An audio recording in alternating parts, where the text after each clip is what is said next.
by Miller Lite. When it's game time, it's Miller time.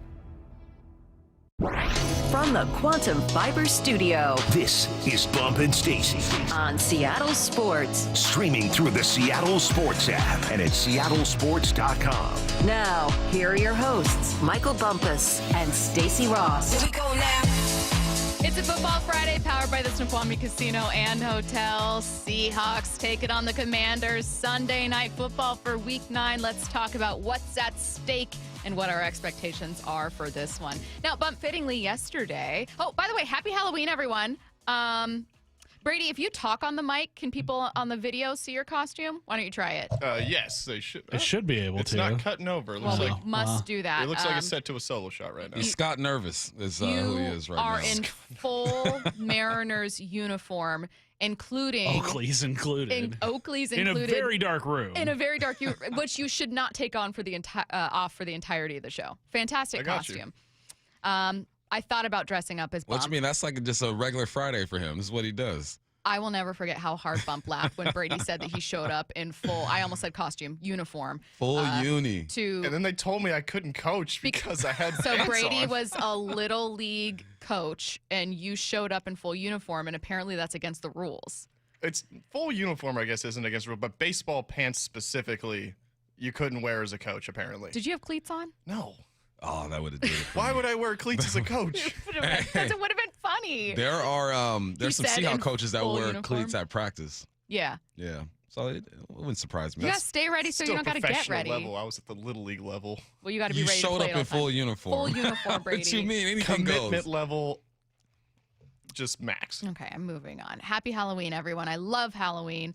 And we are going to have some Halloween-themed segments today.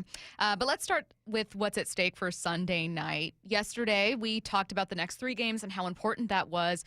That kind of becomes a theme again today, Bump, because what's at stake for Seattle here? What's at stake? I mean, you look at the division. There's a tie up top at 5-2. You do have the tiebreaker right now, according to your divisional wins against the Rams, or compared to the Rams, which you haven't played them yet. Mm-hmm.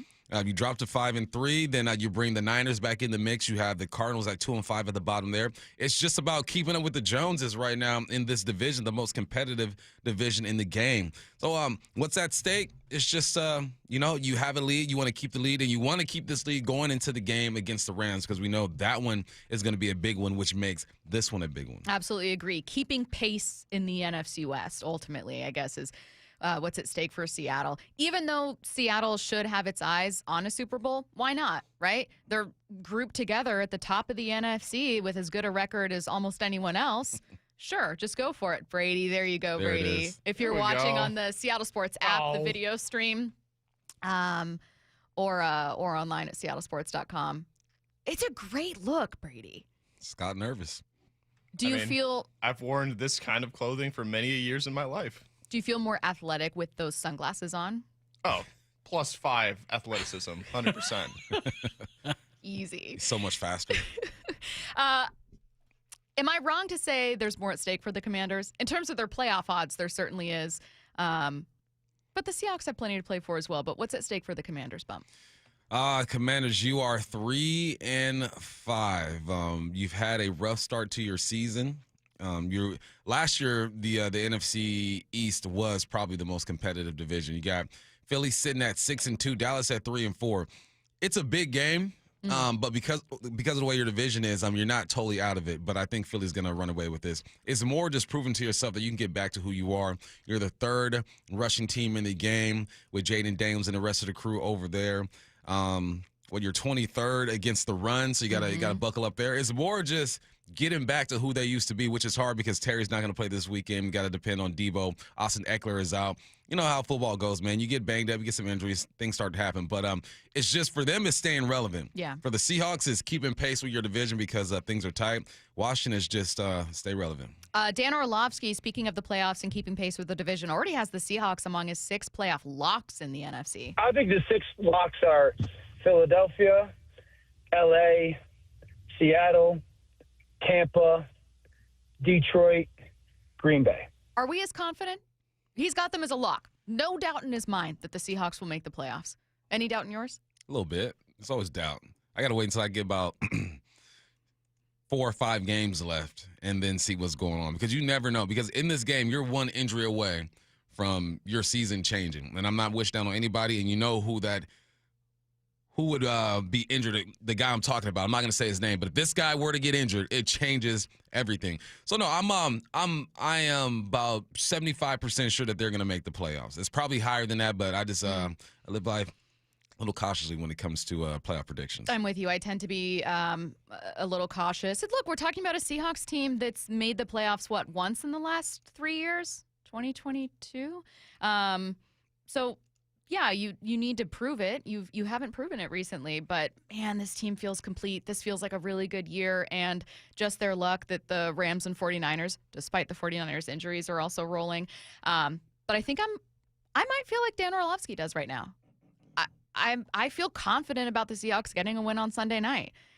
I feel pretty confident that they can beat most of the teams remaining on their schedule. It'll be an interesting test against Indianapolis, be an interesting test in both of your games against the Rams. Divisional games are always tough. Maybe even that Cardinals game gets a little bit tricky, right? The Cardinals have had some pretty close losses. But I feel pretty confident in this team. Certainly more confident right now in Week 7 than I have been at this point in many of the last several years. So yeah, I'm confident in them too. Football's a tricky game, man. Your one guy goes down, it changes things. If they were to stay healthy and ride this thing out, then I'm saying for sure. All right, let's stick with some from Dan Orlovsky. First, he was trying to find out the fatal flaw with each of these teams and talks about the Seahawks. So you're trying to figure out ways that are strengths of these teams, and then what would get them beat? What's their fatal flaw? I don't think Seattle has a ton. I think that if you can hold up in pass protection, there are voids in the middle of the field that you can work against, Tampa Bay, for example. Mm-hmm. And then for offensively, you could try to make them one-dimensional. I think that's an easier thing said than done. But I think I'm at the place where I'm trying to figure out how teams will lose more so than what they're going to do to win. So speaking of one way the Seahawks could struggle, I thought this was especially interesting, and I saw you nodding as well. Here's Orlovsky. But there's one thing that they're not great at, and that's dealing with no huddle. My brain went to this after calling the Houston game. Huuston offensively had some success going up tempo and kind of a mandate in that game or urgency because of the score. Washington runs no huddle up tempo offense more than anybody in the NFL. Okay, so if you're trying to find a way where Washington can have an advantage and keep themselves in the game, that would be it. Let's talk a bit about defending no huddle. Why would Seattle struggle a bit? In his mind, struggles more than the average team in defending no huddle. It's common. Why do you stay in no huddle? Offenses go no huddle. One, they want to push the pace, but two, maybe they see something in the matchups, the personnel that's out there that they want to exploit. And then it forces the defense to have to communicate rapidly, right? You got to get out there, make sure your guys are set, and adjust accordingly. It comes down to communication and personnel. That's probably why they struggle against this, and they need to get better at it. But I think that it's a common struggle throughout the league. It just seems that the Seahawks are a little worse at it. Yeah. Otherwise, though, I feel pretty good. Again, you can point to little flaws and go, okay, well, the Seahawks run game hasn't been exactly as great as they want it to be. But even then, in this one, I can find an advantage. Bump, just yesterday, you talked about, hey, I want to see them run it down the middle and just see what that looks like. Those linebackers have struggled. It's an older team. And they've also struggled in pass coverage. So why not throw it as well and just keep pushing it downfield? You can look at a Seahawks offense that's fumbled the ball more than they'd like. They have a -4 turnover differential. It's like maybe one big knock on this offense. Mm-hmm. Well, the Washington Commanders had 3 total takeaways before Monday night. There's some good matchups here. Yeah, there's some good matchups. I think the Hawks should be able to throw the football. The Commanders give up the 4th most passing touchdowns in the game right now. They give up the most yards per completion right now. There's going to be opportunities, and I'm confident that the run will get going. I'm putting a lot of pressure on this young man, but I think he can handle it. Oots, when he played against the Pittsburgh Steelers, right, lit up these 2 linebackers. The last time K9 had over 100 yards was when Oots was in there blocking for him. So we got to get that dude going as well. So there's opportunity everywhere, but this is the NFL. Mm-hmm. I mean, you got Jaden Daniels at the third-ranked rushing team in the game. Why? Because Jaden likes to get busy. He gets out the pocket at times as well. He's, I think, 4th or 5th when it comes to rushing yards for quarterbacks right now. He scrambles 13% of the time, which is the highest out of all quarterbacks. The off-script plays is what makes the Commanders special. When you have a guy like Deebo Samuel who's available, off script is what he does. He is the ultimate backyard football player in the NFL.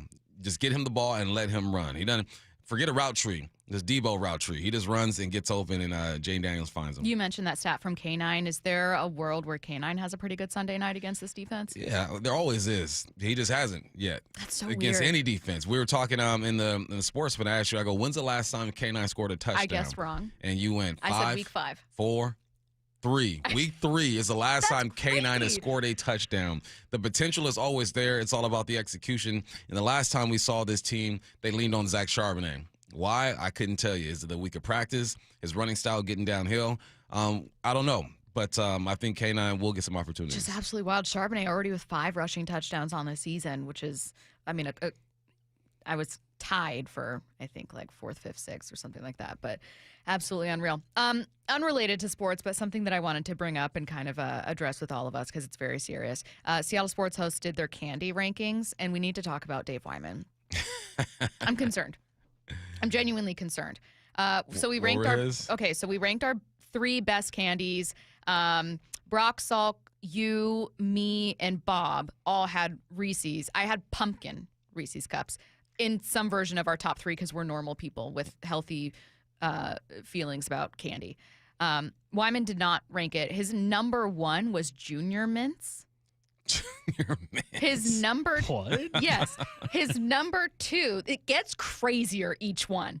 His number 2 was a Hershey's chocolate bar with almonds. Hey, this sounds like Great Depression struggle. Like, hey, just wait. hey, just for the nutrients, we're eating this stuff. He's like, I'm competing with kids in the 40s. His 3rd favorite. So you're starting with Junior Mints. Then you get to Hershey's bar with almond, which is the worst version of a Hershey's bar you could have besides, like, I don't know, 80% dark cacao. His last one is 7-Up. That's a soda. No. It's a candy bar. What? Guess when it was discontinued, because it is discontinued, obviously.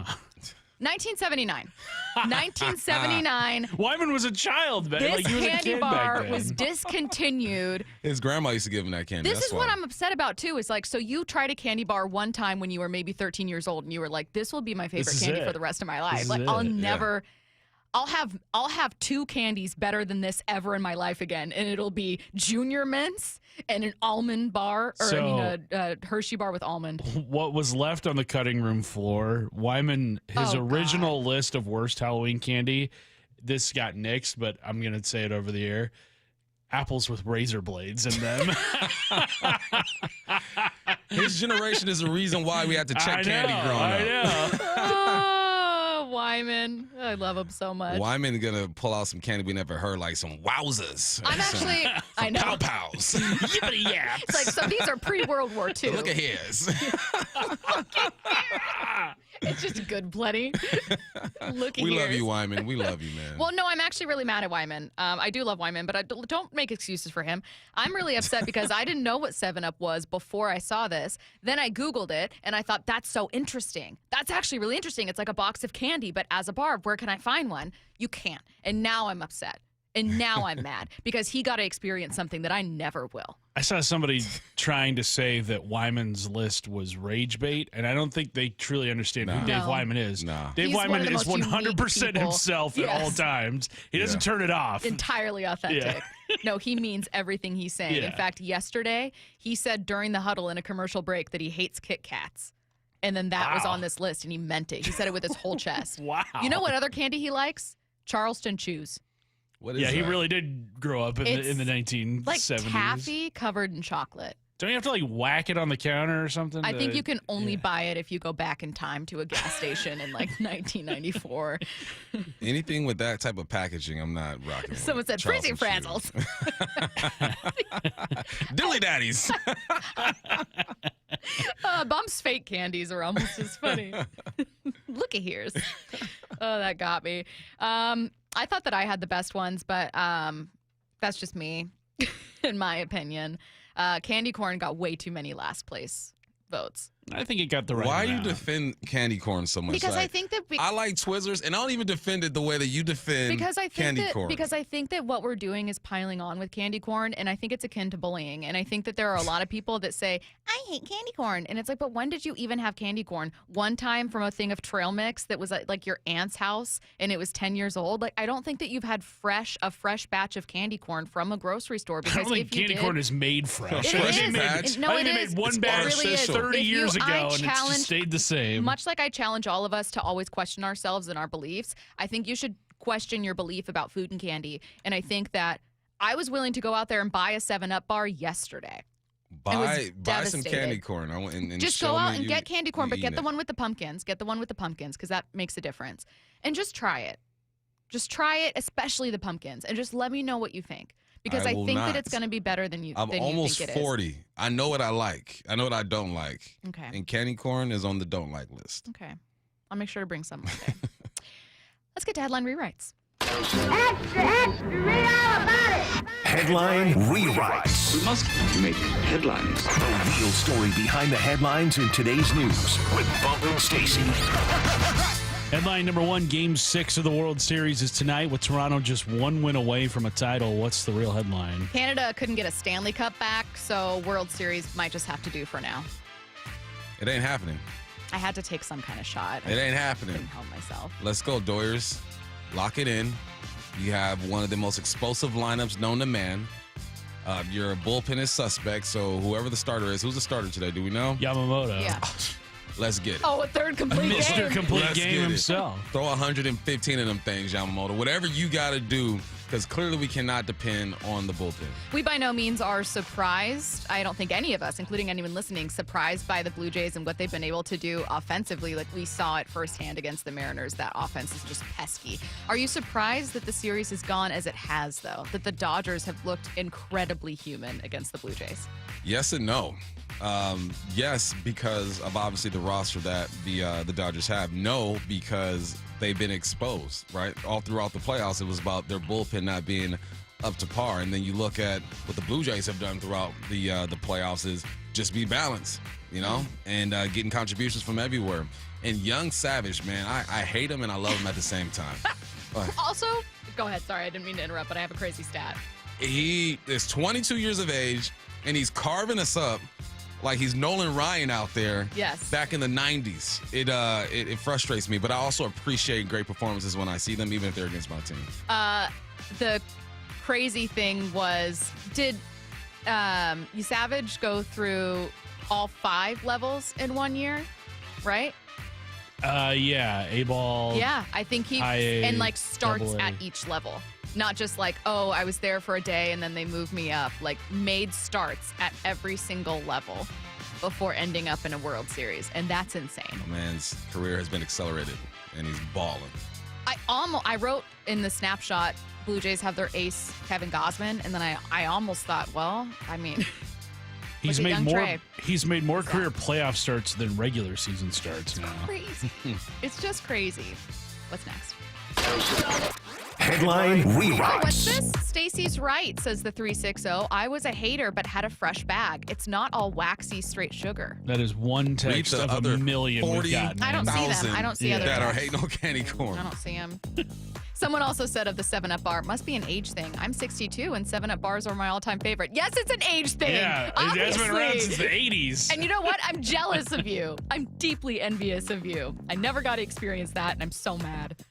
Headline 2, the Ravens blew out the Dolphins 28-6 on Thursday Night Football thanks to 4 touchdowns from Lamar Jackson in his return to the lineup. What's the real headline? The most shocking return after last night is Mike McDaniel will somehow be back as Miami's head coach. This was actually very shocking news. So earlier today, Miami announced that it's parting ways, mutually agreed to part ways with GM Chris Greer.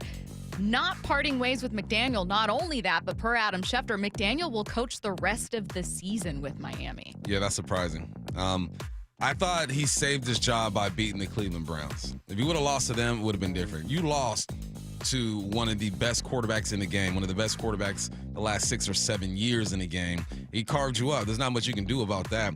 But big ups to Lamar. Lamar came back and had to remind everybody exactly who the heck he is. Yes, it was against a booty cheeks Miami team, but he still was 18 of 23, 2 of 4. That's amazing. 4 touchdowns, and Derrick Henry is back in the game as well. It's crazy how the mojo just changes when you get your dog back there. So, yeah, big ups Lamar. Go on this run. I got you still making the playoffs. Are you ready to say after last night's game, not only that they'll make the playoffs, but that they'll win the AFC North? Not ready yet. Okay. Not ready yet. Okay. Almost there. What's next? Headline rewrites. Headline number 3, just days after firing Brian Kelly as their head coach, LSU will be parting ways with athletic director Scott Woodward. What's the real headline? No one could have seen this coming. Nobody. This is a stunner. This is. The governor got I'll a tell lot you of power. I'll what. tell you that. When the That's like head coach money. They're going on vacation. That's like head coach money. They're going on vacation together. Him and Brian if Kelly. you're Lane Kiffin, here's what I actually am going to rephrase it. If you're any head coach, a prominent head coach around the country that would be a prime target for LSU, did the governor doing this not de-incentivize you to take that job? I think it makes it harder for them to find the coach that they want. I think the game is different now. And 5-6 years ago, when the LSU job comes open, it don't matter what happens, you're going to get elite football coaches wanting that job. Now that you can fund your own operation through the collective, your alum or whatnot, there's no real reason to be thirsty for that job. If you want the prestige and all that, you want that on your resume, I understand that. But Lane Kiffin has enough money at Ole Miss to where he can start his own thing and build something. They're top 5 in the country right now. LSU is always going to be attractive, but I don't think it's as attractive as it used to be. Would you stay at Ole Miss? If I were promised by my collective that they're going to do everything they can, why not just stay there? I think the LSU job is obviously prestigious. I get it. Absolutely. Many people would be honored and leap at the opportunity to take it, but it's kind of like, as many of those top tier jobs in college football feel like, would be like, you know, when we talk about if you're the head coach for the Cowboys, Jerry Jones is breathing down your neck, and there's something really off-putting about that. That's how I would feel about that LSU job. Or that's how I feel about DeBoer taking the job at Bama after Nick Saban. It's like, yeah, there's prestige in taking this job, but then there's this insane amount of unfair pressure that you're never actually going to escape. You can never do enough. Well, yeah, Kiffin at Ole Miss, his win percentage is like, it's near like 800. I think he's like 50 and 19 or whatever. And like that's really good at most schools, but if you do that at LSU, like you're winning 9-10 games every year, but that's not enough normally. Yeah. Game 6 of the World Series is tonight. How should Mariners fans feel about their team if the Blue Jays win it all? That's next. The one and only Mark Schlereth. Every Monday at 4 during the NFL season with Wyman and Bob. Sam Darnold, 12 touchdowns, 4 interceptions, 1,700 yards, 68% completion percentage. Great stats. He's only been sacked 9 times. I think he's been playing great. You know, I'm a big fan. I'm a big Sam Darnold fan. What he's gone through, to get to where he is right now, I think it's a really cool story. On Seattle Sports, on YouTube, and the Seattle Sports app.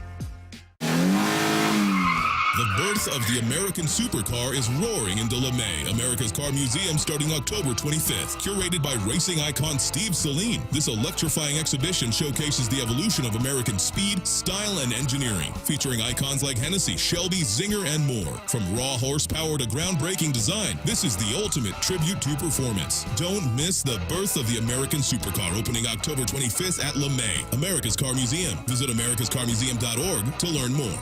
Hey, Brock Heward here. Taking the First Mark Insurance Challenge could save your family a lot of money. It saved us thousands. First Mark works for you. Search in the carriers for lower rates and better coverage. If that sounds smart, go to firstmarkinsurance.com. Old windows cost you money and security. Lake Washington Windows and Doors installs energy-efficient, high-security windows that lower your bills and increase protection. With leak armor installation and lifetime warranties, you're protected for life. Choose LakeWashingtonWindows.com today. Guys, want long-term health you can count on? It starts with knowing your numbers. Right now, Revive Men's Health Washington is offering a comprehensive wellness panel, a $400 value for just $99. It checks your testosterone, blood sugar, cholesterol, kidney, liver, thyroid, and heart health. Take control of your health today and stay strong for the long haul. Offer ends November 30th. Call 206-529-1111. That's 206-529-1111. Or visit ReviveMen'sHealth.com today. Must medically qualify. Terms apply. Contact us for full offer details. This message comes from Viking, committed to exploring the world in comfort. Journey through the heart of Europe on an elegant Viking longship with thoughtful service, destination-focused dining, and cultural enrichment on board and on shore. With small ships that bring travelers closer to the destination, there's more time to explore. And every Viking voyage is all-inclusive, with no children and no casinos. Discover more at Viking.com. It's a classic odor tale. You fried fish for dinner, cleaned up, but the smell is still in the house. And the neighbors are coming over for game night. They're on their way. And then you spray Febreze Air Mist. Febreze Air starts working instantly to fight even your toughest odors, so you go from fish to fresh like that. Now all you have to worry about is Pam cheating at charades. Breathe happy, Febreze, la la la la la. Progressive knows owning a home can be hard, but not always. Like when you're relaxing on your patio, enjoying a nice, quiet evening. So quiet. Except for the sound of the neighbor's party. Which you said you'd go to if you weren't busy. And your quiet night on the patio, that's not exactly busy, is it? Maybe you should just stay inside.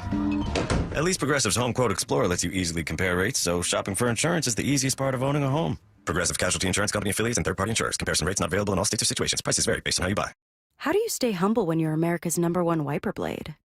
That's what we're currently dealing with at Rain-X. Is it even possible to humble brag when you bully Mother Nature like we do? Do we sound too conceited if we keep repeating how Rain-X is the #1 brand of wiper blades in America? No, we'll take a lesson from our wipers and just keep doing our job with humility. As America's #1 wiper blade. Rain-X. Outsmart the elements.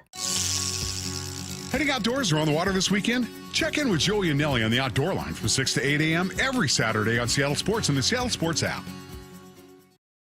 Luxury has arrived at Snoqualmie Casino and Hotel. It's Mike Salk here. You can book now for an unforgettable experience. Let's talk about Hawks Peak. It is the place to be for game days this football season. With over 66 TVs, indoor-outdoor concept, the deck is covered and it's heated as well. And the food, oh man, it was excellent. All with breathtaking views of the Cascades and the Snoqualmie Valley. Yep, you can go to snocasino.com. Seattle's closest is now Snoqualmie Casino and Hotel. I know a lot of you guys are listening from your phones right now, so it's the perfect time to give a shout out to my friends over at AT&T. The other guys will make claims saying this and that about how great their network is, and I'm just here to set the record straight that AT&T is America's fastest and most reliable wireless network. I don't know about you guys, but it just gives me so much peace of mind when I'm going to do the things I love, and I know my wireless network's got me. Like if I'm going to a concert or a basketball game or even something outdoorsy. Knowing I'm going to have fast service and can share what I'm up to is a game changer. You want to know you can post what you want to post, call who you want to call. And with AT&T, it literally doesn't matter where you're going. I promise you, they're already there. Don't just take it from me. Actual tests prove AT&T is America's fastest and most reliable wireless network. When you compare, there is no comparison. Based on RootMetrics' United States Root Score Report, 1H 2025 tested with best commercially available smartphones on 3 national mobile networks across all available network types. Your experiences may vary. RootMetrics rankings are not an endorsement of AT&T. When it comes to the security of your business, doubts can creep in about who you're trusting to protect it. Are they a reliable service? How will I know if something happens? Are they keeping everyone safe? At Bay Alarm, we got you. For nearly 80 years, we've been putting our customers' minds at ease with our advanced technology and personalized support. Feeling insecure about your current security service? Visit bayalarm.com today to talk to a local security expert. From the Quantum Fiber Studio. This is Bumpin' Stacy. Weekdays 10 to 2. On Seattle Sports and 97.3 FM HD2. Coming up in 15, get your takes in for Bold Take Friday, 866-979-3776. Let's get to the World Series. Game 6 heads to Toronto. Rogers Center, first pitch at 5 p.m. today. You've got Yamamoto on the hill for the Dodgers and Gausman on the hill for the Blue Jays. Blue Jays up 3-2 in the series. A chance to win it tonight. Or can the Dodgers force Game 7? Bump, you asked this question of all of us, and it was a good one. Hey, Game 6, how should we feel about a Blue Jays win? it kind of matters. I mean, the Mariners were the team that lost to the Blue Jays in the ALCS. It's relevant. I know that there are some fans going, I don't really care either way. There are many others, though, and Bump, I'm curious if you're one of them. I know you have your Dodgers history here, but what should Mariners fans feel? I usually root for the team that beat me. I get it. You know, it's like, all right, well, if we lose or if we lost, let's make sure we lost to the best team on that tournament, that season, that year. So I think a lot of people are feeling that way. But I also think that we had the conversation yesterday about how they're not underdogs, but they're not favored to win this one. So the least favored team also wins and takes down the evil empire that is the Dodgers. I think that's another way some people can feel about it. Me personally, I think if the Blue Jays win, it just shows that balance is everything. And I think in most sports you want balance. In basketball, you want a guy who can play offense and play defense. Speaking of, have you been keeping up with Wemby, Curtis? Dude's a cheat code. My man is killing it. It's not even like an fair. alien out Like there. I'm going to say right now, if he can stay healthy for 10 years, he's going to be the greatest of all time. I saw somebody put up a stat. He's played in 121 games in his career. 100 of those, he's had multiple blocks. Crazy. Anyway, back to the message at hand. just had to get that Let's out. get that out since we hate talking basketball here in Seattle, so I had to get that in real quick. But no, I think that there's an appreciation you can have with how the Blue Jays are doing it. Mm-hmm. Yes, they have a high payroll. Would you say 5th in the league or something like that?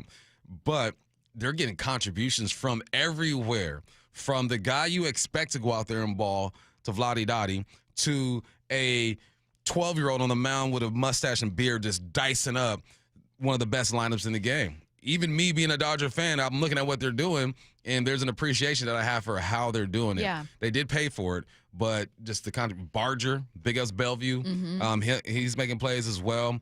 Springer was out. No worries. Springer came through clutch all throughout the playoffs, and now he sat down for a while. They're still able to get it done. It's just a real balanced performance. I think that I've switched. I'm still kind of rooting for the Dodgers, finding myself rooting for the Dodgers here. But I feel differently about the series as a whole. Before it even started, I thought it would be really cool to cover the Mariners in the World Series. I really hope that they do this. No matter which team goes, they're going to get beat by the Dodgers. That's how I felt. Game 7 of the ALCS, that's how I felt. That obviously changed early where I thought, oh my God, the Blue Jays are really good. This offense isn't stopping. Maybe we should all feel like the Mariners were even closer than we thought. And with that came a little bit of pain because you're looking at what the Blue Jays are doing. And even if the Mariners offense can't do what the Blue Jays offense did, it still feels like a World Series that would have been more even or more competitive than you initially expected, just based on how the Dodgers have looked.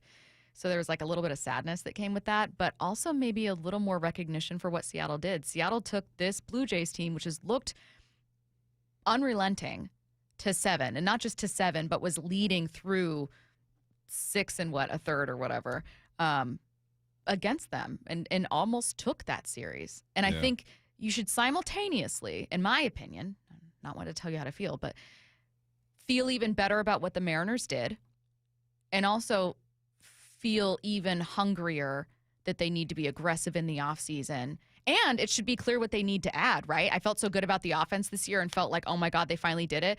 Man, after watching the Blue Jays, I can find even more ways that they need to add offense. Mm-hmm. Look at that offense. It's insane. It is insane, man. It is it makes me jealous.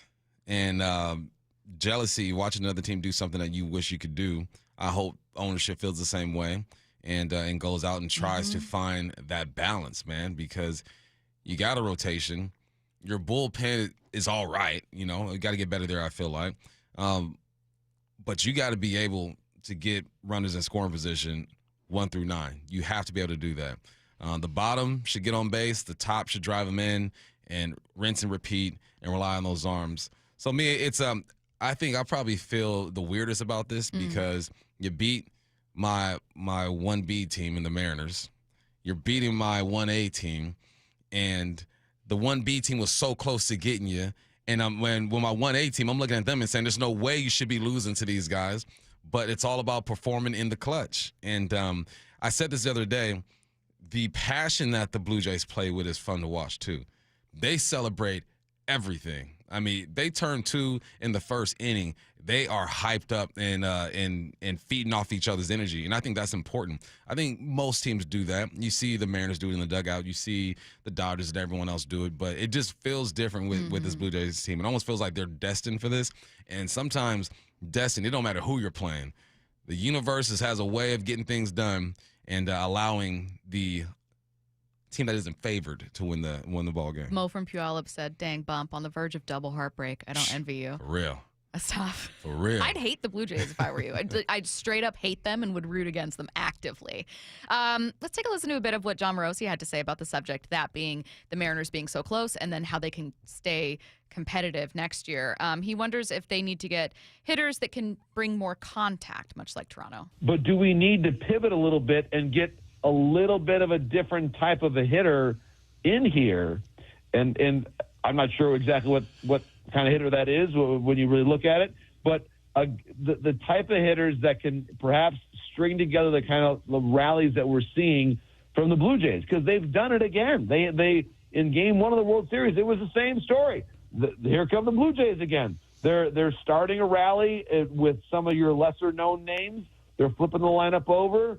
Vladdy has some damage, and here they go again. And so it in some ways is difficult to replicate what the Jays have been able to do. Incredibly difficult to replicate. And what's really interesting about the Mariners, and I say interesting and I mean concerning, is that their pro scouting hasn't been absolutely phenomenal. Now, these are all people that know a ton about baseball. Far be it from me to issue any kind of correction.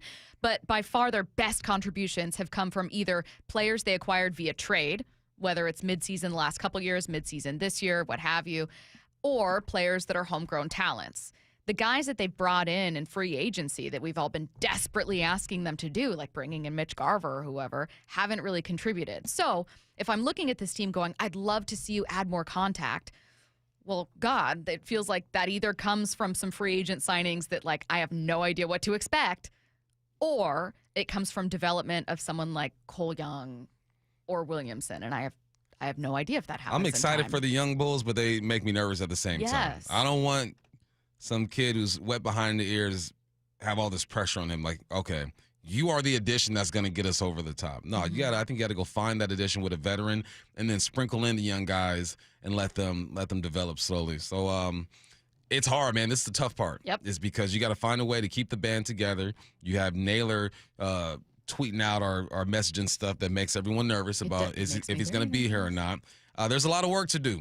So get to work. Morosi, speaking of getting to work, urges them to treat this offseason not like a regular one. You cannot pretend like this is just any generic offseason in which you finished third in the AL West and there wasn't anything significant that happened. You got to Game 7. You had a lead late in a potential clinching game.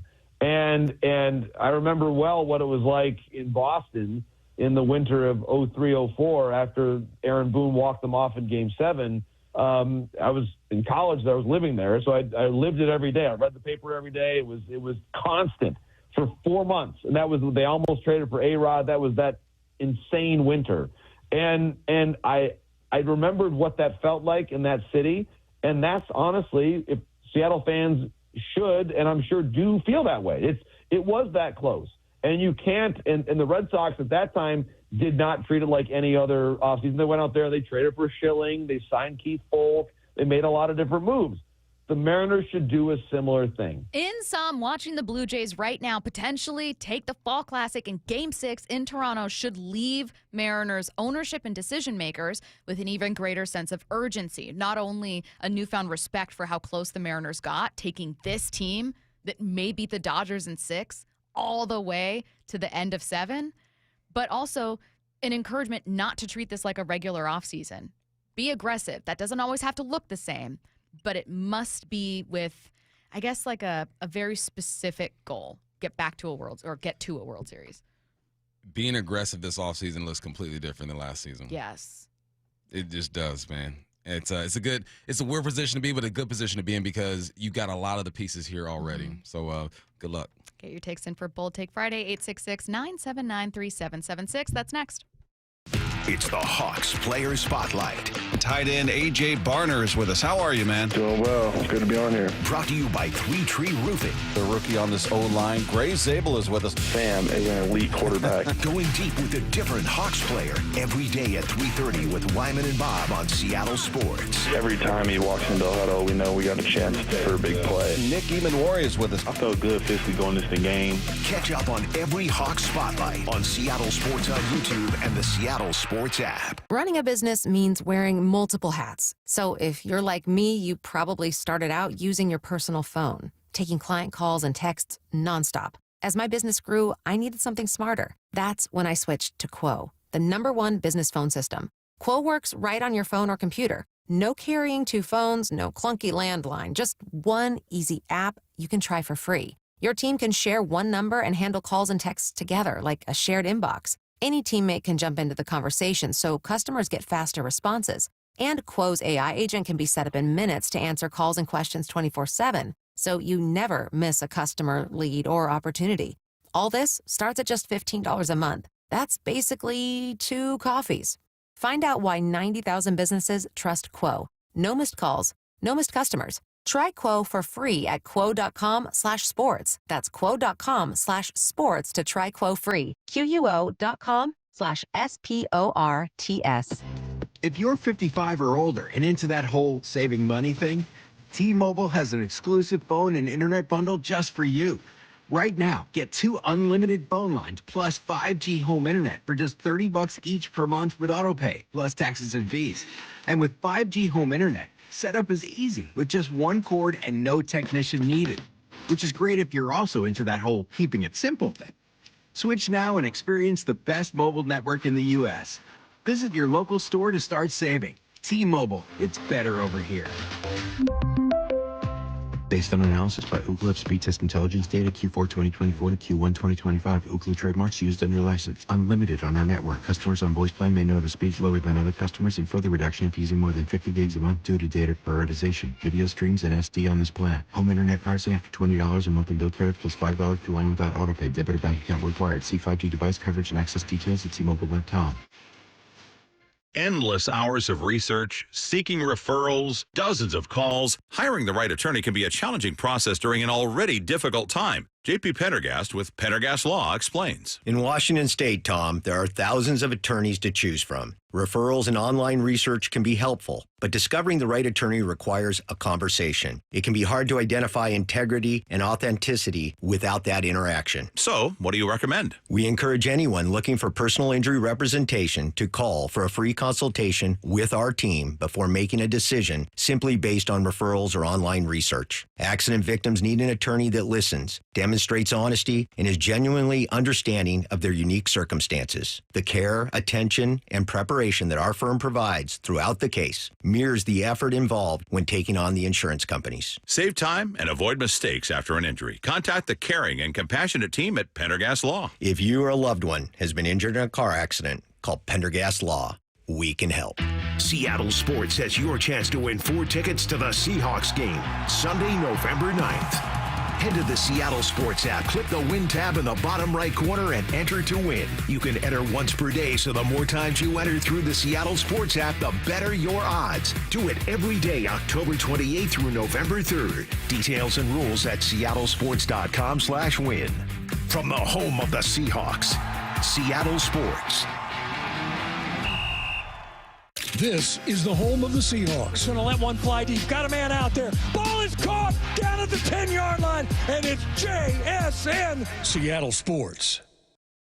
Are you frustrated with those trendy weight loss shots and not getting the long-term results you really want? This is Dr. Ryan Coogan with Eastside Weight Loss, and whether you've hit a plateau, can't handle the side effects, or watch the pounds creep back after stopping, there's a better way. Our program has helped over 4,000 people lose up to 10 to 20% of their body weight in just 8 weeks without expensive injections or uncomfortable side effects. Our doctor-developed program costs up to half as much and works up to twice as fast. Ready for real lasting results? Visit eastsideweightlossclinic.com now to schedule your free consultation. Did he just say Eastside Weight Loss Clinic is half the cost and works twice as fast as weight loss injections? It's true. Eastside Weight Loss Clinic is natural and it works. I was finding that my clothes didn't fit as well, so I jumped on the program. I lost 35 pounds in 60 days. It was very safe and a healthy plan. Many clients lose 20 to 30 pounds in a month or two, and you can do our program remotely from anywhere you live. Schedule your free consultation at eastsideweightlossclinic.com. That's eastsideweightlossclinic.com.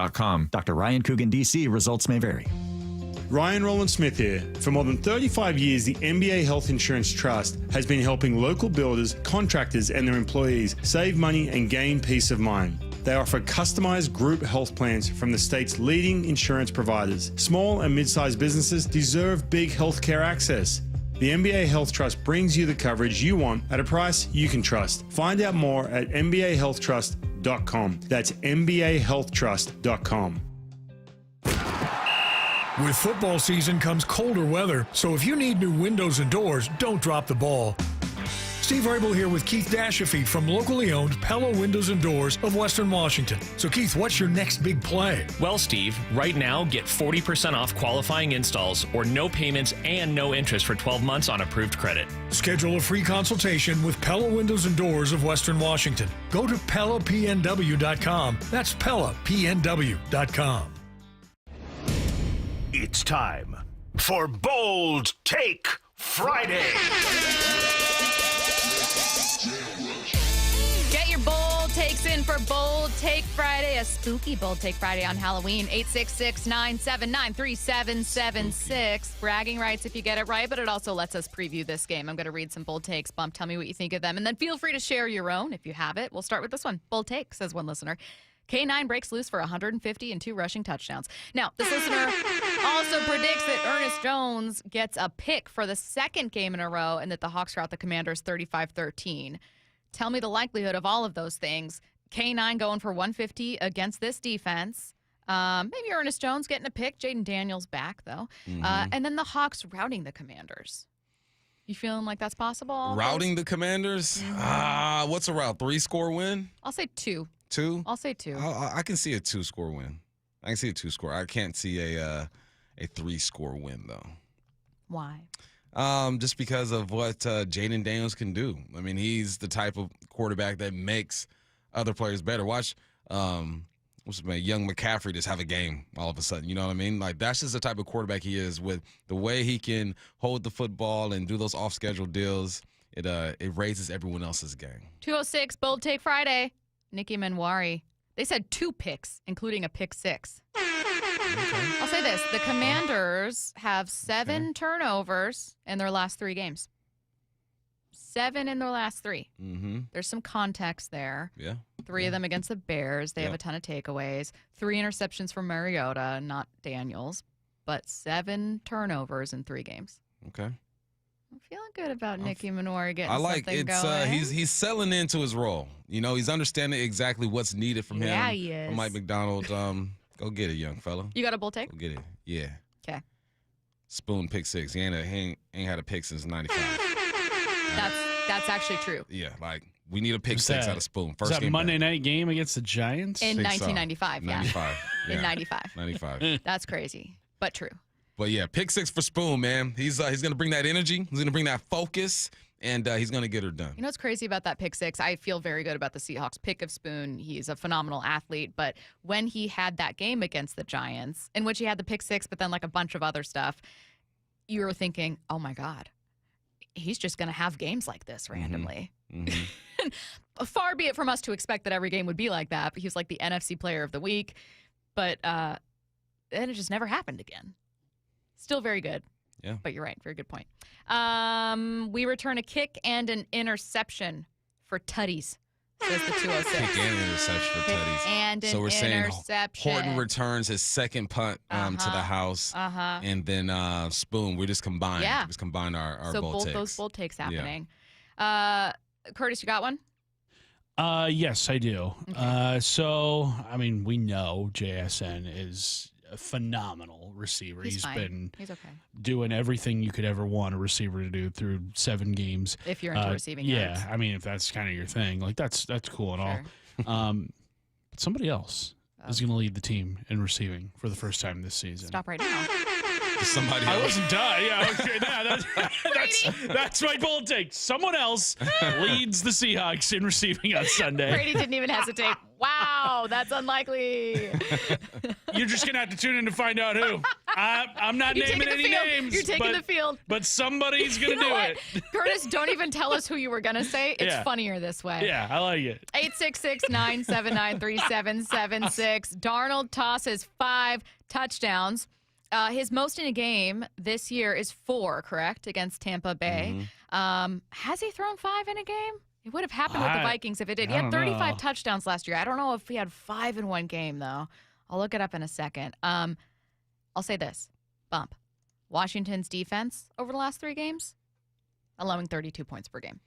32 of them things? 32 of them things. All right. Well, let's go get He has one career 5-touchdown game. Came last year, December 8th, against the Falcons. How funny if it came with the Threw Jets, for though. 347, 5 touchdowns. I believe. He actually had a 4-touchdown game with the Jets, 2019. I think, as a sidebar, him and Gino had like one each amazing game with the Jets, and then never again. Gino had like a perfect passer rating in a game with the Jets, and then both just. I think contractually, that's all you're allowed. You're allowed one. Like you get one game. You get one game that's like the best game we've ever seen from a Jets quarterback, and then after that, you're eventually cut, and it just doesn't work out. I think he can get 4 against this defense. What's up with this defense, Bump? They play a lot of man, and they probably shouldn't do that. Honestly, they're putting themselves in some bad positions. They just are, man. They play lots of man, and when they do play man, they're sending Bobby on a couple blitz. The middle of the field is open. Teams are exposing them, and just be good off the line of scrimmage when they play man. Is there going to be some space out there? A fun fact about the Seahawks defense, well, it's not really fun because it's like one of the only things they haven't done well, is they are the only defense to not recover a fumble. With that is obviously that they haven't forced a fumble, but Jose and Yakima thinks that changes. His bold take. The Seahawks defense creates and recovers 2 fumbles. After not having any through 7 weeks. That's bold. That's bold by Jose. Get one. He said Big Cat gets another. Oh, Big Cat? Okay. Big Cat. Scoop and score by Big Cat, he says. Let's go Uchenna and Big Cat. Okay. JSN 200 receiving yards from the 206. And a rushing touchdown by Darnold. I like that bold take. I do. He does have one explosive run. What was that when it hit the trick play? He had a cool designed run against the Saints, or excuse me, against the 49ers, but it was like 9 yards. Or something, he does have like a 20-something yard run. Yeah, against the Cardinals, 24 yards. Yeah. Seahawks blow out the Commanders 40-7. 40-7. What is this? Friday Night Lights? Well, they also added then a fight breaks out. Exactly. Thank you for adding that one. Look, I don't know if a fight's breaking out in this one. Well, look, the Commanders have a lot at stake. Now, they have a lot of very mature, responsible people. It just means they're old. Well, no, also a lot of former Seahawks. Like, I don't think there's like bad blood between the Commanders and Seahawks. There's a lot of crossover, including in the front office and coaching staff. My guy Bobby Ingram is on that coaching staff. You know, Nick Ballor's in the linebacker room. Yeah. There's a lot of former Seahawks on this team. It's crazy. It's crazy. It's crazy. Stop making fun of me. Josh Jobe, pick 6, our last bold take from the 509. Oh, I really like this one. I lied. Here's why I like it. The 206 says 3 4-down stops. They also add an interception and 5 sacks. I'll tell you why I like this bold take. I think the Commanders' playoff odds, I was watching First Take this morning, I think it's down to under 10% if they lose this game. I could see this team going forward on 4th down late a lot. Yeah, I agree. This is a must win for them, essentially. All right, we want to send one of you and 3 friends to watch the Seattle Seahawks game on November 9th against the Arizona Cardinals. All you need to do is open the Seattle Sports app and click the Win tab to find out how. If you don't already have the app, text the word app to 866-979-3776 and we'll send you a link to download. Enter daily to increase your chance to win. This contest runs through Monday, November 3rd. The Ringer's Danny Kelly joins us next. Brock and Salk. The big story that came out the other day about the NBA players and what's going on with Terry Rozier. Did you hear the second story that came out? Heat's Terry Rozier faced $8 million tax lien from IRS in 2023. I don't know why Terry Rozier did this, allegedly, but I can look at a guy who had an $8 million tax lien despite $160 million salary and say he probably was betting away a lot of his money. Brock and Salk, morning 6 to 10 on Seattle Sports. Lowe's knows pros want more. Join My Lowe's Pro Rewards for free to get $20 off your first qualifying purchase of $100 or more just for signing up. Plus, enjoy free standard shipping and more ways to save on your next job. Lowe's, we help, you save. Offer valid for new members only. Not valid with any other discount. Free standard shipping not available in Alaska and Hawaii. Exclusions and more terms apply. Loyalty program subject to terms and conditions. Visit Lowe's.com/pro loyalty for details. Subject to change. At Bible Law Group, our team reflects the same lessons learned by our founder, James Bible, while playing for legendary Husky coach Don James. Coach James always said it's amazing what gets done when nobody claims credit. That's the philosophy we carry into every case, because your victory is what matters at Bible Law Group. When your legal problems hit biblical levels and you feel like you're stuck in a lion's den of litigation, you need a legal team that won't back down. At Bible Law, we've secured over $40 million in settlements for our clients, and we're ready to fight for you. Find us online at BibleLawGroup.com.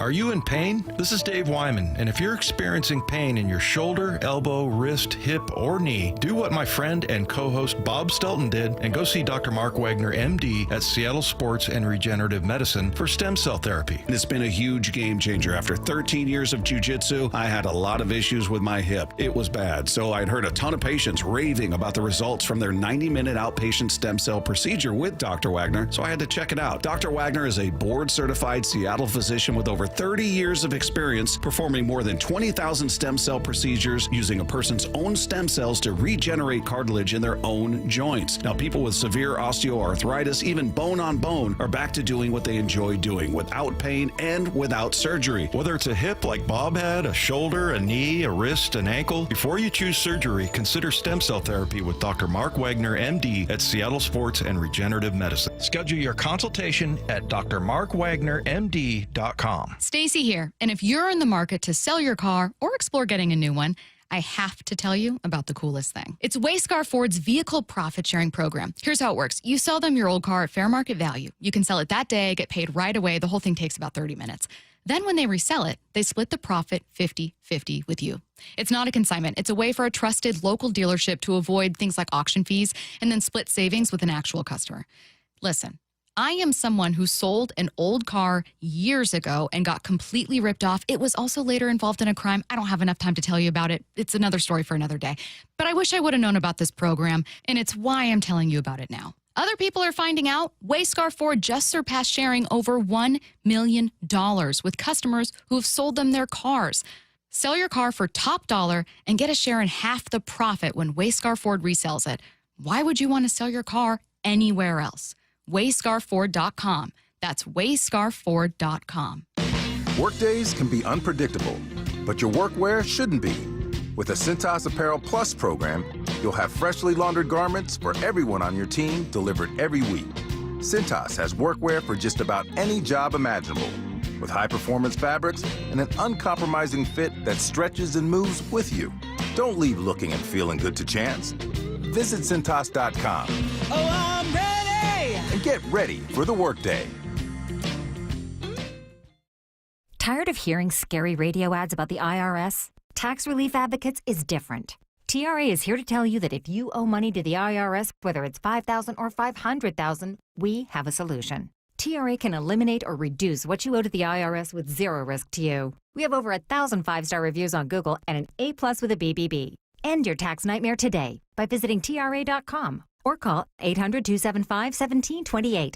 That's 800-275-1728. If you're one of the millions of Americans behind on your taxes, if you're afraid to open your mail because IRS collection letters could be coming, listen carefully. The IRS is cracking down, taking paychecks, freezing bank accounts, revoking passports. That's a fact. But here's what most people don't know. There are official tax relief programs designed to help struggling taxpayers. Programs that could save you thousands if you qualify. No one knows these programs better than the experts at Optima Tax Relief. relief. Optima's award-winning team will fight to protect your paycheck, your passport, and your property. Their tax attorneys and licensed tax professionals will work tirelessly to get you the best deal possible with the IRS. Every day, penalties and interest keep piling up, so don't wait. Call Optima now for a free consultation. Call 800-783-8055. That's 800-783-8055. 800-783-8055. Optima Tax Relief.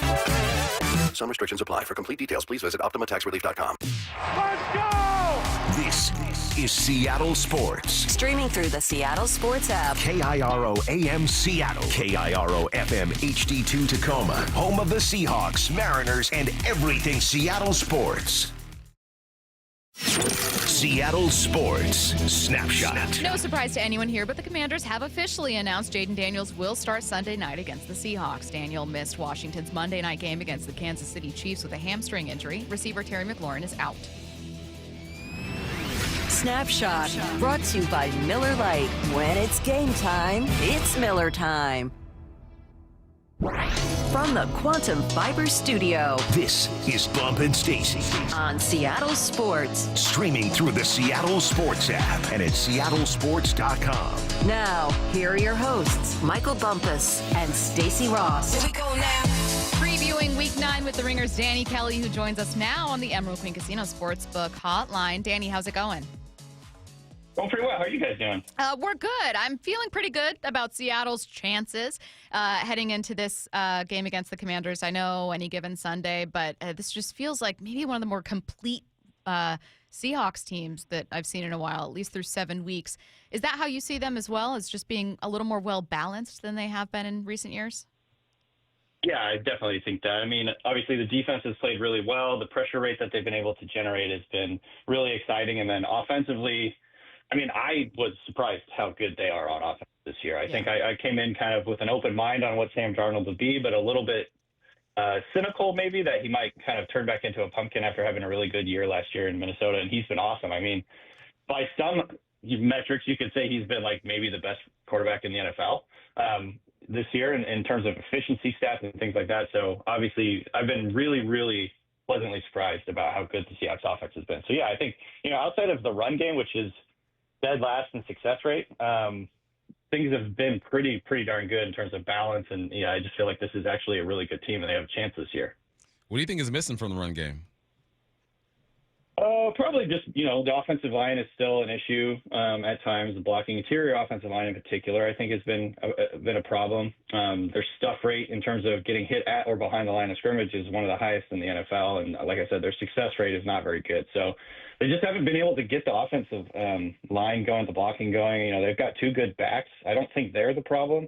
So I probably would just point to that. The offensive line hasn't been, up to snuff in terms of just getting blocks and making blocks. I would not have the Seahawks atop my list of absolute best teams in the NFC, and that's perfectly fine. Still feel pretty good about them making the playoffs. That being said, Danny, it would be really fun if they were. And so what kind of statement could they make on Sunday night? Or I guess what I'm saying is, what would you need to see from the Seahawks team? And it could be more than one thing that would make you feel more confident going, you know what, I think they could take on the Lions. Yeah, I think, obviously the Seahawks have been really good on the road. And so playing on the road against a good quarterback, a team that's getting a little bit more healthy as they go along the season, obviously they're going to be missing Terry McLaurin, but getting Jaden Daniels back is huge. I think defensively, protecting against the big play would be the big thing that I kind of think of with Jaden Daniels. Like, he's just an explosive play creator, whether it's a deep ball or whether it's him running the football. So, shutting down the explosive plays and sort of playing that type of football would be a big sign for me. And then, like I mentioned, offensively, if they can run the ball, have a little more balance, I would feel more strongly that this is like a real thing rather than sort of a flash in the pan. Because I think, their whole offense is based on running the football, protecting the ball, and doing play action. And Sam Darnold, over the last couple of years has been one of the best play action passers in terms of his accuracy downfield. I mean, he's dropped some absolute dimes downfield to JSN and other guys. And so I think I would just feel like it was more real and more sustainable if they can start to run the ball with a little bit better success rate. Like I said, they're dead last in the NFL in success rate. And so that's like the main thing I'll be looking at as the second half of the season goes down. What do you think is real and what do you think is false about the NFC West? I think the 49ers are probably false, just based on the fact that they're so injured. 5-3 sitting at right now. I think they've definitely gutted out some big wins and kind of outplayed what they probably should have done, considering all their injuries. But missing Fred Warner, missing Nick Bosa, the Brock Purdy, I don't know if he'll be healthy at all this season. At the end of the day, he's just like battling a couple of injuries right now. And so I would say the 49ers, to me, kind of feel like, I don't know, fraud is not the right word. It's too strong of a word because they're so injured. But I think they're outplaying what they probably are right now. And then, I don't know, the Cardinals are bad. I think the Rams are a real deal. So I think to me right now, it's going to come down to the Seahawks and the Rams. I think the Rams are a little bit top heavy, and I've kind of been saying this for a couple of years. They still manage to, do pretty well every year. But like if Matt Stafford, he's definitely getting up there in age. If he gets hurt, I think that definitely hurts them. And, they've got a couple of really key players. And if they lose any of those guys, it could kind of fall apart. To see them a bit of a house of cards. But at the end of the day, when they're healthy, they are going to be hard to stop. So I think the Seahawks are the real deal. I think the Rams are the real deal. And it's going to come down to those teams as we go into the second half here. Totally agree with you. Sticking exactly with this topic, though, what would you say is maybe the slight edge for either team? So the edge for the Rams over Seattle and vice versa for Seattle.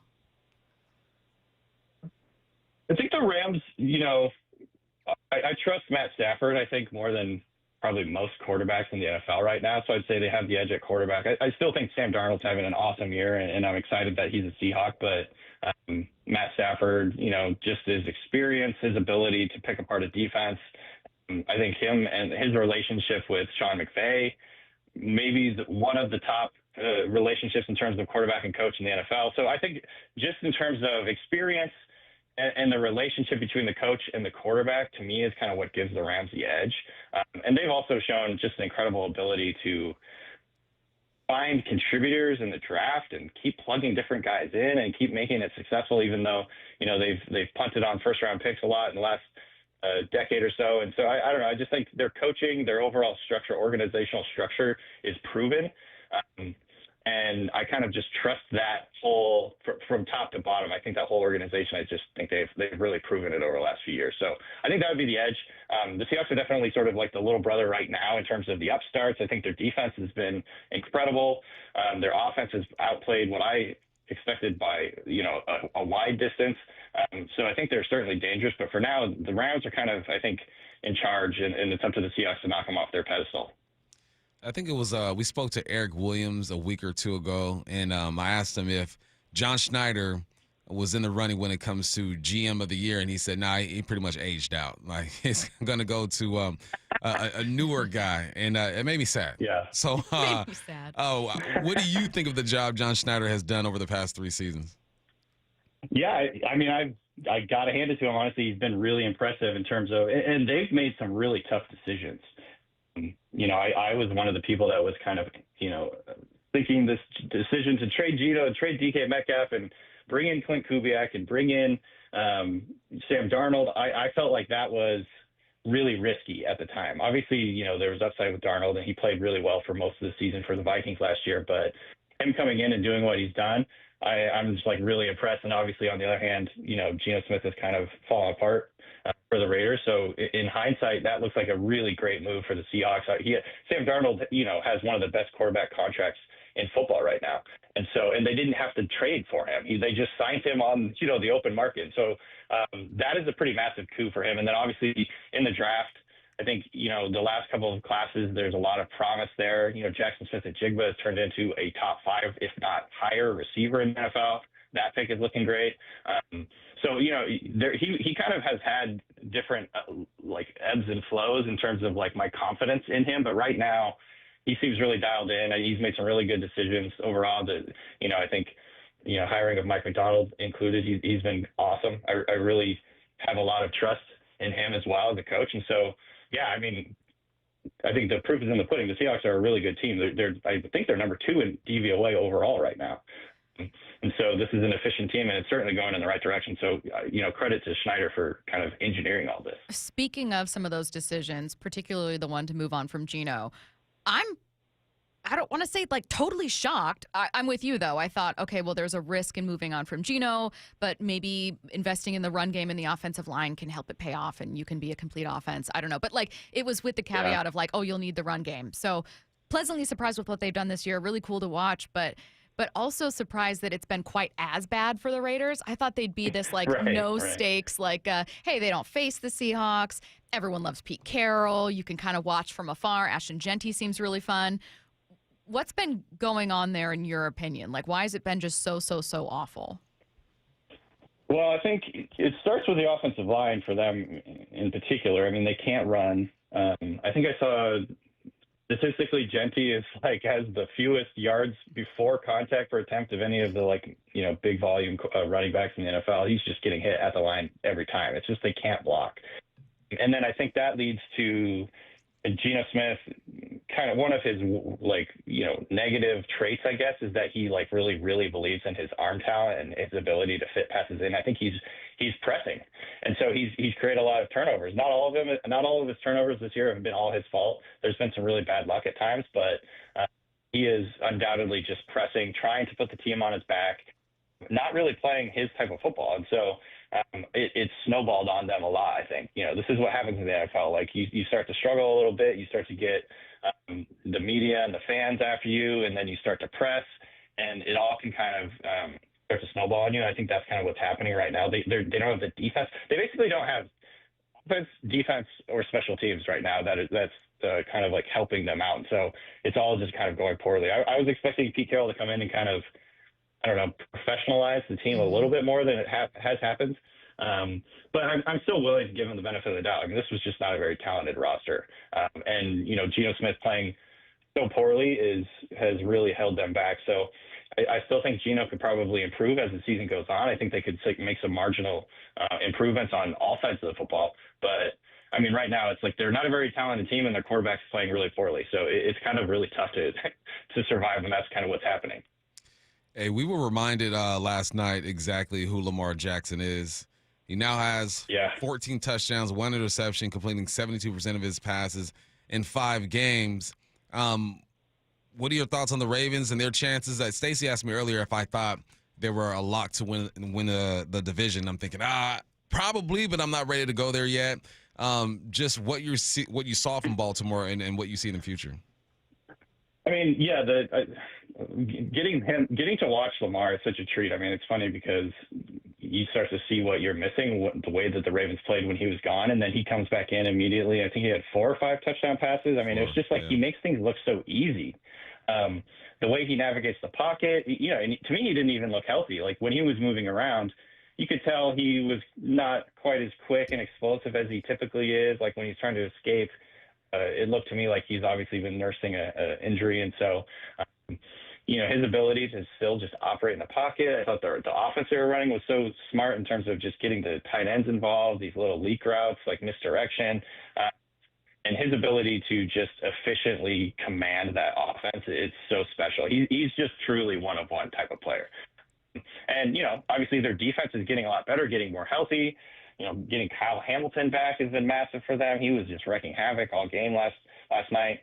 And so, the Ravens, this is like one of the worst starts they've ever seen from them. And there's only been a handful of teams that started 1-5 and made it to the playoffs. But, I think they're the favorite right now. I think the Steelers are a bit of a paper tiger. I think, obviously Aaron Rodgers makes them more competitive, but their defense has been atrocious. I don't think Aaron Rodgers is good enough right now to elevate this team and carry them and put them on his back. He's more of a facilitator at this point in his career. He can still sling it, but you have to be a little bit realistic with what he can do. And so unless the Steelers defense kind of improves dramatically, I think the Ravens are going to catch the Steelers. The Bengals are not a huge concern for me right now. And obviously the Browns are pretty terrible. So yeah, to me, the Ravens look like the clear favorite despite their really tough start. I think we actually just talked with Dan Orlovsky about just feeling he was feeling pretty confident about, like, you think you know who the NFC playoff teams are going to be. You're not especially sure in what order, but there's kind of a gap between the teams that are struggling and the teams that are competitive. And then I'm not sure what to do with Dallas, whose offense has been phenomenal and may or may not make moves at the deadline. Definitely should, but Jerry Jones far more interested apparently in other things, or maybe in just making us talk about him. I don't know. Do you think they make a move, and should Seahawks fans keep their eyes on Dallas in any way?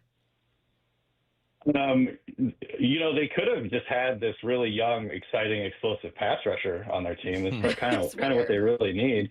But yeah, I think they're a funny team, the Dallas is, because obviously they are one of the best offenses in the NFL. And I kind of came into the year expecting Schottenheimer to actually be a shot in the arm for them and kind of give them some energy. And I think he's done exactly that. I just don't think he has the horses on defense to really compete. And so this is let's see, according to DVOA, which is a great efficiency metric, they're 8 on offense and 31 on defense. So that kind of just tells you the type of team they are. I think that they'll be plucky. I think there's a chance they could make the playoffs just based on their offense, Dak Prescott kind of elevating them, but this is not a complete team. I don't think it's ultimately a very good team. So I don't know. Yeah, you said it basically, Jerry. I think he just wants to be in the headlines and wants to, what other owner do you know that does press conferences after every game? This is just what he wants to do. So yeah, I'd say they're a plucky team and they could make the playoffs, but I don't think they're a particularly good team. I didn't even realize that was a thing until I was a reporter, and it was the first time Seattle played them, and you know how they hand out the press conferences in the press box, and I remember going, Jerry Jones. Maybe I'm dumb. I didn't pay close attention to post-game conferences for the Cowboys before then. I was like, what is this? Yeah, not at all. I mean, he's in the press conferences for other hires. Right. He's just holding court and taking over and not letting anyone else talk. Oh God. That's just who he is. Yeah. All right. Make sure you can see more from Danny Kelly on the Ringers Fantasy Football Show. Their Week 9 preview is up right now. Rate, review, subscribe to the pod. Thank you, Danny. Thanks, Danny. Thank you, guys. Appreciate it. Let's get to 4 down territory. This is 4 down territory, going inside the game with former Seahawks and Coug wide receiver Michael Bumpus. First down, what must the defense do this weekend? Get off to a fast start, and this is why they should get off to a fast start. The Commanders have only scored once on their opening drive this year. Only once have they marched down the field and scored a touchdown on their opening drive, which is not amazing to me, but interesting. Mariota did play a few games this year, having had Jaden Daniels, but they have thrown 2 interceptions. And the one time they did go down and score a touchdown, it was against the Las Vegas Raiders. Love you, Pete, but it was against the Las Vegas Raiders.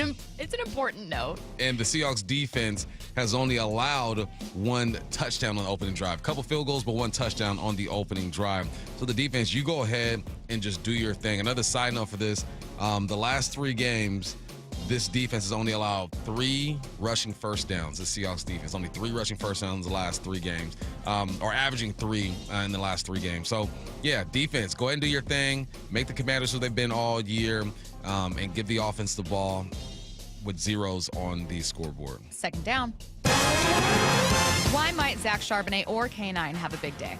These guys might have a big day because the Commanders are second when it comes to missed tackles. We talk about the Seahawks and their troubles when it comes to tackling. They've gotten better, but the Commanders are second when it comes to missed tackles. So that means Zach Charbonnet, K9, just get downhill. You get downhill, you might break a tackle. That's one of the reasons why I'm saying attack the middle of the football field with their interior linemen and interior linebackers, because they do make a lot of tackles. Bobby still up there when it comes to the tackle count, but they will miss some as well. So just run hard, man. I know it's nice to snatch ankles and put a guy on the ground and make him look silly, but it's even better when you can just pick up first down. So get downhill, run through these tackles. They have missed 65 tackles this year, second most in the NFL. Just continue to do that. Third down. How do you make the Commanders' run game average? Easier said than done. All right, they're third in the league when it comes to rush yards per game, like 120 something, I think I want to say. It's all about the quarterback. And I know this is Jaden Daniels, easier said than done. But if you just neutralize him, this run game goes from third best to about 22nd or 23rd best in the game. You take away his yards. easier said than done. I think I said yesterday, and he scrambles the most out of any quarterback in the game right now. More than Lamar, more than Pat, who's leading all quarterbacks when it comes to rush yards. But you neutralize the run game by keeping Jaden Daniels in the pocket. So how are you going to do that? Your edge rushers, you can't get too far off field. You get too far off field, he slips outside, he is gone. Maybe you spy with a linebacker. You give Ernest that responsibility. There are things that you can do. It's impossible to stop Jaden Daniels. I doubt he walks away from this game with 0 rush yards. Not going to happen.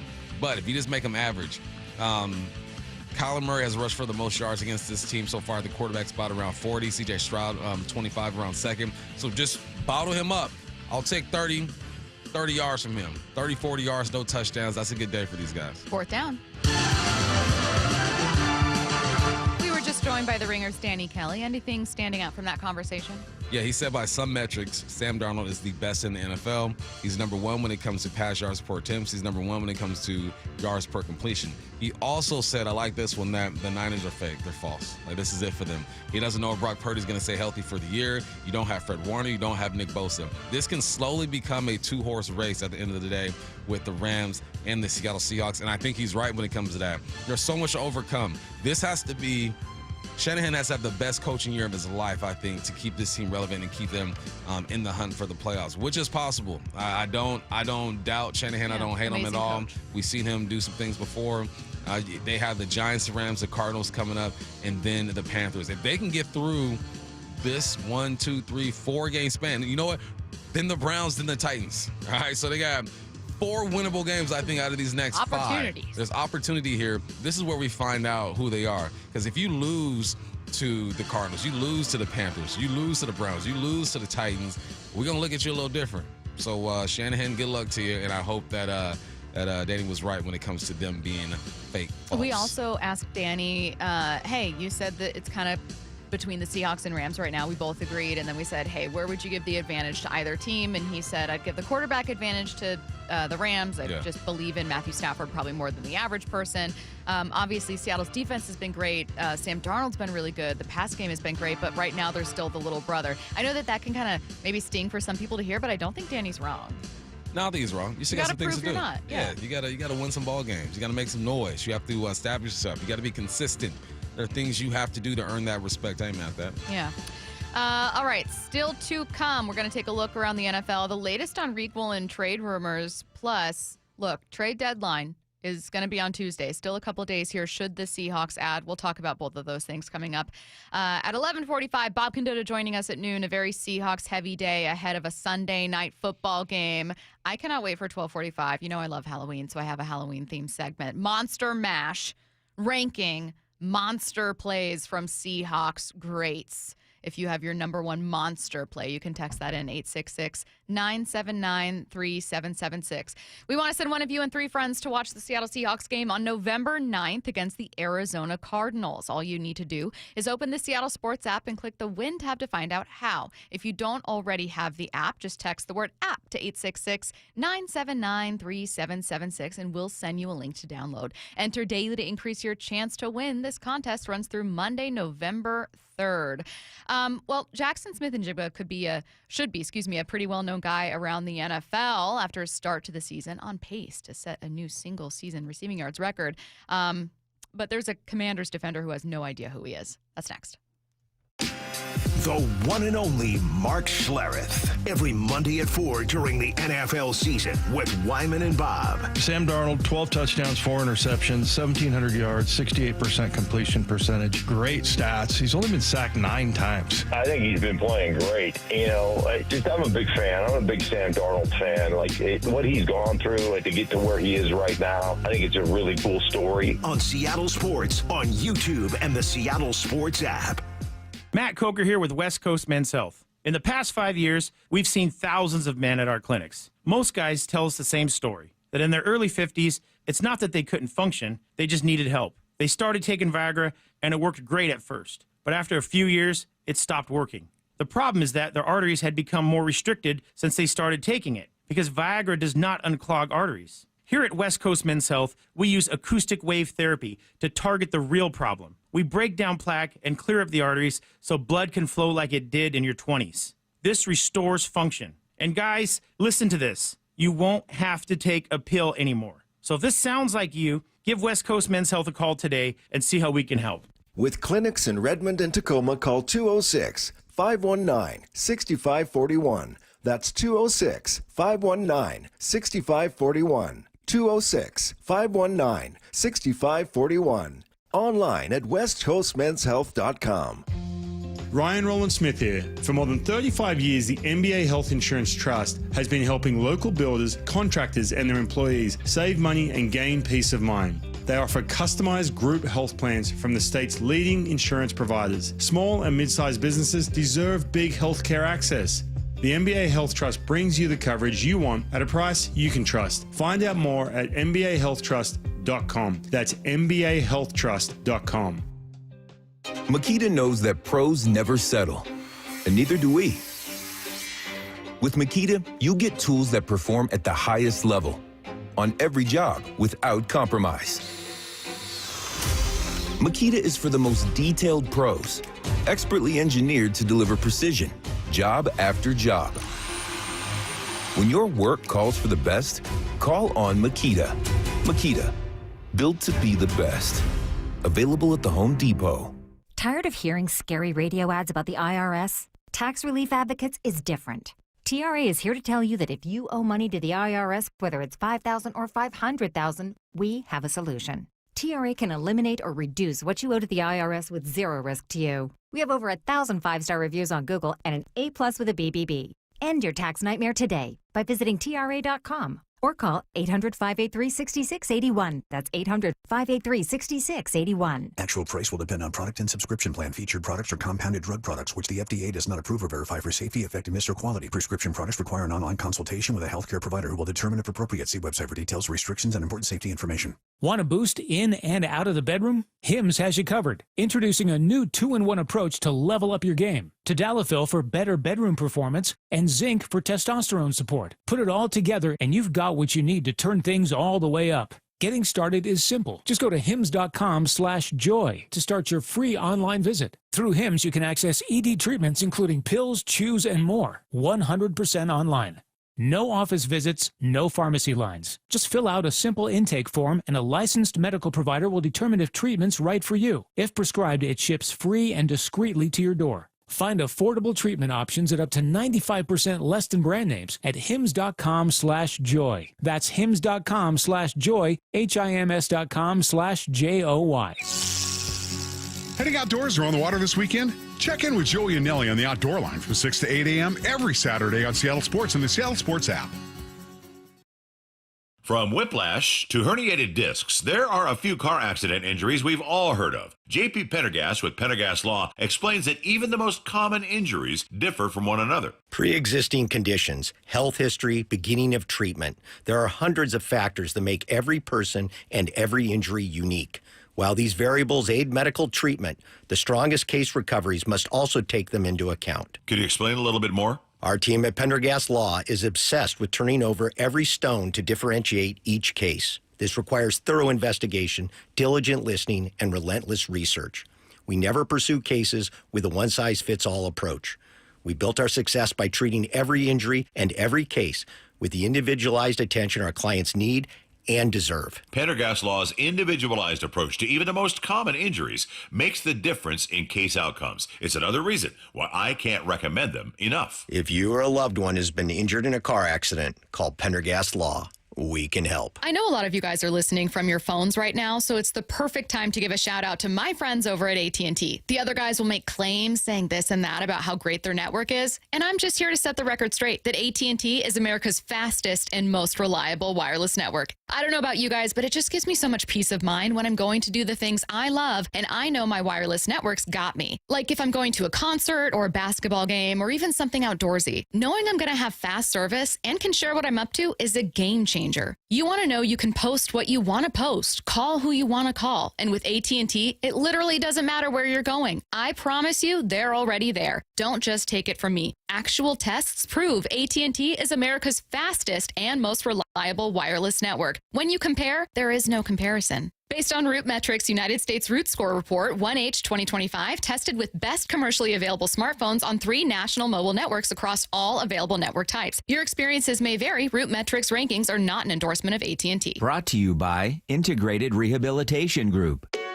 This is The Timeline with Bump and Stacy. Brought to you by 1-800-DUI-AWAY. Jackson Smith-Njigba should be a pretty well-known guy around the NFL after a start to the season. After all, he's on pace to set a new single-season receiving yards record. Already 819 yards, 181 away from 1,000. But Commanders defensive tackle Daron Payne claims that he doesn't know who he is. Not a guy you'll directly match up with, but when you watch a tape of Jackson Smith-Njigba, what's that look like? Who's that?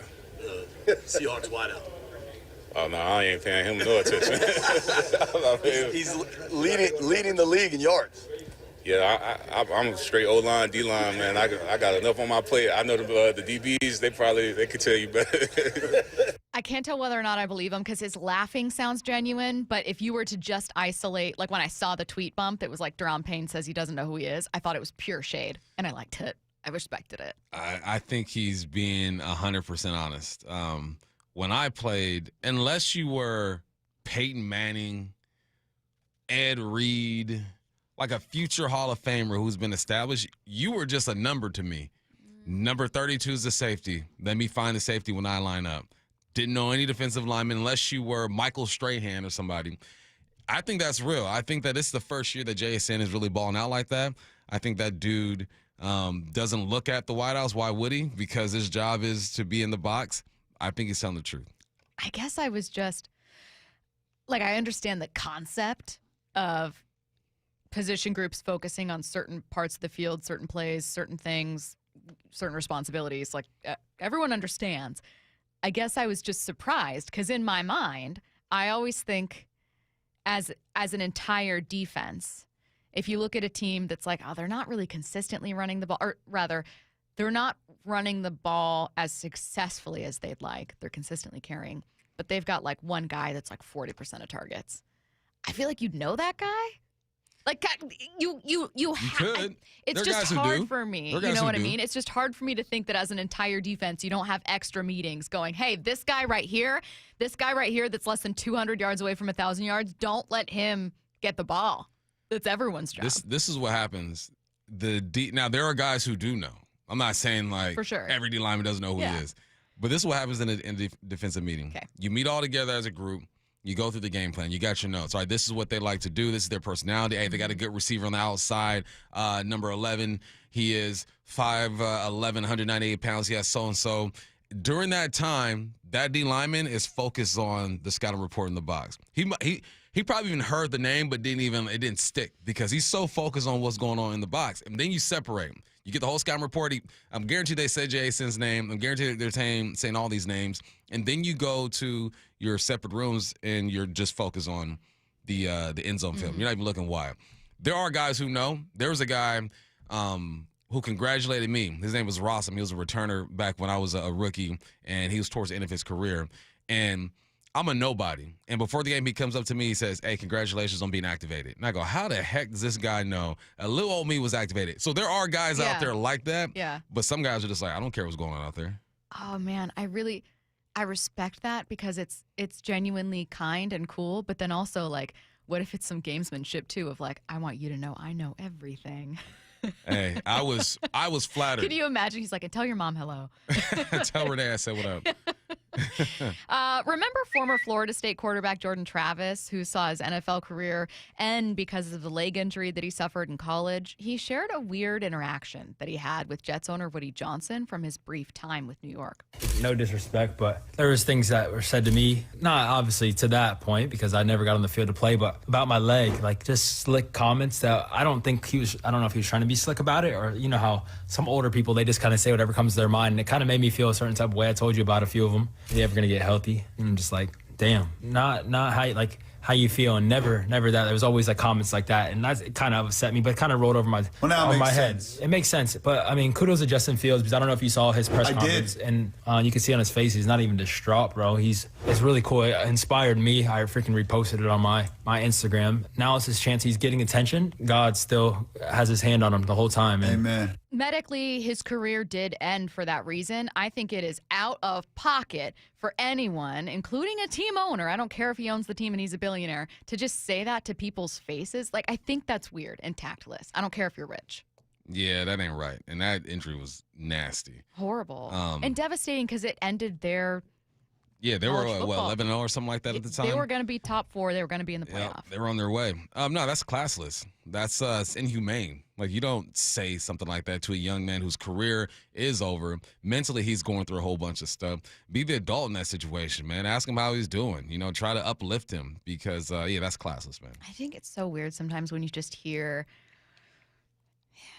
I can't tell if this is going to be a problematic thing to say. I don't think so. But, like, I feel like some of the stories you hear about people that say really out-of-pocket things are sometimes just always, like, billionaires or really, really wealthy people with a lot of power. And I think that sometimes, while there are many people that have money and lots of power and whatever that are, like, normal and don't conduct themselves that way and professional, I'm also never shocked when you hear about a team owner, especially one that's been an owner for a really, really long time, who's a little bit older, who's used to getting what he wants and saying what he wants without consequence.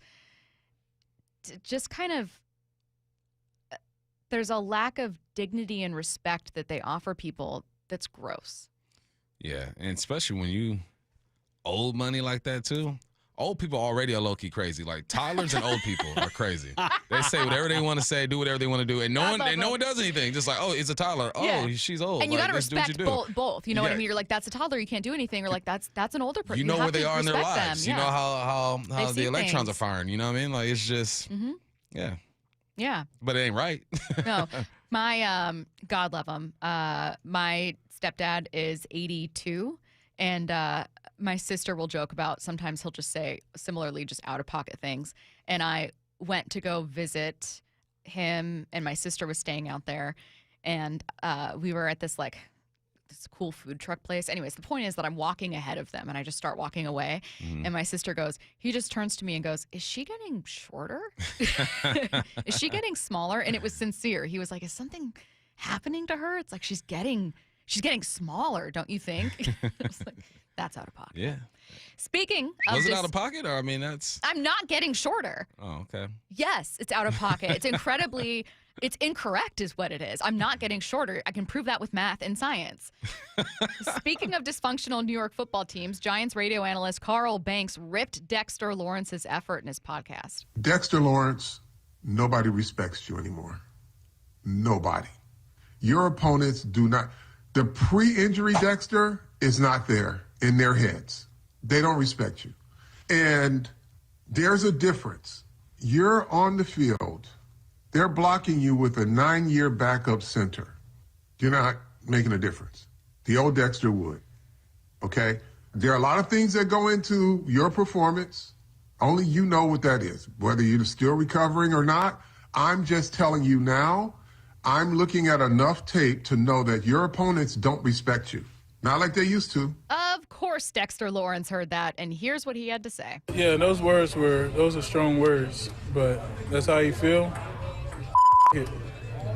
Does it mean more to you those words mean more that they're coming from him, no. Like a giant legend? No? No? Why not? He's delusional. No. Also, what are you supposed to say to that? What are you supposed to say? Does it mean more that someone who was great thinks you're trash? Does that make you think you're trash? No. He's being doubled at a league high 74.9% rate on his pass rush. That's crazy. He's being double teamed at 74.5% last year. So they're doing the same thing. So saying that they don't respect you, I think, is a bit harsh, a bit overboard. But he's probably looking at film and seeing some instances where he's not giving effort. Sure. And that's the tough part about watching film, right? Unless you're watching – every week I watch offense and defense from the Seahawks, right? And sometimes it's easy to forget what happened 2 or 3 weeks ago, and you take this person from this one series for what he is. You think that's him as a football player, but really, he could have been tired, he's hurt, he's fighting through some injuries or whatnot. Who knows what's going on? There's so many things that you have to take into account when you're watching film.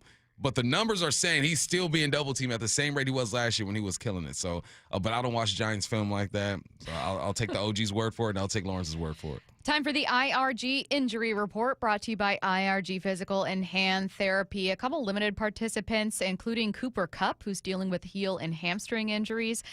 Notable that he was a full participant on Wednesday and then limited on Thursday. Keep an eye on that one. Jake Bobo, a new addition, who was limited in practice on Thursday with an Achilles injury.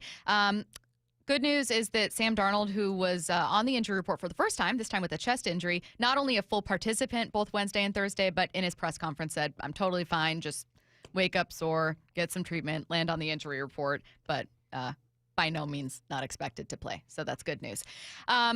Seattle Times' Bob Condotta is going to join us at noon, about 20 minutes from now. Before we get to that, we may have an update on the latest with Riq Woolen trade rumors. That's next. It's the Hawks Player Spotlight. Tight end A.J. Barner is with us. How are you, man? Doing well. It's good to be on here. Brought to you by Three Tree Roofing. The rookie on this O-line, Gray Zabel, is with us. Sam is an elite quarterback. Going deep with a different Hawks player every day at 3:30 with Wyman and Bob on Seattle Sports. Every time he walks into the huddle, we know we got a chance for a big play. Nick Eamon-Wari is with us. I felt good physically going into the game. Catch up on every Hawks Spotlight on Seattle Sports on YouTube and the Seattle Sports app. Welcome to IRG Sports Injury Update. We're with Shannon O'Kelly, physical therapist and president of IRG Physical and Hand Therapy. And our guest, Dr. Brent Thiel, MD, orthopedic surgeon at Western Washington Medical Group, Orthopedic Sports and Hand Center in Everett. Dr. Thiel, welcome. How are you?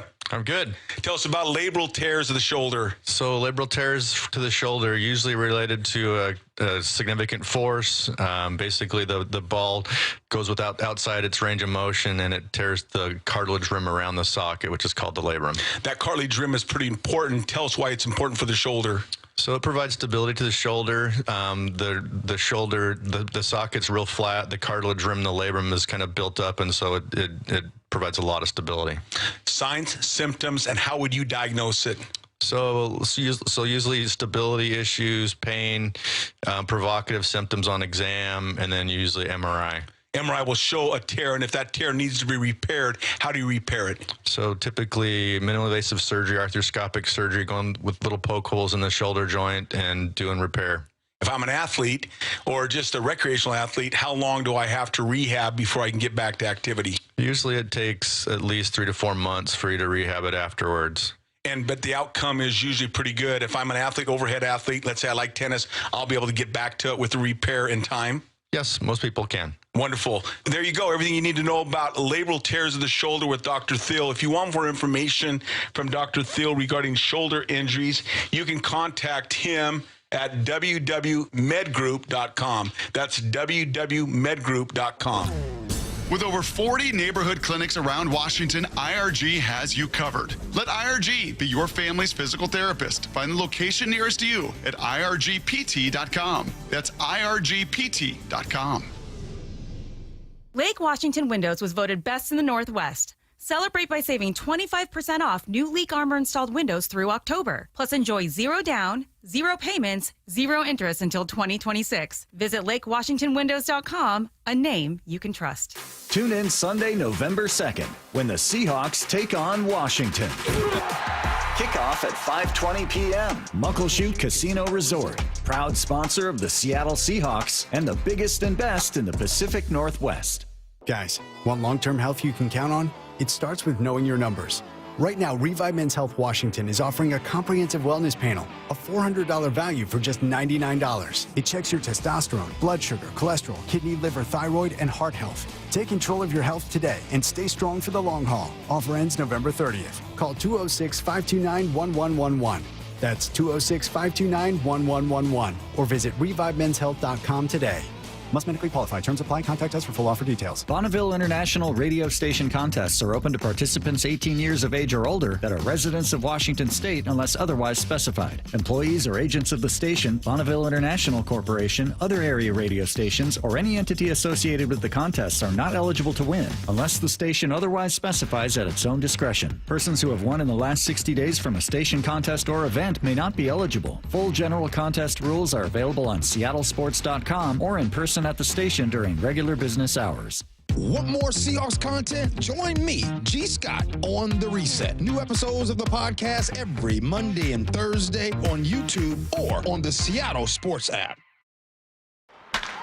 Hey, baseball fans, Rick Riz here with Luke Wilson, a local owner of Pella Windows and Doors of Western Washington. Thanks, Rick. Just like October baseball, Pella Windows and Doors of Western Washington is stepping up to the plate. Mention Go Seattle when you schedule, and you'll score 15% off plus 12 months with no payments and no interest. This is your chance to swing big. This offer won't be around for extra innings. Don't wait. Schedule your free appointment today at PellaPNW.com. After years of wear and tear, Joe had osteoarthritis in his wrists and shoulders. I've pretty much worked out my whole life. I actually decided I'm going to train for a half Ironman triathlon. The pain was interfering with every part of his life. Basically, can't sleep, causing those kind of problems, very limited movement. Joe had surgery, but it wasn't the fix he was looking for. The doctor told me, he's like, hey, this is just going to be a partial fix. You're going to eventually need joint replacement. That's when he decided to see Dr. Mark Wagner, MD, at Seattle Sports and Regenerative Medicine for stem cell therapy. And they're just getting better. I can basically do full motion. I don't have really any pain. What kinds of things are you able to do now that you weren't before? I like to golf, and it definitely has made my golf game not as painful. And sleeping. I'm sleeping better because I don't have that aching at night going on and having to roll over. So, are you recommending this to others? Oh, everybody I talk to. Yeah, it's a no-brainer. Before you choose surgery, consider stem cell therapy with Dr. Mark Wagner, MD, at Seattle Sports and Regenerative Medicine. Schedule your consultation at drmarkwagnermd.com. Luxury has arrived at Snoqualmie Casino and Hotel. It's Mike Salk here. You can book now for an unforgettable experience. Let's talk about Hawks Peak. It is the place to be for game days this football season. With over 66 TVs, indoor-outdoor concept, the deck is covered and it's heated as well. And the food, oh man, it was excellent. All with breathtaking views of the Cascades and the Snoqualmie Valley. Yep, you can go to snocasino.com. Seattle's closest is now Snoqualmie Casino and Hotel. From the Quantum Fiber Studio. This is Bumpin' Stacy. Weekdays 10 to 2. On Seattle Sports and 97.3 FM HD2. The latest on Riq Woolen trade rumors. I'm realizing this Like the music hit right as you mentioned that. Jeez, that was pretty good. Mike Garafolo on NFL Network was talking about Riq Woolen, who at one point was kind of favored to be moved at the deadline, and had this to say. Riq Woolen, the cornerback for the Seattle Seahawks, the guy that we mentioned early this season as a possibility closer to the trade deadline. Everything I'm hearing right now is that he is more likely than not to remain with the Seattle Seahawks. He is a free agent at the end of the season. The Seahawks have not given up hope that he will be in their long-term plans. Now, Brady Henderson, not just earlier this year, but even recently, said, look, that speculation about a Riq Woolen trade was not unfounded. Like, it's very real. And there's a reason that in the trade previews you're going to find from any outlet around sports, they're going to have Riq Woolen's name. There's also an assumption of like, hey, you're going to extend Devin Witherspoon. You're probably not going to extend Riq Woolen. Why not get the most right now before he becomes a free agent? Yet suddenly, you've got some depth concerns in the secondary. Would you hang on to Woolen? I'm holding on tight. Riq, let's figure this thing out, all right? Let's work together. Let's continue to grow your game. But it's because of injury. If everyone was healthy, then I think that I'd probably be more inclined to do it. Because he is, I wouldn't say one of a kind. There's probably another corner out there like him somewhere, but it's hard to find a Riq Woolen physically out there. And if he's in the right system, he could get back to who he was his rookie season. But just because of what's going on here as far as injuries, you got to hold on to him, man. And I think that he's capable of changing everyone's mind. 3 or 4 games in a row, he looks good, gets a couple of interceptions, great in coverage, making a couple tackles. You start to look at people different. So, no, if this were, if all were healthy and everyone's looking good, then probably I'd entertain it. But right now, we're holding on. I was reading one preview for the trade deadline that mentioned Riq Woolen and said, unfortunately, he's just not really a fit for Mike Macdonald's scheme. And I said, bookmark. I'm going to ask Bump about this. Is he a fit for what Mike Macdonald? Like, is the issue with Woolen a fit issue? It's like traits, right? Player attributes. Mike Woolen's system, you have to be disciplined because he is going to dial up a blitz every now and then that puts pressure on the back end. You have to be a good tackler. And just technique-wise, you got to be on point. Sometimes Riq loses that. And it's a curse of being a good athlete. Great athletes can get away with not being as technically sound as the other guy. Me personally, I had to be on point with my route running because I wasn't the fastest, the strongest, the biggest. I moved different. Now look at a guy like when I was playing like Nate Burleson, who was just more athletic, faster, taller. He could do some things that I just couldn't do. I'd watch him on film. I'm like, Nate, how do you do that? Like, I can't do that. And it's just God-given. So that's where Riq is.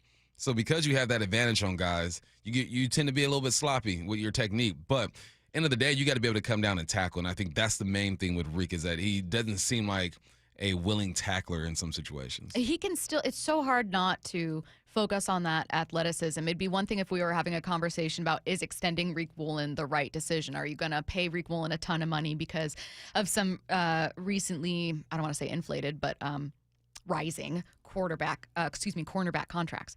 That's not the conversation we're having, though. It's, can Riq Woolen help your team this year? I think the answer is yes. He can. He can and he will. Man, I believe in Riq. Maybe I've been foolishly just an advocate of Riq because I've seen what he looks like when he is on point, when technique-wise he's on point, when his eyes are in the right place, when he is setting the edge trying to make a tackle. I've seen him do it, and that's kind of like when I train and coach kids. If I seen you do it, then I'm going to push you. Now, if I've never seen you do it and I don't believe you can do it, I'm going to coach you a bit differently. That's my approach with Riq is because I've seen him be technically sound, play the ball in the air, get on the hip, right face, make a tackle, so I'm rooting for him. What if someone were to text in right now and say, well, Bump, yeah, I've seen him do it, but it was in his rookie season. He hasn't done it since, and I don't think he can do it again. He's done it. That'd be foolish. My man has played in 1,000 snaps. You think since his rookie season he's never been on point? No, but he has made some plays that are glaring, that stand out, especially when you're a DB. DB are like linemen. You only really pay attention to him when things are bad. He's got to do. Why was the rookie season such an outlier then? Not an outlier as in, like, he's never looked good since, but, like, that was a standout year. He was a runner-up for Defensive Rookie of the Year. He went to a Pro Bowl. He tied for the league lead in interception. I mean, those are big accomplishments. It's hard to do that again, but it's also been kind of, I think, downhill in the minds of some Seahawks fans since then. Why? It could be several things, man. I don't know what's going on in his personal life. Sometimes when you have success as a rookie, it gets you ahead a little bit, and you don't train as hard. You don't pay attention to the details. When you're a rookie, you want to be so on point, especially if you're a rookie like Riq was, a fifth-round pick, I believe. You come in with low expectations. No one believes that you can do anything, and then you outperform those expectations. Also, he was getting more opportunities to make plays because teams were going at him. Go at that rookie. I don't know what his offseason looked like. I can't speculate when it comes to that. But sometimes your offseason ain't on point, and you're not as focused as you used to be, and you take things for granted. So it could be a bunch of things. I mean, physically, I don't know how he's feeling. You know, is there a tweak here or there? Relationship with coaches. You know, and because he was primarily a wide receiver in college, and he comes to the NFL, plays a couple years at DB. I think 14 games he played at DB before he was drafted. There's still development that needs to go down with him. He doesn't have all the reps that these guys have if he played DB in college your whole career. So it could be a bunch of things, Stacy. I don't know exactly what it is, but, you know, you can go either way with that. Would you add at the deadline? Forget not trading Riq Woolen. Yeah. Would you add to the groom? I think they have, didn't they? Put a guy on practice squad. He's mainly a returner, though, but I think he's a DB as well. Okay, so just like depth, like someone who can, like, we can have a body there. Yeah, I don't think you need to go out and get a starter, but depth, yeah. I think in general, like, I'm like 5% that the Seahawks will make any move at the deadline. And I think that's okay. It's also knowing that that's your last chance to do it. There's a feeling of finality that makes you a little bit nervous. Oh, God, What if you get injured? What if you lose a safety then? And you should have traded for a safety at the deadline. There are teams that are going to be sellers. There are teams that are completely out of this. Should you have given up a draft pick? But conversely, I don't see a glaring issue with this team that I think this will keep you from the playoffs. This looks like a playoff team so far. How far will they go? That's yet to be decided. All right, well, let's stick with the Seahawks. Seattle Times' Bob Condotta joins us next. Every morning at 7:45, Brock Ewart tackles 3 football questions as only he can. Well, as you start gearing up for the trade deadline, Brock, salary cap space probably looks awfully important. Where do the Seahawks Sure rank? does. Yeah, they are in the top 10. It looks like the Seahawks are 8th in the league. If they want to make a move, there really should not be a contract that for this season they can't inherit. They got $20 million in cap space. Catch every Blue 88 on the Seattle Sports app. You gave years, maybe decades to your job. You showed up, worked hard, and planned for retirement. But now the company's changed, or maybe you've taken a buyout or been forced into early retirement. So what happens next? I'm Jeff Jr., founder of Trajan Wealth. And if you've built up a 401k or thrift savings plan, now is the time to ask, is that money really working for you? Many workplace retirement plans offer limited options and even less guidance. At Trajan Wealth, we help people just like you roll over their accounts into IRAs with more flexibility and personalized investment strategies built around your goals. For households with $500,000 or more, let us build you a personalized plan. We operate on veteran values, service, trust, and doing what's right. Your next chapter starts now. Call Trajan Wealth, 206-466-3300. That's 206-466-3300. Advisory services offered through Trajan Wealth, LLC, an SEC-registered investment advisor. Hi, I'm Justin Shirley. We offer 0 down, 0 interest, and 0 payments for 24 months on new roofs. Call 866-ROOF-ROOF now. State Roofing and Exteriors, held to a higher standard since 1968. The birth of the American supercar is roaring into LeMay, America's Car Museum, October 25th. Curated by racing legend Steve Saleen, this high-octane exhibition features icons like Hennessy, Shelby, Zinger, and more. Don't miss it. Visit americascarmuseum.org. Stacy here, and I have had a horrible experience selling and buying a car. That's real. So trust me when I say I know a good experience when I see and feel it. Selling that old car or getting a new one from a place you can trust does make a difference. And that's been my experience at Wayscar Ford in Auburn. These are real people I'm talking about here. Mark and Chris have been absolutely wonderful. I also met The Way himself. They all care about making sure you have a hassle-free, low-pressure experience. And they mean it, because you can sell your old car to Wayscar Ford, get paid for it that day, and then get a second check when they split the profit of selling that car with you. You can also explore a competitive selection for your new ride and upgrade like I did. I upgraded to a 2025 Bronco Sport, heated steering, all-wheel drive, leather interior. I'm obsessed. Wayscar Ford is family-owned and operated for 103 years in Auburn. Lifetime powertrain on all new Fords, never any pressure. If you change your mind within 5 days or 500 miles, take it back for a 100% refund. WayscarFord.com. This Breast Cancer Awareness Month, choose care that puts you first. At Snoqualmie Valley Health, you won't wait weeks for a mammogram. Appointments are available now, just 30 minutes east of Seattle. Experience the difference with advanced 3D mammography and our new Breast Health Suite, designed for accuracy, comfort, and peace of mind. If you're 40 and older, yearly screenings are recommended, and no referral is needed if you haven't had a mammogram in the past year. Don't wait. Detect early. Schedule today at SnoqualmieValleyHealth.org.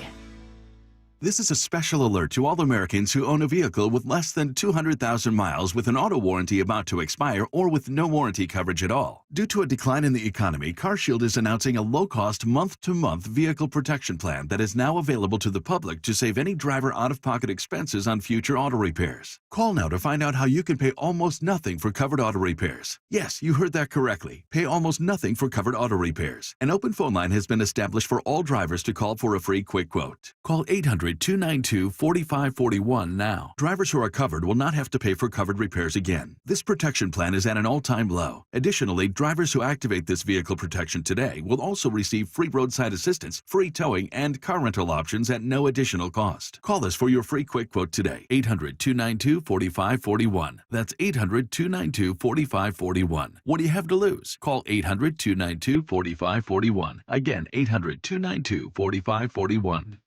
If you're 55 or older and into that whole saving money thing, T-Mobile has an exclusive phone and internet bundle just for you. Right now, get 2 unlimited phone lines plus 5G home internet for just $30 each per month with autopay, plus taxes and fees. And with 5G home internet, setup is easy with just 1 cord and no technician needed, which is great if you're also into that whole keeping it simple thing. Switch now and experience the best mobile network in the U.S. Visit your local store to start saving. T-Mobile, it's better over here. Based on analysis by Ookla speed test intelligence data Q4 2024 to Q1 2025, Ookla trademarks used under license unlimited on our network. Customers on voice plan may notice speeds lower than other customers and further reduction if using more than 50 gigs a month due to data prioritization, video streams, and SD on this plan. Home internet pricing after $20 a monthly bill credits plus $5 per line without autopay. Debit or bank account required. See 5G device coverage and access details at T-Mobile.com. This is Seattle Sports. Streaming through the Seattle Sports app. KIRO AM Seattle. KIRO FM HD2 Tacoma. Home of the Seahawks, Mariners, and everything Seattle sports. Seattle Sports Snapshot. The Commanders have officially announced Jaden Daniels will start Sunday night against the Seahawks, as was expected. Daniels missed Washington's Monday night game against the Kansas City Chiefs with a hamstring injury. Receiver Terry McLaurin is out. The World Series returns to Toronto today for Game 6. The Blue Jays a chance to win it all. Their ace, Kevin Gausman, is on the hill against Yoshinobu Yamamoto, who's thrown 2 complete games in the postseason. Snapshot, brought to you by Miller Lite. When it's game time, it's Miller time. From the Quantum Fiber Studio, this is Bump and Stacy on Seattle Sports. Streaming through the Seattle Sports app and at seattlesports.com. Now, here are your hosts, Michael Bumpus and Stacy Ross. Here we go now. Seattle Times' Bob Condotta joining us now on the Emerald Queen Casino Sportsbook Hotline, getting you ready for Week 9. Seahawks taking on the Commanders in Sunday Night Football. We had a couple interesting names on the injury report for Seattle. Bob, I know that a final injury report, well, it comes obviously 90 minutes before the game. We'll figure out inactives, but still some questions that you'll have answered later today. For right now, subject to change, is there a player in danger of missing this one outside of Julian Love? Yeah, I think Riq Woolen and Eric Sauber, those 2 guys look like they're probably trending toward not playing. Riq Woolen, Mike Macdonald said the other day, could be an IR candidate. And then Eric Sauber, none of us really knew exactly what happened with that one, but he hasn't practiced all week as well. So it kind of looks like maybe, he's usually out there at the time when we can watch practice, and we were just out there and he wasn't out there again. Neither was Riq Woolen. So I would think those 2 guys as well. What's the biggest challenge this week? Is it as simple as just Jaden Daniels, or do you see something else in this game that could give the Hawks a little bit of trouble? Yeah, I mean, obviously that's the biggest one. I mean, Washington getting him back certainly will help them a lot. That offense, just kind of the up-tempo nature of it. They run the no-huddle pretty much more than any other team. I think it's 300 out of their 466 offensive snaps this year have come out of the no-huddle, so they really use that a lot. And that can be a little more difficult on the road to deal with for a defense sometimes, just because, once it gets going and maybe the crowd gets into it a little bit, and it can be kind of the communication aspect of it. So that's going to be a real key for the Seahawks. And the no huddle also can make it a little bit harder to get your substitution groups and things like that in there, your different personnel groupings. And so, it really calls on everybody, coaching staff as well, to kind of really be on their P's and Q's to make sure all that stuff goes smoothly. Everyone's been talking, obviously, about the Seahawks run game. It was part of their stated identity and has been for a while entering the season. And even though they are giving it every effort, I think they're second or third in total attempts per game. It's just not been quite what they've wanted. Do you think that there's an opportunity here against the Commanders? Yeah, well, what's interesting is Washington has not been viewed as very, they don't have a great run defense stats, and I can't remember off the top of my head exactly where they rank, but overall they're not one of the better run defending teams. And then where they specifically have been thought to not be great at it is on the perimeters, on the edges. If you watch some of their games, that's when guys have been able to make big runs on them.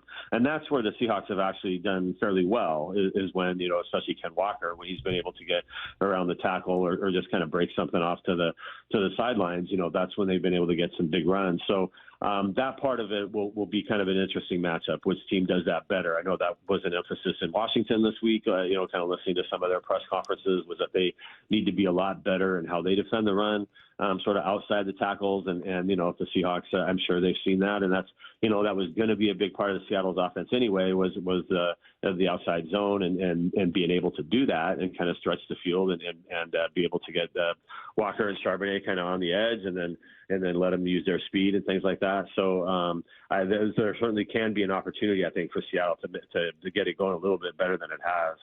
Are there any obvious promotions from the practice squad you can kind of foresee with maybe like a Riq Woolen being out? Yeah, I mean, Cody White would probably be the most if they do have to do that with Riq Woolen. And it was interesting, both Jake Bobo and Cooper Kupp ended up on the injury report yesterday as limited, and they hadn't been earlier in the week. So we'll see if there's anything with those guys as well. But Cody White would be the most obvious sort of skill set and what they ask him to do with Riq Woolen. Cody White can return kicks and do all the special team stuff that Riq Woolen does. So I would imagine if Young's out, they'll probably have to do that. We were just talking about the trade deadline, maybe anticipating Seattle doesn't do anything, or even that the trade deadline around the league is just a bit quieter than we all expected.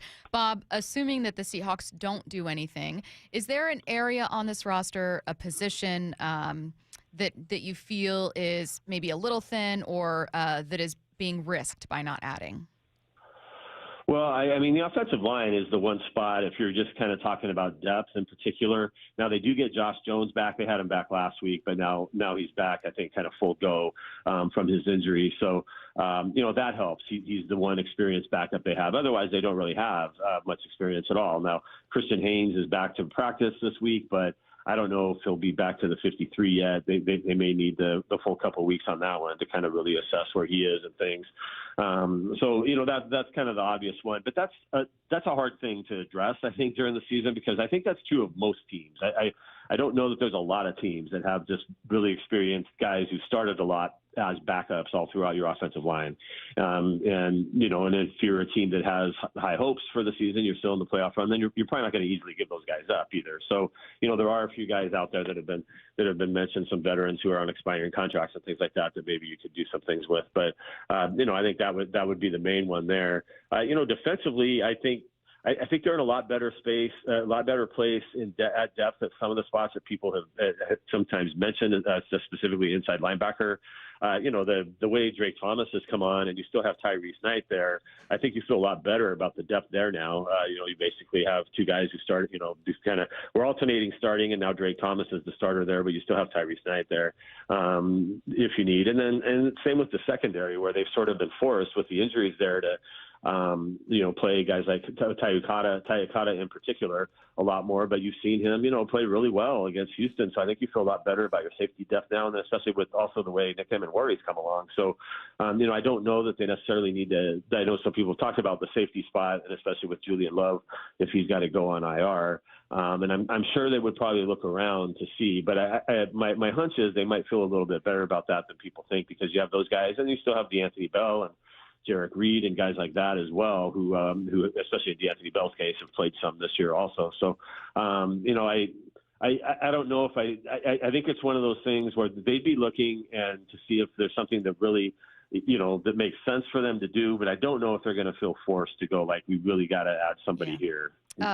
Quick follow-up on the trade deadline. I saw you retweet it, so I know that you saw the sound from Mike Garafolo on NFL Network this morning saying that the Seahawks haven't given up hope that Woolen will be in their long-term plans, and then just added like he doesn't anticipate now that he'll be traded.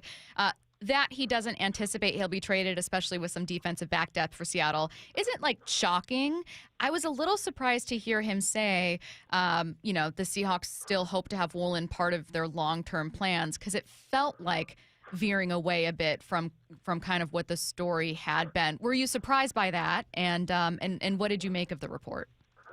Well, that could easily be one of those things where I think it's been obvious for a month or so that they've been listening, right? And so maybe they've figured out what the market is, and maybe the market's not quite what they thought it was going to be, or what either side thought it was going to be. So maybe from Woolen's standpoint as well, it's like, they go back to him and like, look, there's not really the market that they found for him.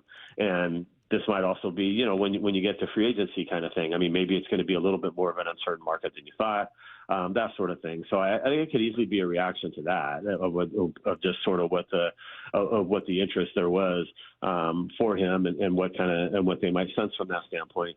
You know, it was interesting. Mike Macdonald a couple times in the last couple of weeks has really sort of, it's felt like he's gone out of his way to really praise Woolen. You know, for the way that he's practiced and the way that he played against Houston, and feeling like, you know, kind of saying that, you know, that they kind of felt like his attention to detail and things like that was a little bit better maybe than it had been, and that they really felt like he was kind of trying really hard at a lot of those things that I think people have felt like were the issues with him. So, you know, it could be one of those things where if they feel like they're not going to be able to trade him now, you probably also try to send that signal to him, like, look, this isn't just, we couldn't trade you, and so just write it out, and you know, in 2 months you're out of here. Like, they probably want him to view it more as you could be part of the future. You know, if you're going to be here the rest of the way, and this is a team that has high expectations, and they might really need him. You know, I think he could end up starting playoff games for this team. You know, you probably want him to feel invested in the whole thing, and so, you know, there could be a little bit of message sending and all of that. We you know, we've been looking at the offensive line and how they've been developed. There's a name. He's still on IR, I believe. Christian Haynes. Like, what's the update with him? And if and when he is healthy, do you feel like the Hawks will give him a chance to get into the mix? Yeah, I mean, so he returned to practice this week, and so he's been out there the last couple of days. So they now have 21 days from when he officially returned to practice, which I think was Wednesday, for him to from when they would have to either you know, put him on the 53, or then he stays on IR for the rest of the season. So they've got a little bit of time there to kind of just look at him and see where he is, so he can practice fully like any other member of the team. But he's just not, you know, he's kind of that limbo phase when you're in that 21-day window there. So they might use all of that to then get a sense of you know, whether they need to put him on there or not, because they haven't. You know, they haven't had to do anything roster-wise really with their offensive line, you know, other than Josh Jones missing a few games. But otherwise, they've kind of been pretty stable there. So if you did move Haynes on there, you might have to make a move or something to create a spot for him. Yeah, I mean, I think it's harder to have open competitions during the season, you know, because you are basically during the season, you're preparing to play a team on Sunday. And so that becomes the real focus. And so certainly there is a competitive aspect to it, but it's a little bit different than training camp when, you know, you have a lot of practices that are just sort of competitive within the team. And, you know, you can kind of do that and give each guy reps with the ones and stuff like that, you know, during the seasons, and especially once, you know, they're going to play 10 games in 10 weeks here. You know, they're probably going to have some weeks where they're going to go a little lighter in their practices, so it can be a little harder to just basically throw stuff open to competition. But I mean, he's basically competed for the job 3 times now, and hasn't won it any of the 3 times. You know, training camp 2 years ago, in 2024, last year mid-season when Anthony Bradford got hurt, and they had to suddenly, you know, they went with Satawa Laumea instead of him, and you know, Laumea's not even on the team anymore, but they went with him instead of Haynes. And then again at training camp this year, and when they tried Haynes at center some as well. I mean, they've definitely given him a lot of opportunities to win a job, or to even just kind of win a split of a job, which they did for a little while last year. Then they decided they didn't want to do that anymore. So, you know, my hunch for now is that it's more of a get healthy, and he can be a backup there that can help you a lot, because Josh Jones is also kind of your backup at tackle. Haynes is at least would be a guard then, who's played some as well, instead of the rookies that they have who haven't played at all. There are a couple offensive rookies that could have some exciting second halves, and you know, it'll be intriguing to watch and see if that happens. But I wanted to look at one of the 2 defensive players that Seattle was able to add, Nicky Manwari. Obviously, he dealt with an injury to start the season, so did miss a little bit of time, you know, still acclimating to the league in that way. But not only, you know, how important is it for him to have a good second half, or how important does his role become without Love, but do you see that expanding? Well, I mean, he's been out there almost every snap the last couple of weeks, so it's hard for him to have much of a bigger role than he's already had. I think they really like the role that he has now. So if this question is he going to take over for Julian Love's spot, I don't necessarily think so. I think you saw that against Houston where Ty Okada started and played in what was sort of Julian Love's role and Kobe Bryant. So they're kind of the two base safeties who play the most back there. And then they've had Emin Worry, so against Houston, Emin Worry essentially just played as the nickel back and basically was out there every play. And the fact that he has shown he can kind of play a traditional nickel and guard receivers downfield. He had a couple of times he had to go quite a bit downfield and on some pass attempts that were made to the receivers he was covering and things like that. I think that was a little bit of a question some people had was how well would he be able to do that, kind of just man up in coverage on a receiver because before that, his role had sort of been more the big safety kind of thing where he might be playing, just more against tight ends and things like that, basically playing a weak side linebacker kind of role. But he basically just played nickel against Houston. I think they're probably going to want to keep him at that. It's already kind of a complicated role they've had for him, where he has to learn a lot of different things within that. And I think they think there's real value in that. Now the question obviously is Devin Witherspoon's probably going to be back this week too, and he does a very similar thing.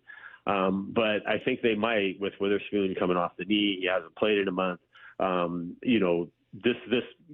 Leaving him in Worry in that role would allow them also to ease in Witherspoon a little bit, not have to immediately go to him playing 100% of the snaps kind of thing. And so I think you could devise some different, Mike Macdonald loves to kind of tinker with things like that. And so you could certainly sort of devise ways for both those guys to play quite a bit. But I do think for the rest of this year, I would be somewhat surprised if they moved Emin Worry to just playing a base safety role. I think they really like what he does, and I think they feel like having him stay as close to the line of the scrimmage on as many plays as he can really helps take advantage of his skill set. How do you think they feel about Drake Thomas? We had him on Hawks Live last night. Good dude, has won the position over Tyrese Knight. Do you feel like if they were to do something at the trade deadline, that's a position they would look at, or do you feel like they like the return they're getting out of Drake? Yeah, I think they like the return they're getting out of him a lot. I think in the way Mike Macdonald runs his defense, I don't think it's the easiest thing ever to just bring a guy in, say he's been playing for the Carolina Panthers, and in 3 days have him learn this defense and suddenly play a lot. Certainly you can do it, but I think, again, that's where I think it would have to be something they really viewed as a huge upgrade, I think. I think one of the things I really like about Drake Thomas is he always knows where to be, and that's a big thing in Macdonald's defense is simply kind of knowing where to go. The communication aspect of it. They ask a lot of that. It's a little bit more complex than Pete Carroll's defenses were, which were a lot more just sort of line up and cover the guy in front of you or whatever. And that's an oversimplification, but that was definitely more. Pete Carroll's defense was kind of regarded as more of that. I think with Macdonald, I think the value of guys who've been here the whole time and now know exactly what they're doing and they don't screw up communication a whole lot. I think that's really important, and I think they really value that. And I think Drake Thomas is really good at that, along with just what he's been able to do on the field as well. With his kind of his instincts to read plays and things like that. I think they feel like is really good. But one of the only touchdowns they've given up the last couple of weeks was just a flat out communication error. The first touchdown in Jacksonville, and when they've just kind of when everybody's been doing what they're supposed to be doing, I think they feel like this defense has been really good the last couple of weeks. So I don't know that they're rushing to make big changes to it. I think they feel pretty confident in what they have in general. Make sure you're reading the latest from Bob in the Seattle Times app or seattletimes.com. He is Bob Condotta. Thanks, Bob. Thanks, Bob. Okay, thanks a lot, you guys. Bye. It's a Football Friday powered by the Snoqualmie Casino and Hotel. Coming up in 15, taking a look around the NFL right now. Time for Headline Rewrites. Extra, extra, read all about it. Headline Rewrites. We must make headlines. The real story behind the headlines in today's news with Bump and Stacy.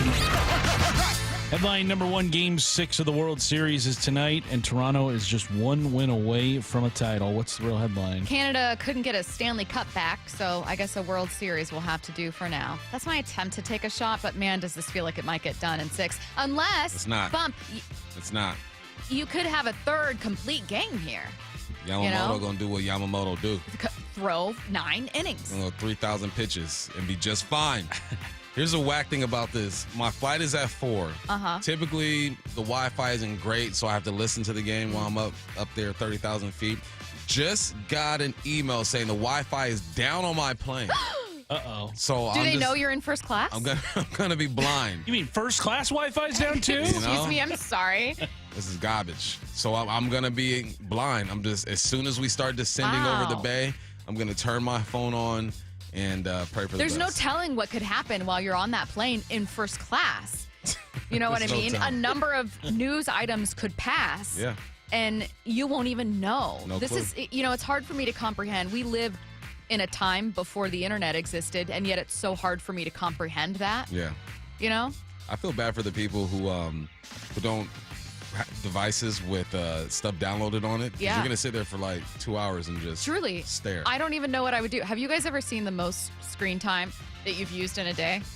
Yeah, it was ridiculous. What was it? Oh, it's like 8 hours or something. When I had COVID and was holed up in my bedroom 10 hours of screen time. Stacy got like 18 hours on that thing. 15 hours. 15? Whoa! Dang. Well, maybe It was because like you put your phone down and it's just. I'll tell you it's on. exactly what it was. It was on a Sunday. I think I laid in bed all day, watched Red Zone, and looked at my phone. And I did not. I think I ordered food. Like, I didn't do anything. Sounds like a great day, though. And I thought about it, and then I went back and looked at it like the other day, and I was like, when did I have 15 hours? Oh, when I decided to be a bum. That's a bummer, though, man. Yeah. Oh, God. Wait, so how will you landing Do they line not up have with... in-seat monitors in first Yeah, class? do they not know I've it's never game been in 6? first class, so I don't know this. No, answer. planes typically don't have the monitors anymore because everyone has Oh, wow. devices. Wow. Yeah. Well, they better fix that. Maybe if the pilots have it, you can have them once in a while just kind of open the door and yell at you guys, Or just over Top of the fourth. over the speaker, maybe. Oh, yeah. What do you mean, like in 1960? They don't open that door much. I don't know if you're aware of American history, but there's a reason why they Can't don't even open that stand door. by that door, Yeah. right? Do you think that the Dodgers force a game 7?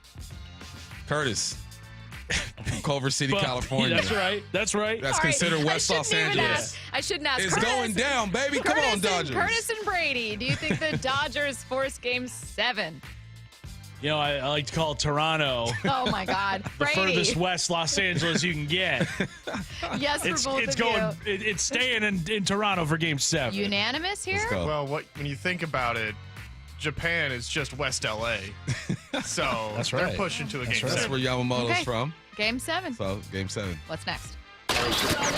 Headline rewrites. Headline number 2, the Ravens blew out the Dolphins 28-6 on Thursday Night Football thanks to 4 touchdowns from Lamar Jackson in his return to the lineup. What's the real headline? Honestly, the most shocking return is that Mike McDaniel will somehow be back as Miami's head coach for the year, by the way. This is not like he hasn't been fired yet. This is like the Miami Dolphins. So no announced matter how that they- bad things Yes. get, he's still going to be there. What if the twist is that that's the punishment?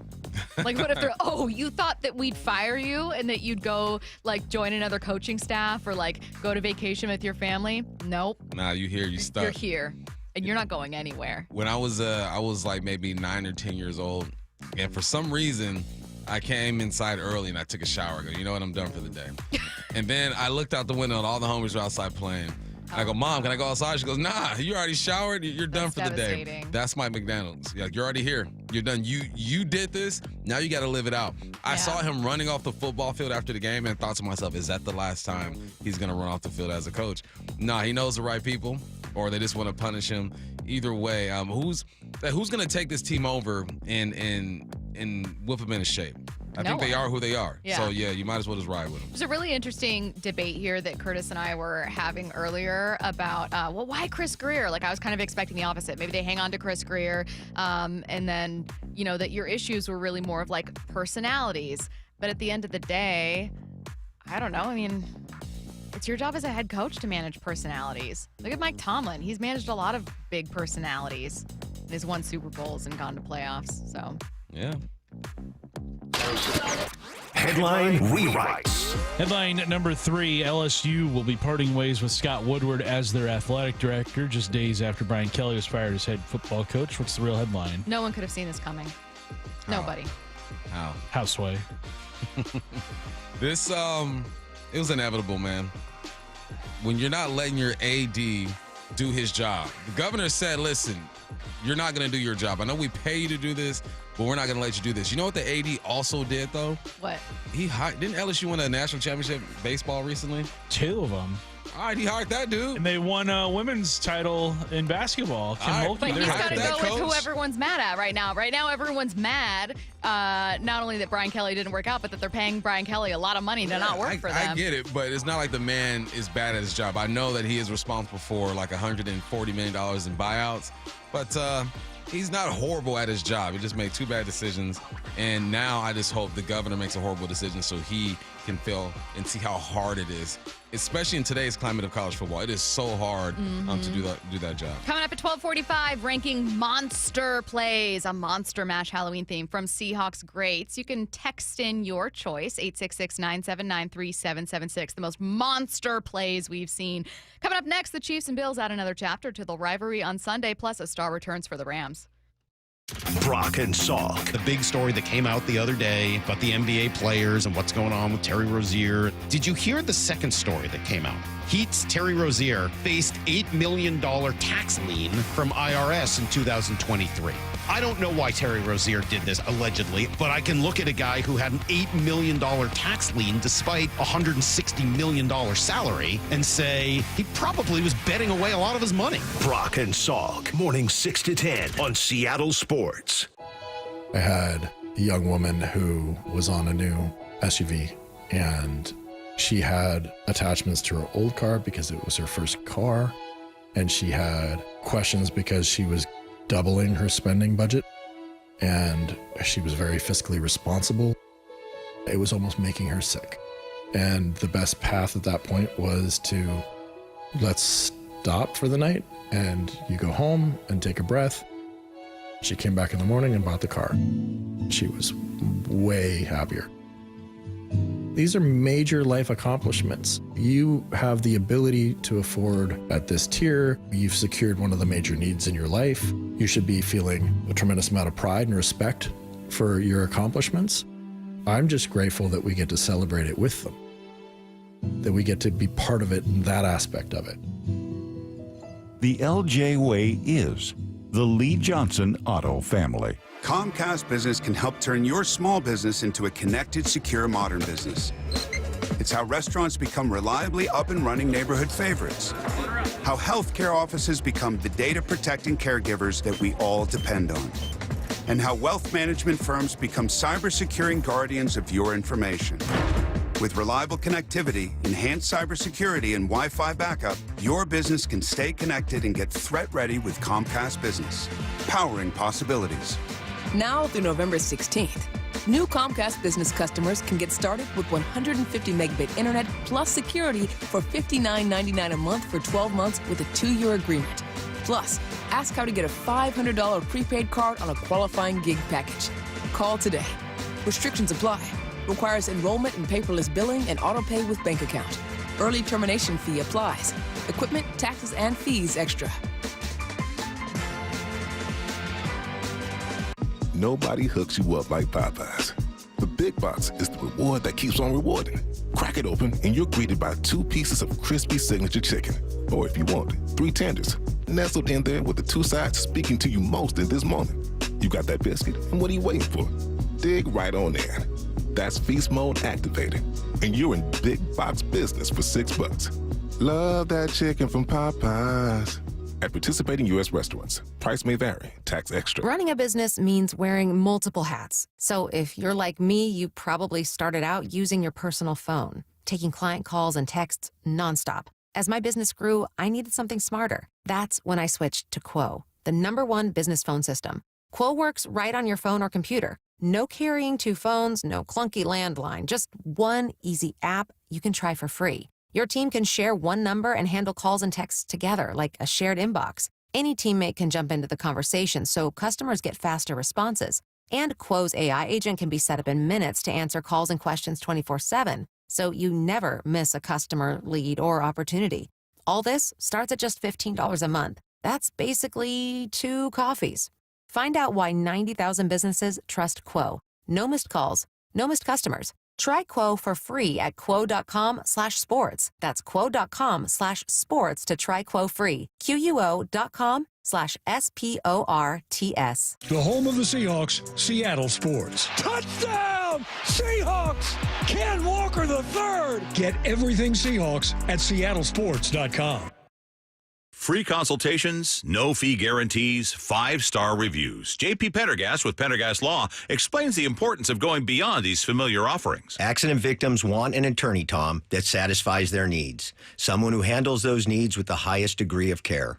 Pendergast Law offers the no-fee guarantees and free consultations, but these only scratch the surface. Okay, explain more. We make sure that every member of our team is genuinely passionate about helping others. Customer service and communication are our top priority. It's how we take care of our clients so they always feel one step ahead of the insurance companies. Our strong reputation for high standards provides comfort and confidence when it's needed most. Pendergast Law offers the free consultations, the no-fee guarantees, and, of course, they are 5-star rated. But what really makes them different is their genuine passion for helping others. I can't recommend them enough. If you or a loved one has been injured in a car accident, call Pendergast Law. We can help. That's PendergastLaw.com. Okay, I have to tell you, I was just looking on eBay where I go for all kinds of things I love, and there it was. That hologram trading card.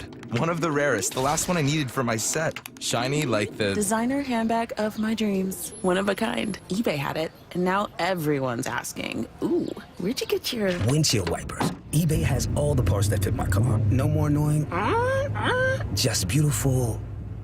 Millions of finds, each with a story. eBay. Things people love. Ready to order? Yes. We're earning unlimited 3% cash back on dining and entertainment with the Capital One Saver Card, so let's just get one of everything. Everything? Fire everything. The Capital One Saver Card is at table 27, and they're earning unlimited 3% cash back. Yes, Chef!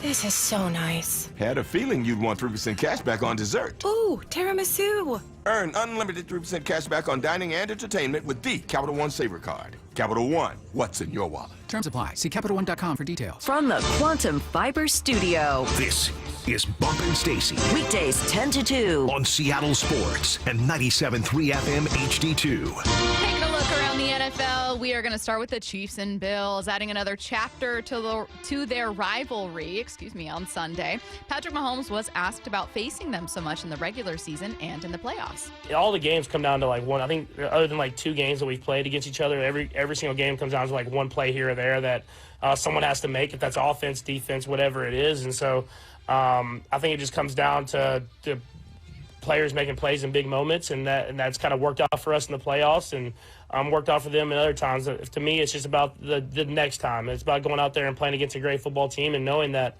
it's not like we can think that's going to happen again. You get to go out there and play with your best ability that next time you get the opportunity to.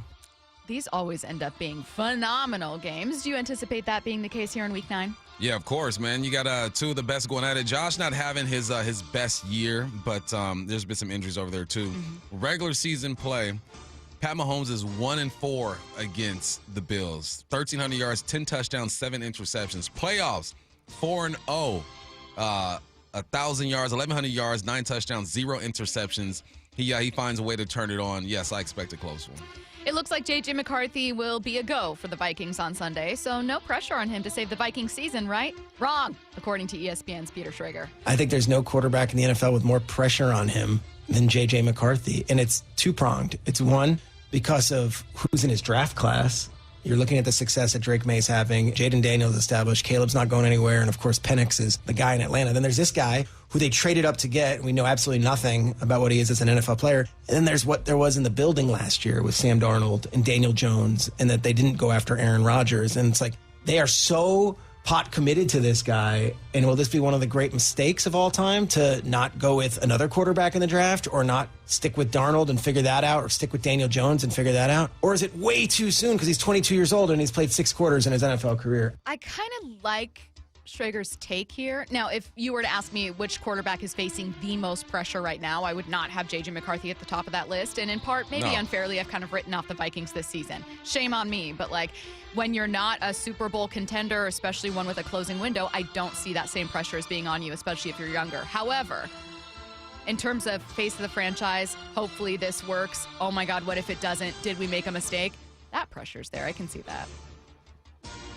Couldn't disagree more than what he just said. Really? No, man. Kevin O'Connell did roll the dice and say, look, we're going to let Sam go. We're going to let Indiana Jones go. Both these guys are playing some good football. You invested in this rookie. But no one's expecting the Minnesota Vikings to do anything right now. Yeah. I'm not expecting them to make the playoffs. They're not going to win the division. Therefore, there is no pressure on him to get this team to the promised land. If they are smart about this situation, it's about focusing on just his development. The pressure is on the guys upstairs. Did you make the right decision? But as for JJ, he's hardly played. He's been banged up. You just want to see him develop and grow.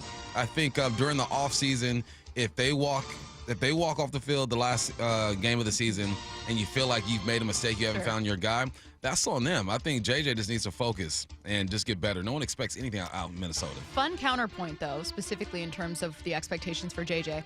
Does the intrigue and success of the other 5 quarterbacks taken in that first round in 2024 add to the pressure? I think it does. I think he has another year to figure it out. He should have another year to figure it out. I think yes, those guys are balling, and it does change the situation. But I count this year as just a wash, honestly. Next year, I think he'll start feeling that pressure. Expect to see Puka Nacua dealing with that ankle injury back in the Rams lineup on Sunday against the Saints. He told the LA media he's ready to go. He's been out since week 6. This is obviously massive. Puka Nacua was leading the league in receiving yards before obviously being out. JSN since surpassing him. They were 1 and 2 though. Also massive for a Rams team that is looking to keep pace in a very tough NFC. You and I talked about the importance of those next 3 games. They're getting Nacua back. Oh, and also, I mean, this game against the Saints, yeah, that makes it pretty important for the Seahawks to keep winning. Yeah, they're probably going to win this ball game. So you gotta keep pace with these guys. You do have the advantage right now until you play. Rams are star-studded. They have a good defense. They have a good offense. They have a coordinator who's proven, a head coach who knows what he's doing. They were the favorites to win the division when the season started, and I think they still are now. So, yes, these next 3 games are going to be crucial. And when they line it up on November 16th, man,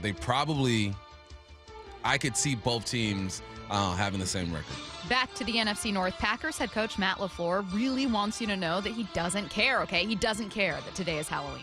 Got a big discussion with this with my assistant Daryl. I was like, I don't give a if it's Halloween, all right? We're trying to win a game, period. Yeah, it's a Friday in the National Football League. That's what day it is. I like Matt LaFleur, but I also like the context of it's almost like, if you misread it, that he's implying, like, these other head coaches just not focusing on the game and instead focusing on costumes and candy, but I'm not about that, okay? None of these head coaches care about Halloween. No one cares that I don't care that it's Halloween. Just me. I don't care that it's Halloween. You know who cares?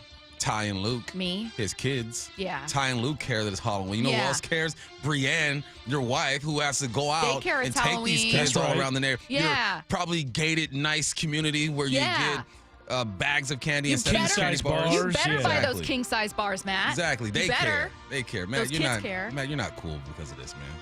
No one, once you reach a certain age, you don't care about Halloween. I didn't wake up this morning like, oh my God, it's Halloween. Me neither. I wasn't excited. Stacy absolutely woke up like that today. I sent you guys an email about Halloween. I said I'm so excited. I love the theme party. I let off. I said I love a theme. Our Monster Match segment's going to be so fun, though, because of me and Halloween, importantly. Halloween, top 3 holiday. Top 3? Top 3. Wow, top 3? Yeah, it's Christmas, all right, Thanksgiving, Halloween, in that order. For me, it's Thanksgiving, Christmas, St. Patrick's Day. What? St. Patrick? That's the Thursday of holidays. This is like when you said that orange chicken is on your Mount Rushmore of food, and then you were like, pizza, wings. I get down with orange chicken. Yeah. And then you hit us with orange chicken. I'm just saying, no one. Fire. Well, I'm not. It's not that. You ever St. been to Patrick's Panda Express? Yes. Try it. I'm not. I've been there. Double orange chicken. I'm just Our saying. guy BG had it catered to his wedding. It was incredible. Exactly. Yeah, it was fantastic. I'm just saying that, like, no one hates St. Patrick's Day. St. Patrick's Day, a top 3 holiday, is crazy. This is why. In college, we were all Irish that day. Yeah, win or lose. In college, it went down. I'm not talking about right now. I'm talking about just in my experience of life. St. Patrick's Day, I told you I got some Irish blood in me. I kind of forgot that until right now when I forgot that you're obsessed with the Irish. Told you. Got it in me. It's been a minute. You know, redheads are black too, so there you go. That's true. Dang. Okay. Making sense now? Yeah, no, it's coming together. I still stand by it that Halloween is a top 3 holiday. The Cardinals are slipping away in the NFC West, so who will start at quarterback on Monday against the Cowboys? Jacoby Brissett took the majority of snaps during the individual portion of their Friday practice. Now, keep in mind, it's not like a pure quarterback controversy here. Kyler Murray's missed the last 2 weeks with a foot injury. If you're the Cards, do you play it safe with Murray, or do you go, oh my God, we have to lean into being as competitive as we can, or this is going to slip away? Fellas fined the Baltimore Ravens $100,000 for incorrectly listing Lamar Jackson on their Week 8 injury report. If you guys remember, Lamar Jackson on their Week 8 injury report. If you guys remember, Lamar Jackson was initially listed on their Friday injury report a couple weeks ago as a full participant. Then it was determined that he never actually took reps with the first team, in which case he would not be and should not be a full participant. They should know that. So people thought either this is gamesmanship or whatever it is, but you're manipulating practice reports. Can't do that. $100,000 for us, please. They know the rules. And what's funny is $100K ain't nothing to a franchise, honestly. Yeah. But, you broke the rules, you get fined. It happened to the Seahawks. What, with Sherm, was it? Years back? Yes, I don't remember what the fine was or what the exact thing was. Was it that he was injured and they didn't put him on there? Yeah, I think it was that one. Uh-huh. We want to send one of you and 3 friends to watch the Seahawks game on November 9th against the Arizona Cardinals. All you need to do is open the Seattle Sports app and click the Win tab to find out how. If you don't already have the app, just text the word app to 866-979-3776. We'll send you a link to download. Enter daily to increase your chance to win. This contest runs through Monday, November 3rd. It's time for a Monster Mash, ranking monster plays from Seahawks greats next. The one and only Mark Schlereth. Every Monday at 4 during the NFL season with Wyman and Bob. Sam Darnold, 12 touchdowns, 4 interceptions, 1,700 yards, 68% completion percentage. Great stats. He's only been sacked 9 times. I think he's been playing great. I'm a big fan. I'm a big Sam Darnold fan. What he's gone through to get to where he is right now, I think it's a really cool story. On Seattle Sports, on YouTube, and the Seattle Sports app. Guys, tired all the time, gaining weight, low drive? These aren't just signs of aging. They could be low testosterone or other underlying issues. Right now, Revive Men's Health Washington is making it easier to get answers with a comprehensive wellness panel. It's not just a lab test, it's where better performance begins. Our providers will check your testosterone, blood sugar, cholesterol, kidney, liver, thyroid, and heart health. A $400 value for just $99. Or free if you start treatment. Over 120,000 men have trusted Revive to restore their energy, mood, and confidence. So if you're ready to feel better and live stronger, call 206-529-1111. That's 206-529-1111. Or visit ReviveMen'sHealth.com. Offer ends November 30th. Must medically qualify. Terms apply. Contact us for full offer details. Emerald Queen Casino, the entertainment capital of the Northwest. The best place to watch all your favorite sports. Featuring wall-to-wall viewing screens, 6 windows, and 30 kiosks. Be there at emeraldqueen.com. Emerald Queen Casino, the entertainment capital of the Northwest. Don't miss the Daniel Jeremiah Show, presented by Marquee Data. I think he's been awesome. Tuesday mornings at 8:30 with Brock and Salk. If this is where he is right now, he could win an MVP. Only on Seattle Sports. It's about grit.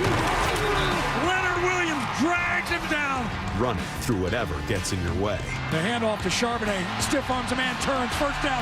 Oh my goodness, what a blast! Fighting for every yard. The handoff to Walker. He breaks a tackle, comes back to the near side, stumbles across the 10, breaks the tackle. Touchdown, Seahawks! And a drive that never ends. Celebrating 50 seasons of Seahawks football. Visit Seahawks.com/tickets today. I'm Scott Hansen, host of NFL Red Zone. Lowe's knows Sundays hit different when you earn them. We've got you covered with outdoor power equipment from Cobalt and everything you need to weatherproof your deck with Trex decking. Plus, with lawn care from Scott's and, of course, Pit Boss grills and accessories, you can get a home field advantage all season long. So get to Lowe's, get it done, and earn your Sunday. Lowe's, official partner of the NFL. You're still glowing, flirting, grooving. You still got it. But your immune system weakens as you age, making it harder to fight flu, pneumococcal pneumonia, RSV, and COVID-19. Vaccines are a key part of any health routine and help strengthen your immune response. Ask your doctor or pharmacist which vaccines you need. Schedule in minutes at vaxassist.com. Sponsored by Pfizer. Seattle Sports has your chance to win 4 tickets to the Seahawks game, Sunday, November 9th. Head to the Seattle Sports app, click the Win tab in the bottom right corner, and enter to win. You can enter once per day, so the more times you enter through the Seattle Sports app, the better your odds. Do it every day, October 28th through November 3rd. Details and rules at seattlesports.com/win. From the home of the Seahawks, Seattle Sports. This is the home of the Seahawks. Going to let one fly deep. Got a man out there. Ball is caught down at the 10-yard line, and it's JSN. Seattle Sports. At Bible Law Group, we understand what it means to be local legal representation. From shopping at the Bon Marché, picking up gear at Chubby and Tubby, crying for Joey Cora, now for Cal, grabbing a burger while JP Patches clowns by. We live here and fight for you. That's why Bible Law gives local representation to those facing legal problems too big for prayers, even if you can't pronounce Squim or Puyallup. Our legal team has secured more than $40 million in settlements for our clients. We're ready to fight for you. Find us online at BibleLawGroup.com. This Breast Cancer Awareness Month, choose care that puts you first. At Snoqualmie Valley Health, you won't wait weeks for a mammogram. Appointments are available now, just 30 minutes east of Seattle. Experience the difference with advanced 3D mammography and our new Breast Health Suite, designed for accuracy, comfort, and peace of mind. If you're 40 and older, yearly screenings are recommended, and no referral is needed if you haven't had a mammogram in the past year. Don't wait. Detect early. Schedule today at SnoqualmieValleyHealth.org. Change is always happening. It's part of life. And when it comes to music, change is all around us. Songs are rewritten. Classics are remixed. Bands and artists come and go. Even our taste in music changes. Here at Xfinity, we know there's still good in keeping some things the same. That's why we want to do our part with a 5-year price guarantee on our internet. It means no matter what changes, you get 5 years of the most reliable Wi-Fi with our best equipment included for a price that stays exactly the same. Surprised? Life is full of them. One internet price, 5 years, guaranteed. Learn more at xfinity.com/deals. Restrictions apply. New residential customers only. Taxes and fees extra and subject to change. Most reliable Wi-Fi based on Open Signal Awards USA. Fixed Broadband Experience Report, August 2024. From the Quantum Fiber Studio, This is Bumpin' Stacy. Weekdays 10 to 2 on Seattle Sports and 97.3 FM HD2. Happy Halloween! I love Halloween. So I have a Halloween themed segment here. Do you love Halloween, really? Yes! What do you mean, There's do you no love costume. Halloween? Why are you questioning me? I bet your spot isn't decorated. Okay, first There's of all, nothing that shows that you love Halloween. I think I love Halloween. I love pumpkin spice. I've been talking about it since July. Pumpkin spice is Halloween? Yeah. Okay. What do you mean is pumpkin spice October. Halloween? It's not Halloween. I thought up a bunch of Halloween themed segments for us. I'm watching scary movies tonight. I'm hanging out with friends that I have that like me. And I almost dressed up as you for Halloween. And I think next year we should dress up as each other. Yeah, I was going to okay, if I do like a jersey, like a Coug thing, and then a fake beard. I was like, I'm going to nail it. But then I just got too lazy. I got too busy. Thursday Night Football, I had a lot to do. Okay. Monster Mash, ranking monster plays from Seahawks greats. What should be our number one? Of course, this segment would be incomplete without revisiting some of these plays, so let's do it. First up, in 2012, of course, Cam Chancellor was going to have one of these. I could have had every single one be Cam Chancellor, leveling Vernon Davis. Throw down the right side. Man is there wide open. Slipping down was Sherman. Flags all over the place on Cam Chancellor, who absolutely unloaded on the receiver who caught the ball at the 2. I think that was Vernon Davis. It looked like a clean shot. And Vernon Davis isn't sure where he is. It is a first down. Going to be a penalty, but Vernon Davis is going to remember that.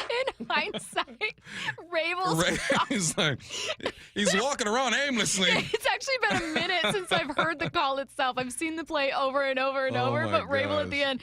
Vernon Davis isn't sure where he is. He doesn't know how many fingers the ref's holding up. 2012, what a year. Just a different time. No, Cam Chancellor, again, if we're talking about monster plays, just someone just terrorizing someone else. Again, you could have had this entire list be Cam Chancellor highlights. Yeah, for He's sure. just a Cam, phenomenal player. again, every time I see Cam, I see him every now and then. We golf and all that stuff, and then run into him, same circles. I just look at him and be like, you are a safety.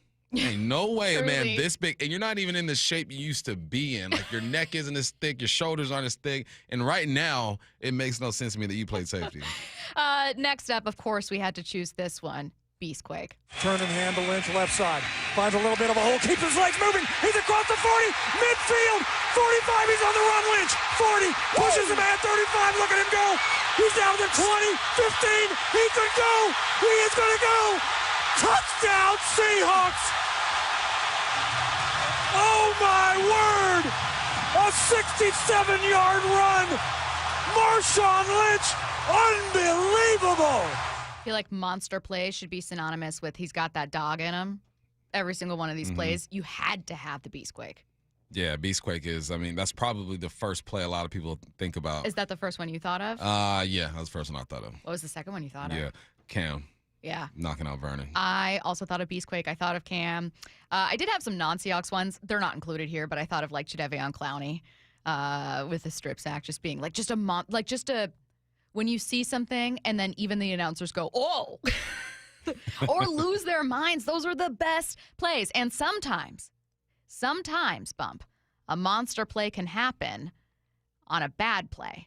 Like this one, where the highlight wasn't Budda Baker's interception. It was DK chasing him down. And this time he drops one and it's picked off at the goal line. That's Budda Baker. Budda Baker out in front. Can Metcalf track him down? Can he chase him down? And he does to save a touchdown. Watch the play here by DK Metcalf. He is flying down the field. Baker thinks he's going to walk into the end zone, and Metcalf just refused to let it go. It was unbelievable how much ground he made up. That had to be 10 yards on a very fast Budda Baker, and he just tracked him down. DK saved him 4 points. That ended up being a field goal. Yeah, no, that's when you talk about hustle, every high school coach, every college coach is going to reference this play because he hawked him down. And have you ever been chased by someone who's faster than you? No. It is a scary feeling. You're running and you're giving it everything you got, and you know eventually this person is going to track me down. It is a lonely feeling. It's giving me anxiety. I've been chased by a dog when I was little. Yeah, that feeling. Yeah. That's what it kind of feels like. I was banging on it. Well, I was tapping on a window respectfully, and a little dachshund pushed the window down, and he got out and he chased me and he bit me on the back of the leg. I learned an important lesson that day, and I think Budda did too. Next up. Never run away from a DK. Someone said, please tell me you have some throwbacks. Do we have some throwbacks? Of course we do. Let's go to 1988. Steve Largent laying a big hit. Largent out wide to the right. Blades wide left against Castile again. Back to pass, Craig looking in Blade's direction, throws it to him too long. It's picked off by Harden in the end zone, 2 yards deep. Will run it out, takes it up to the 10, 15, out to the 20. He's on his feet, and boy, Largent him. The ball comes loose. Largent's after it. The Seahawks may get it back. Holy Now they're going to give it to Denver. And what a shot by Steve Largent. Is it more impressive when wide receivers lay out tackles and hits? Yeah, because I don't think we're capable. Largent. Let's go. Did it for us. Represent out there. And the context behind this is even better. So the guy that he knocked out, I think earlier in the season or maybe the year before, came in with a nasty forearm to Largent and knocked him out. So as soon as Largent had the chance, I think it was Mike Harden was his name, he did an interview, and the interviewer was like, did you know who had the football? He goes, I definitely knew who had the football, and I knew I was going to knock him out. Big up Steve Largent, baby. Someone said, Big Cat pick 6, please. I'm sorry, I don't have that one. Just kidding. Adams is slotted on the right. Blitz is coming, throw inside. It's picked off. Leo Williams coming near side. He's running like a racehorse. He's at midfield. Turns upfield, has blockers. Holy smokes, are you kidding? Leo Williams is going to take it in for a touchdown. Seahawks. The Seahawks mess up a kick return. They dump it on the defense, and Leo Williams says, I got you covered. Picks it off as he drops back into coverage. comes up the near sidelines in front of the bench, picks up blockers, and takes it all the way in for a touchdown. Are you kidding me? A great call and a great play. That ended up turning because for a minute there, that Jets game was really frustrating. Rodgers was cooking a little bit. He was cooking. And then Leo that was on that stretch of play where we were like. This is when we saw it, but this is when the nation was like, man, who's 99 over there? Wasn't there something with this where like he ended up lining up or like switching with someone? Well, yeah, he flipped. Him and someone else, they flipped. He flipped themselves, and he faked the rush, dropped into the flat. Aaron Rodgers was not expecting a 300-pounder to drop into the flat like that. Tossed it away. Rest is history. Someone said, I think the Cardinals ended up going for it on fourth, so they didn't get any points at all. I think you're right. I just Googled it. I stand corrected. Thank you, 253. So it was no points. DK saves a whole touchdown. There we go. Man, that's one of my favorite DK plays of all time, which is crazy to say because he's had like 60-plus yard. He's got an 84-yard reception against the Saints. Crazy plays, but like a top maybe three all-time DK play because you're right. There's like a hustle to it too that you just respect. It's not just always big and fast. It's like, oh, this guy did not give up. No. Teach tape. Teach tape for just character. All right. We're going to look ahead. Excuse me, not look ahead. We're going to look back at what's sticking with us from this week, and then Commanders coming your way at 1:30. It's the Hawks Player Spotlight. Tight end A.J. Barner's with us. How are you, man? Doing well. It's good to be on here. Brought to you by Three Tree Roofing. The rookie on this O-line, Gray Zabel, is with us. Sam is an elite quarterback. Going deep with a different Hawks player every day at 3:30 with Wyman and Bob on Seattle Sports. Every time he walks into the huddle, we know we got a chance for a big play. Nick Eamon-Wari is with us. I felt good physically going into the game. Catch up on every Hawks Spotlight on Seattle Sports on YouTube and the Seattle Sports app. Looking for a high school that nurtures both the mind and spirit? Archbishop Murphy High School is where academic excellence meets faith-based education. With a 100% graduation rate and a college prep program designed to challenge and inspire, our students are prepared for whatever the future holds. But it's more than just academics. Archbishop Murphy's robust athletics, arts, and co-curricular activities ensure that every student finds their passion and thrives. Archbishop Murphy High School believes in educating the whole person.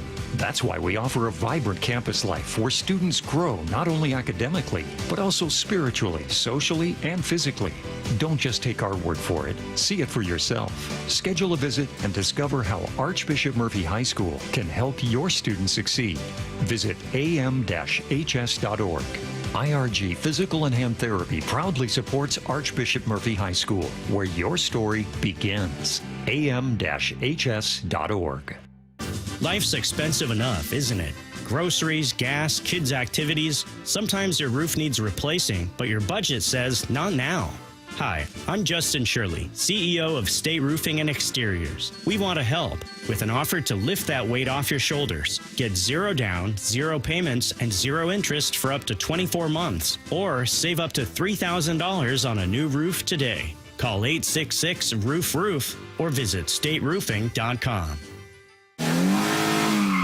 The birth of the American supercar is roaring into LeMay, America's Car Museum, starting October 25th. Curated by racing icon Steve Saleen, this electrifying exhibition showcases the evolution of American speed, style, and engineering, featuring icons like Hennessy, Shelby, Zinger, and more. From raw horsepower to groundbreaking design, this is the ultimate tribute to performance. Don't miss the birth of the American supercar, opening October 25th at LeMay, America's Car Museum. Visit americascarmuseum.org to learn more. 1-877 Cars for Kids. K-A-R-S Cars for Kids. 1-877 Cars for Kids. Donate your car today.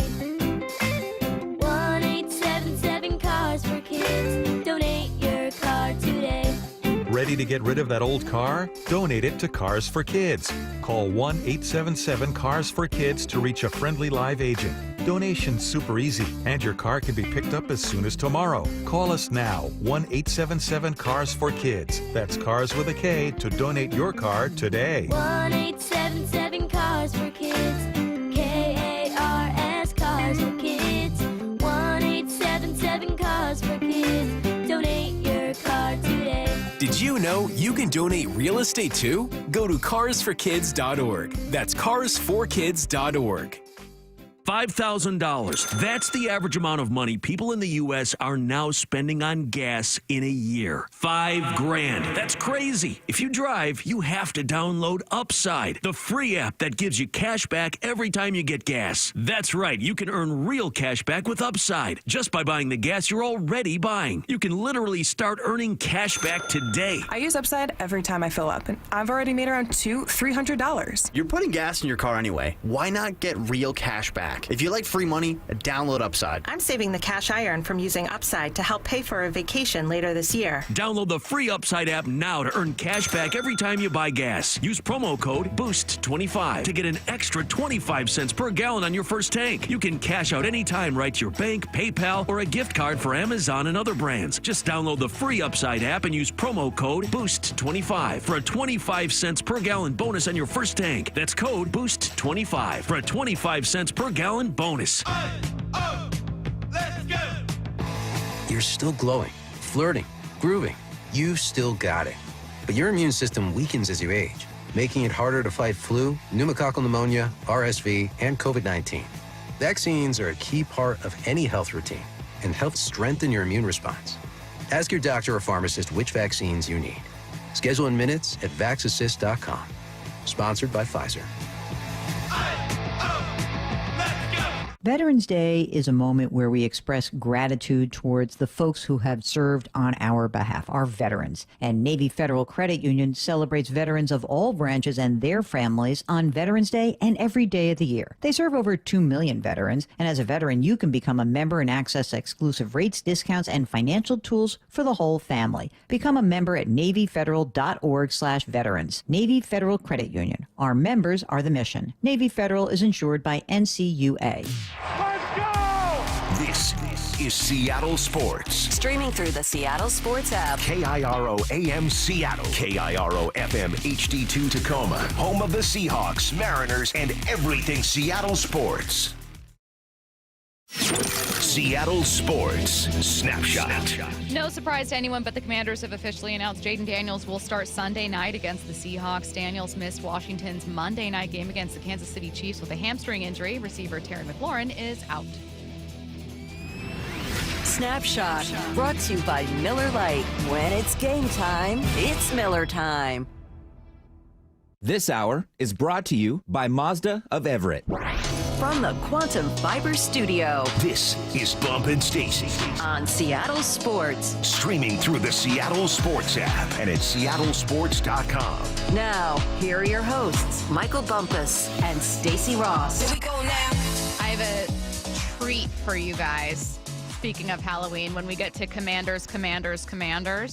By the way, the series, a chance to get tied up at 4-3-1 if Curtis wins.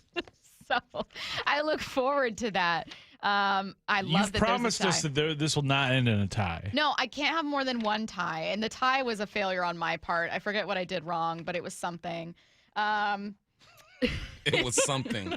It's always something. Every week there's something. It's not something every week, but this time there's something fun. Maybe for me only, but it'll be fun. So Bump and Curtis are going to face off in 30 minutes, in 29 minutes actually, for Commanders to get you guys ready for Week 9, a trivia-style show. Let's start with this one, though. We'll look back before we look ahead.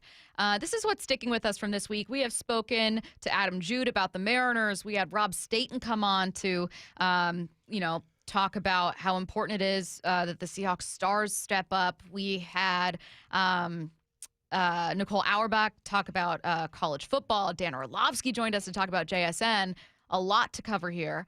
So let's go over some of the highlights, the things sticking with us from all of our interviews with all of these experts all week long. And I'm going to start, Bump, with NFL Network's Jeffrey Chadilla, who talked about Sam Darnold. I'm more in the second category that he's proven that this is not a 1 year, I'm with the right situation type of situation. And Baker Mayfield's done that in Tampa Bay, by the way, as well. They had a phenomenal matchup a few weeks ago, and it was great to watch both those guys. I always have a lot of compassion for quarterbacks who go through what they've gone through, doing what they're doing. And so it just shows you how much being with the right coach and people who understand your strengths and how to use you means to a quarterback's success. And look, I live in Kansas City, and Patrick Mahomes is a god here. And people don't want to hear it, but I tell people, if you put Patrick Mahomes in the situation that Sam Darnold was in the Jets, we'd never be talking about Patrick Mahomes. Yeah. Because it's that easy to go the other way. And so I'm really happy for him and what he's doing. He's showing he's a player. Yeah, he's in my MVP watch every week because of that. So much good here from Jeffrey. He's not saying that Patrick Mahomes and Sam Darnold are equally as good and have the same level of talent. What he's pointing out is, one, Sam Darnold is on his MVP watch, which is pretty cool to hear. But secondly, that where quarterbacks start, the systems they go into, the organizations they join can also impact how successful they are. Quarterbacks entering the league are kind of like children being born to parents. Little babies. Some children have no chance. Yeah. Parents don't work, not motivated. Or they're jerks. That as well. They're abusive. You know, I'm like, so a quarterback going to the New York Jets is like him going into a dysfunctional family, a bad situation. This is your first taste of life, and they're going to ruin you. But every now and then you have those stories. You have those kids who overcome the obstacles. I got a homie from Oakland, right? From Oakland. If y'all know anything about East Oakland, it's one of the worst areas in America. And if you knew his story, he is not supposed to be here right now. He's not. He went to college, got an education, has a great job in Texas now, a beautiful family. He overcame. I'm hoping Sam Darnold is just like my homie from East Oakland. And that's what I think we're seeing right now. And it's about the continued development. But you're right. It's all about where you start. And sometimes because of where you start in the NFL or where you come from in life, right, the odds are stacked up against you, and there is no way out because you have no resources. There's no one there to help you. And every now and then you do get your way out, and that's what we're seeing with Sam Darnold. Okay, I actually really, really love that analogy because I know that we're talking about very different things in terms of like real people and how they grow up versus quarterbacks joining organizations. But I think that the assumptions people make about like this person's just a better person or like this quarterback is horrible are also sometimes misplaced and misguided, always with people, but like, is Sam Darnold awful and is he going to regress into being a pumpkin? Or did Sam Darnold have a horrible start to his career? Like, he made mistakes. Yeah. It's on him. But, like, name me a quarterback with the Jets since what? Chad Pennington's the last one to have any type of success. That's what I'm saying. Oh, so, okay. Mark Sanchez. Sure, but, I mean, they have not had in the last, 40 years or whatever, like a face of the franchise. We believe in this guy. He's actually thriving. Like the Jets are a struggling organization from the top down and have been for a very long time. Their Hall of Famer ain't even really a Hall of Famer either. It's just, Joe Namath is overrated as heck. But he's got a great fur coat. Yeah, he does. Looks pretty cool. Yep. But I like that analogy. That's a cool one. Okay, next up, let's jump to Mariners here. Adam Jude joined us from the Seattle Times to try to offer a little bit of optimism for Mariners fans after a crushing Game 7. I think the general feeling and the general vibe is, this is really the start of something. I think the Mariners really believe that. I think the players believe it. I think the front office believes it. Ownership believes it. And I think fans should probably believe it as well. There are a lot of signs there that this was a huge step for this franchise to obviously not only get to the ALCS, but to get within, 8 outs of the first World Series. And I think in a lot of ways it should and will just make them hungrier to get back there. They know they were this close and they were that good, and they have their core is that good to do it again next year and for the next few years. Do you think this is the start of something with the Mariners and not the end? It is the start, but you have to get to some checkpoints. You have to do some things. You can start the race, all right? Everyone starts at the same spot. Boom, you're taking off, and you're probably like in a race right now. You're in you're third place in the race, but you got to hit some checkpoints. What are some checkpoints? Naylor, number one, figuring out what's going on at third base, arms for the bullpen. How are we gonna develop and bring up these young guys? There are just some things that you have to do. You can't just say this is a start and be satisfied and try to run it back exactly the way you did last year. I think a lot of these pieces need to be back. Most of them need to be back. But there are some things some boxes you need to check along the way. Rob Staten joined us to talk about the rest of the Seahawks season and what may or may not derail it. I don't actually think there is a position that will, on its own, derail the Seahawks. They've got a really good, rounded, solid roster. I think what will determine whether they can have a really good run in the playoffs is whether or not some of these top players that they've got the JSNs, the Len Williamses, the Julian Loves, and let's say at the quarterback, Sam Darnold, whether they can play their best football when it matters. Here's why this one stuck with us, because we were talking to Rob about the trade deadline, and we said, well, what if they don't add at all? And for the first time in a long time, this feels like a pretty complete team. And he said, I don't think it'll cost them the rest of the season, but they do need their stars to show up. Yeah. You need, what's the biggest play that's been made this year, do you think? Probably Jason, 61-yard touchdown. A.J. Barner, 61-yard reception. Oh, by yardage or just single biggest game-changing play? Any way you see it. What's the biggest play that's been made? God. Everything I'm going to is the Buccaneers, and they lost that game. Right. Well, anyway, I say that because you just need your players to have more of those moments, right? Mm-hmm. You need an interception from Imawari where you're watching the game on the TV version, and he just flashes out of nowhere, snatches that thing off, like what J. Love and what Diggs used to do. You need your defensive line to have that just hit on the quarterback that cripples them. You know what I'm saying? Those are the things that, one, it'll help build the popularity of this team. Like we've been talking about that all week.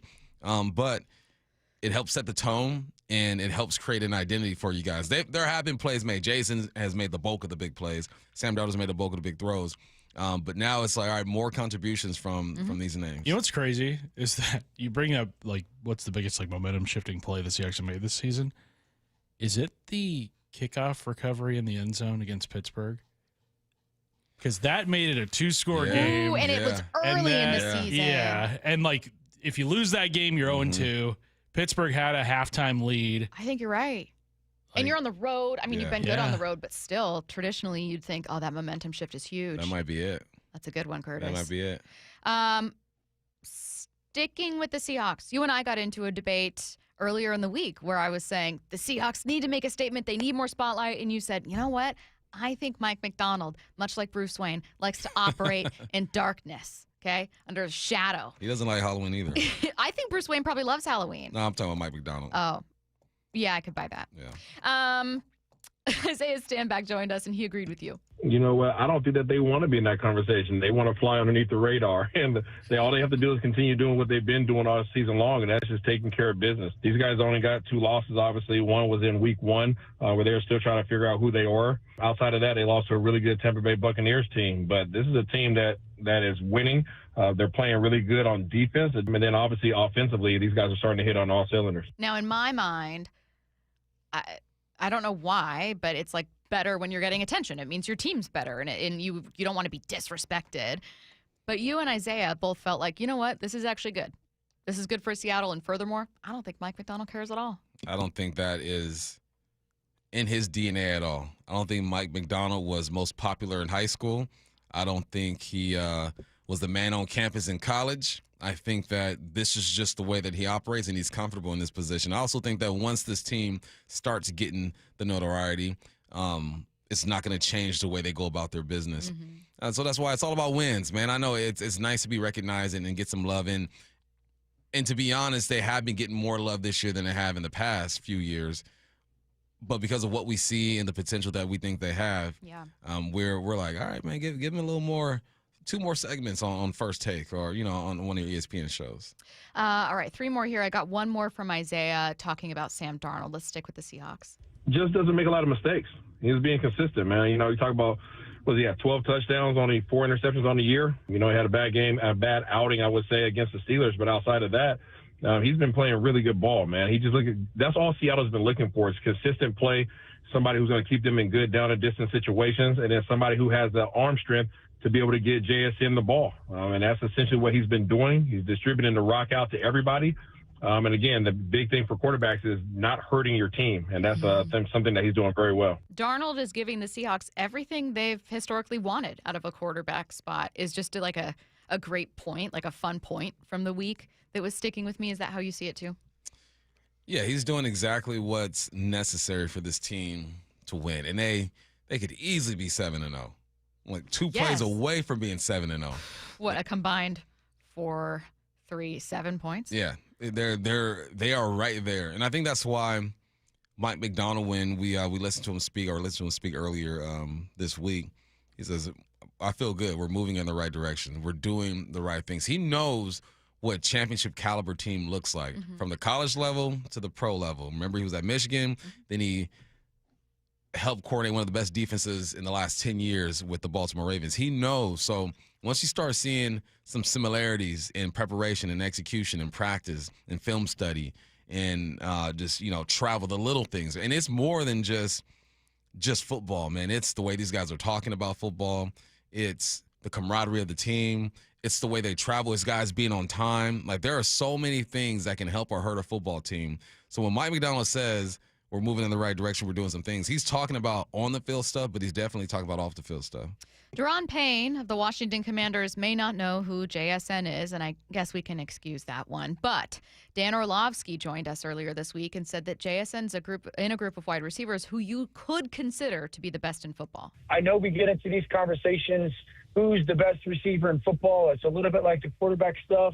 If he's not the best receiver in football, he's not the best receiver in football. He's in that group that is, in that small grouping of like, hey, he's doing everything that you can be or can ask to be the best player at the position. Listen, Bump. First of all, wide receivers. And secondly, there are a lot of really good wide receivers in the game right now. To hear someone who knows a lot about football say, I think you can include him in that group and start to make debates. He's on pace for almost 2,000 yards. Numbers don't lie. Numbers don't lie. Individually, they might lie to you as a team, but individually, he's doing something that we've only seen a couple of times. Then you, I don't want to spoil your video. Oh, that's okay. The 181. Yeah. So, no, I already have the article up. It's he's 181 yards away from 1,000 yards, but also Calvin Johnson in his record-setting season had 181 yards less than JSN does right now through the same amount of time, 7 weeks. That tells you right there what type of season this dude is having. Megatron, top 5 receivers all time in my opinion, and he's doing something that or at a pace that he wasn't even at this time of the season. So, yeah, that's I think people recognize JSN for who he is. There are some defensive linemen who don't, though. I knew that Lions team was bad, but I had forgotten that. So in the first 7 games, Calvin Johnson had 4 games under 100 yards. I mean, we all know the story of like the second half was better overall, and that he was on a tear. I did not realize that they lost out.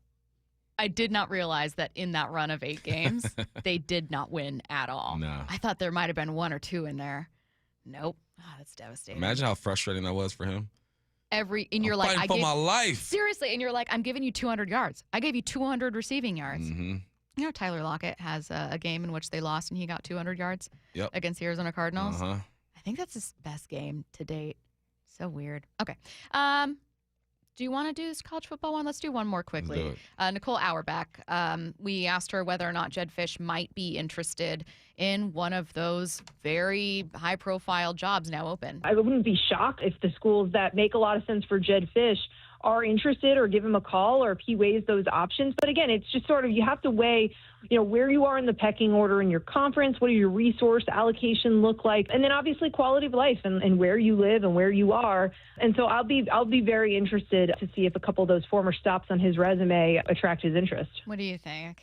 Jedd Fisch, long for this job? I think every coach who isn't at a blue blood is going to look at it. I know. I hate that that's what it is now. Not now, starting now. Like, there's always been, Steve Sarkisian went to USC before the season was even over. Like, it's not like that's never happened, but now it feels like far more people are stepping stones. And then, the most frustrating part about UW is that they have every resource you need to be a powerhouse. Like the alumni that they have, there's money. The facilities it's one of the best settings in football. Like there's everything from marketing to money to demographic. You can pull the Polynesian community is huge. You're right off the coast. Go ahead to the islands and grab you some. Like everything about UW says they could be one of those powerhouses, but they just can't really do it consistently. So that's why you get a guy like DeBoer. And granted, DeBoer left for like the top position in the country. So you can't be too mad at him. But if you see Jedd Fisch leave to one of these schools, it's because of all of that. Like, you have everything you need to be one of those teams, but you just can't pull it all together. We want to send one of you and 3 friends to watch the Seattle Seahawks game on November 9th against the Cardinals. All you need to do is open the Seattle Sports app and click the Win tab to find out how. If you don't already have the app, just text the word app to 866-979-3776. We'll send you a link to download. Enter daily to increase your chance to win. This contest runs through Monday, November 3rd. Also, that number, 866-979-3776, is our text line. Send your questions in for what I need to know coming up at 45 after. Time for 4 Down Territory. This is 4 Down Territory, going inside the game with former Seahawks and Coug wide receiver Michael Bumpus. First down, what must the defense do this weekend? They must come out hot. Fast starts, all right? The Commanders have scored on their opening drive just one time this year, just one time, and it was against the Las Vegas Raiders. They have 2 interceptions on their opening drive.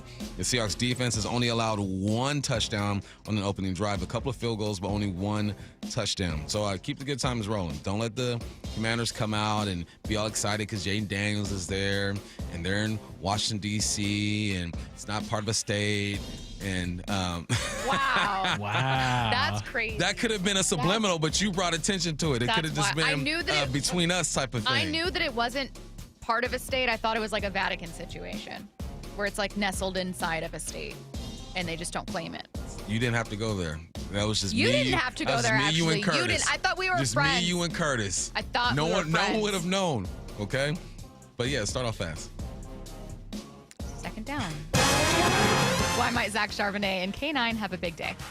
These guys aren't the great tacklers. They are second in the league when it comes to missed tackles. 65 tackles the Commanders have missed. So what does that mean? Get downhill.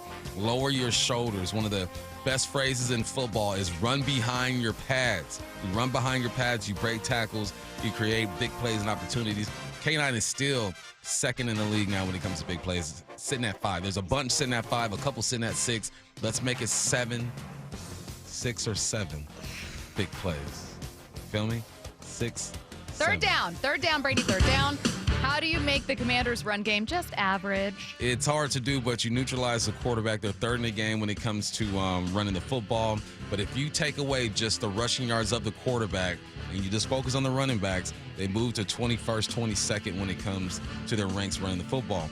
Jaden Daniels is going to get his. You've allowed 45 yards with Kyler Murray. C.J. Stroud had 25.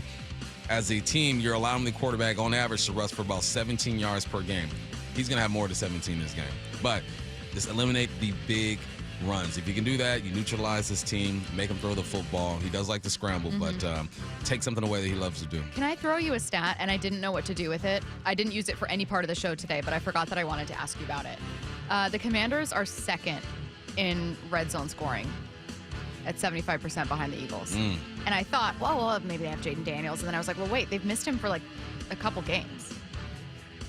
And they don't have healthy wide receivers. Like, what's going on here? Do they have fewer trips?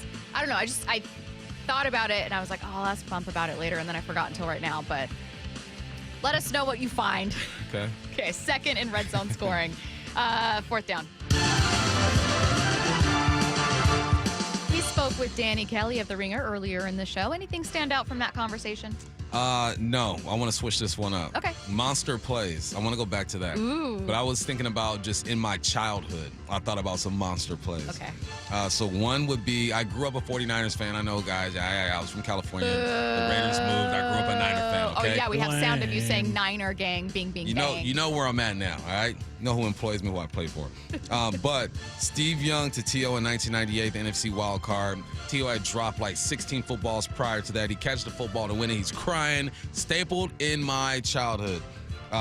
Randy Moss, the lateral to Mo Williams in 2003. He's running, toss it over his shoulder. They score a touchdown. And then the last one, Michael Vick running up against the Vikings in overtime to win the 46-yard run. Guys running into each other. He throws it into the stands. Yeah. And when it's all said and done, those 3 plays were huge in my young football career. Can I give you a crazy T.O. take that sounds really dumb on its face, but hear me out? I think he's underrated. And I think the vast majority of people would have T.O. in their top 5, and they'd be like, what are you talking about? Or top 3, they'd be like, what are you talking about? But I think when you ask a lot of people, best receiver all time, they'll say Jerry Rice. Yep. And then they'll say Randy. And then maybe like Larry Fitzgerald because he's so likable too. And T.O., One of the best to ever do it. That's what I'm saying. I'm like, it's not that people don't clearly know who he is. One of the best known receivers of all time. But for some reason, it's like he's even better than everyone remembers. Yeah. And he doesn't get. Does that make sense? Because I think he he's wasn't underrated. the greatest route runner. He didn't have the best hands. Unstoppable. But physically, yeah, you could not stop that dude. He came back from a broken ankle in like 2 weeks, Curtis? 3 weeks, something like that?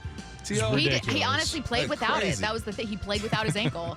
No, he's a top 5 receiver, no doubt. And I think that there are a lot of people making top 5 receiver lists that don't have him on it. So 425 says, if you're from the Bay, you got to be Warriors or Giants fan, not Lakers and Dodgers. I'm not from the Bay, sir. yeah, he's from Culver City, which is West Los Angeles. it Yeah, said. as we know. As we know, we've heard it many times. And also, I don't know if you know this, LA went a long time without an NFL team. Speaking of LA, let's see what's on tonight, Brady.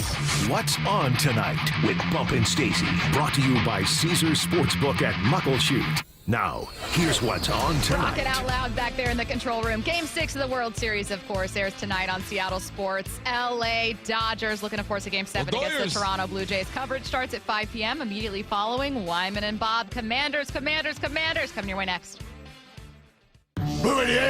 Every morning at 7:45, Brock Eward tackles 3 football questions as only he can. Well, as you start gearing up for the trade deadline, Brock, salary cap space probably looks awfully important. Where do the Seahawks Sure rank? does. Yeah, they are in the top 10. It looks like the Seahawks are 8th in the league.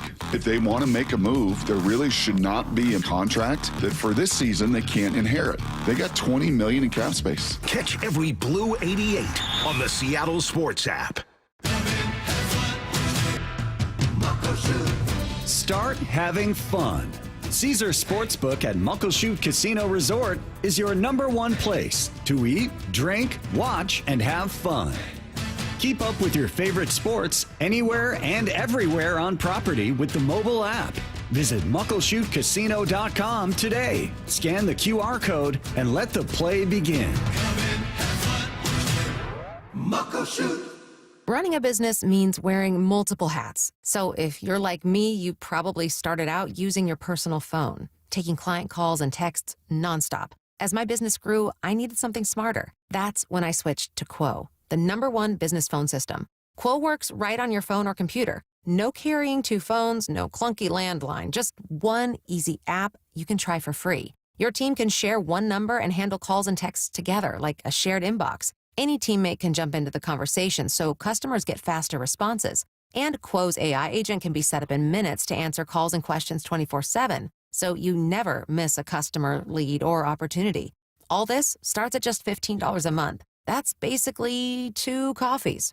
Find out why 90,000 businesses trust Quo. No missed calls, no missed customers. Try Quo for free at quo.com/sports. That's quo.com/sports to try Quo free. QUO.com/SPORTS.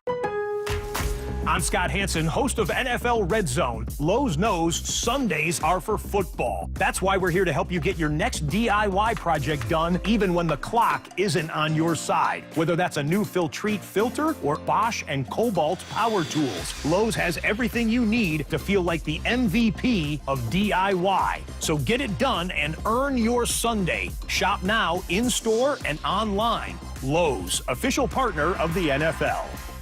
Progressive presents a testimonial of sorts. Hey, slow down!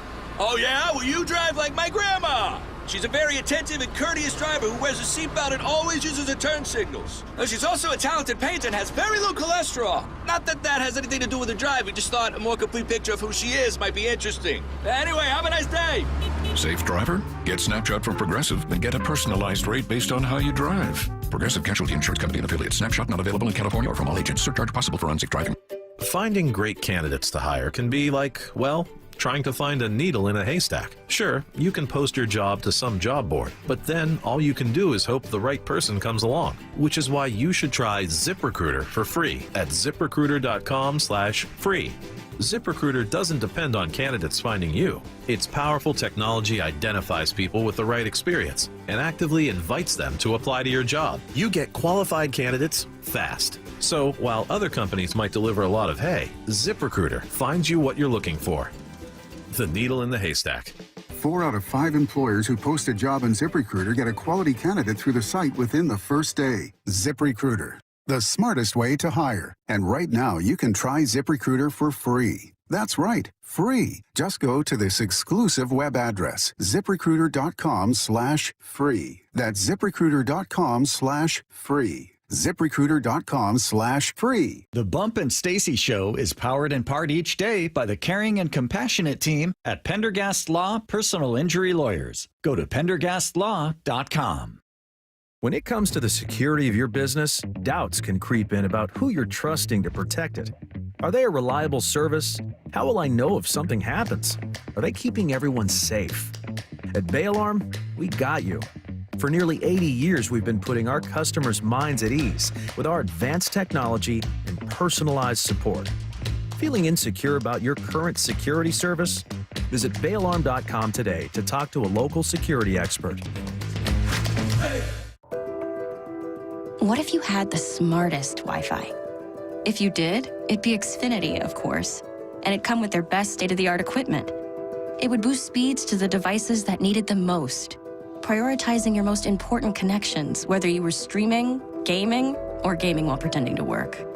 And it would let you stream 4. That's right, 4 games on one screen. It would even power your mobile connection so you could bring faster, secure Wi-Fi speeds with you where you use it most. It would be proactive and fix problems before you knew you had them. Impressive, right? And it would have security features that protect you from threats at home and online. Kinda like a force field for your life. If you had the smartest Wi-Fi, well, everything would work together seamlessly to keep you connected, no matter what. Xfinity. Imagine that. Restrictions apply. Guys, want long-term health you can count on? It starts with knowing your numbers. Right now, Revive Men's Health Washington is offering a comprehensive wellness panel, a $400 value for just $99. It checks your testosterone, blood sugar, cholesterol, kidney, liver, thyroid, and heart health. Take control of your health today and stay strong for the long haul. Offer ends November 30th. Call 206-529-1111. That's 206-529-1111. Or visit ReviveMen'sHealth.com today. Must medically qualify. Terms apply. Contact us for full offer details. This hour is brought to you by Mazda of Everett. From the Quantum Fiber Studio. This is Bumpin' Stacy. Weekdays 10 to 2. On Seattle Sports and 97.3 FM HD2. Commanders, Commanders, Commanders, Commanders, Commanders, Commanders, Commanders, Commanders, Commanders. I command you. It's Commanders. I was just chatting with Brady. We're planning. Commanders. Bump fixes. The series fixes in. The series is at 4-3-1 for Bump and 3-4-1 for Curtis. Ugly. It is a close race, and ties happen in sports, and that's natural and normal and not anyone's fault. So we're going to go Not in trivia. back and forth right now. And, Why are you stalling? You guys have some extra questions, because I was trying to find out where I wrote down your actual scores. I think it's 4-3-1 and 3-4-1. Yeah. Okay, thank you. Yeah. All right, so I have some questions about the Commanders and maybe some extra stuff sprinkled in here. We're going back and forth. I have some extra ones, too. Bump, with 100 receiving yards on Sunday, JSN would become the first Seahawk to have 100 receiving yards in 4 consecutive games. That's very cool. The NFL record is at 8 consecutive games. 8 games of 100 or more yards. And it's a tie held by whom? Multiple choice. Thank you. I'm like, what? Crazy Legs Jackson. Calvin Johnson and Jerry Rice. Calvin Johnson and Justin Jefferson. Calvin Johnson and Adam Thielen. Ooh, that Thielen one kind of messes things up. Because I remember he went on a stupid run. Justin Jefferson has all these guys. So is 8 consecutive 100-plus yard games. So is Thielen, Jefferson. So Calvin Johnson obviously holds one of them. And then it's Jerry Rice, Justin Jefferson, or Adam Thielen, who's tied with Calvin Johnson. The obvious is like the easy one is like, oh, Jerry Rice. Right. This is how I thought through the question. So what is what? It's Thielen. Okay, yeah, that's correct. Yep. Okay, Curtis. Hey. Curtis, the Seahawks beat the Commanders in the wild card round back in 2012. Everyone remembers that game against the Washington Commanders. That's right. That began a very special era of Seahawks football. But then they went on to fall in the divisional round to what team? The Atlanta Falcons. Correct. Let's head to the next postseason. Which teams in 2013 did Seattle face before getting to Super Bowl 48? 2 teams. Repeat the question. Which 2 teams did Seattle face the following season to get to Super Bowl 48? I got a guy right here who knows the answer to that. But he's in a soundproof room. Brian Waltz He is over played there. in those games, and he played in remembers. those Brian, do you games. remember? He knows. Of course he does. CC ain't got him yet. Man. The 2 teams. I gotta name Whenever you're both of ready. them? Yes. Panthers is one of them. Nope. No? We're moving on. Who was it? Saints and Niners, right? Yeah. Wow. Curtis, chance to take a lead. Jaden Daniels was drafted 2nd overall in 2024, and what a cool quarterback class it was. One of the best quarterback draft classes. We've seen 6 quarterbacks selected in the first round. You know where this is going. Name them. Can you name them in order? In order. Okay. Caleb Williams, Yes. Jaden Daniels, Yes. Drake May. Yes. Now it gets a little tricky. Yes. Michael Penix, Bo Nix, J.J. McCarthy. You got all of them, but you is it switched the last 2. Nix J.J. and McCarthy McCarthy? and then Bo Nix. Great try, though, but it's still tied, which is good news for me because I love You a love tie. ties. More questions. Bump, who's the Seahawks interception leader? Ernest Jones. Correct. I had to get some Seahawks actual football ones in here. Curtis, He's the 4th, actually. yours is actually this one's a little tough, but I thought you would think it was fun. Okay. Former Washington great and current Hall of Famer Darryl Green is tied for 2nd in NFL history and the longest career spent with one team, 20 years. So forget Tom Brady, Peyton Okay. Manning, whatever. Longest amount of time spent with one team. Your whole career has to be with one team. Of the 10 longest careers spent with one team, only 1 belongs to a quarterback. Who is it? It's a good question, right? Yeah. So of the 10 longest careers spent with just one team, Just one team. only 1 was a quarterback. And because this is a tough one without multiple choice, I'll let you know this is not some like pre-1970s kind of weird is one. it Dan Marino? No. Oh. Ben Roethlisberger. Ah. 18 years. Dang. Bump.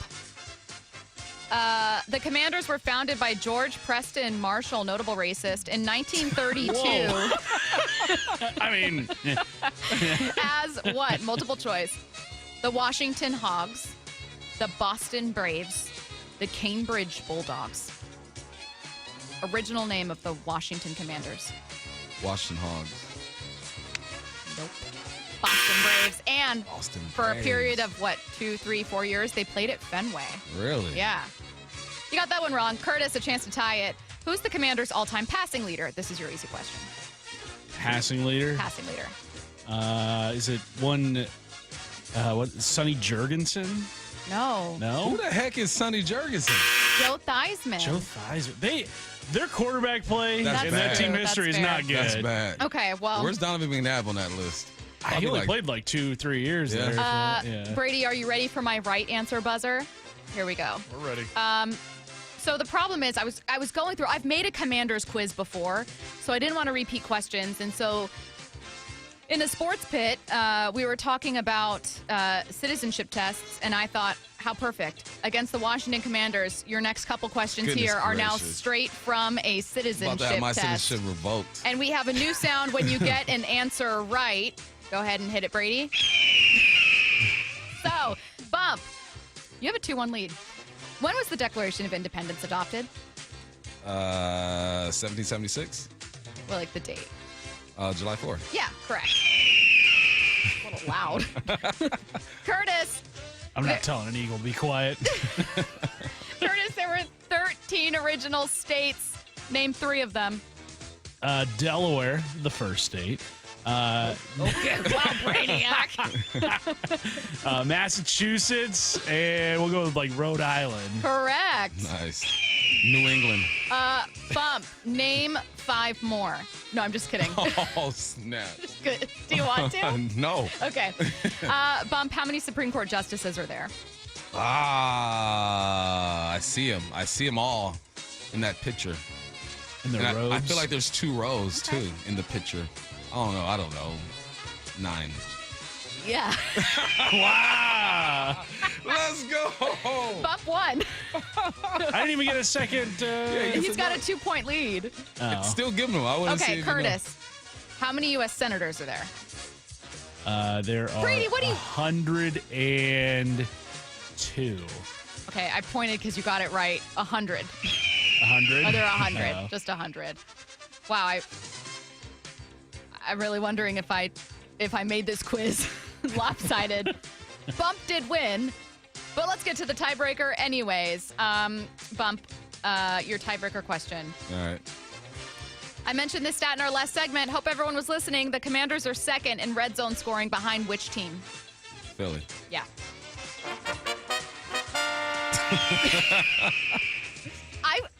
I feel like I was proud. I think this is one of your better ones. No, this is one of your better ones. I think so. So Bump improves to 5-3-1 on the season.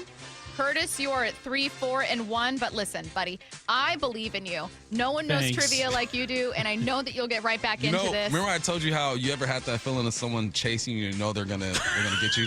That's how I feel with Curtis. Like, I'm you running. Feel me breathing on your neck. He's still gonna catch me though.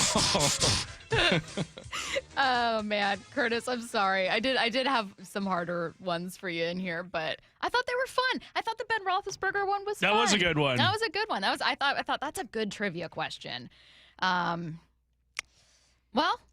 that's that on that. Get your questions in for What I Need to Know, 866-979-3776. It's the Hawks Player Spotlight. Tight end A.J. Barner is with us. How are you, man? Doing well. It's good to be on here. Brought to you by Three Tree Roofing. The rookie on this O-line, Gray Zabel, is with us. Sam is an elite quarterback. Going deep with a different Hawks player every day at 3:30 with Wyman and Bob on Seattle Sports. Every time he walks into the huddle, we know we got a chance for a big play. Nick Eamon-Wari is with us. I felt good physically going into the game. Catch up on every Hawks Spotlight on Seattle Sports on YouTube and the Seattle Sports app. Hey, Brock Ewart here with Shannon O'Kelly, President and CEO of IRG Physical and Hand Therapy, inviting you to come work with IRG. And Shannon, what kind of staff are you looking for at IRG? Brock, we're looking for all kinds of clinical staff, physical therapists, occupational therapists, athletic trainers, certified occupational therapy technicians, physical therapy assistants, you name it on the clinical side. We are looking for those folks. But we are really looking for folks that want to come to an organization that want to be part of our culture and change the culture and work with us to provide the best care and service we can to our patients, our team, and our community. So those clinical people out there, we're looking for you. We also provide advanced certification. We want to provide you mentorship. We want you to grow personally and professionally here at IRG. With over 40 clinics throughout the Pacific Northwest, you've got the opportunity to work in the city you want. Just head over to irgpt.com/careers. That's irgpt.com/careers. This is for all you guys on Viagra. ED pills are no longer needed.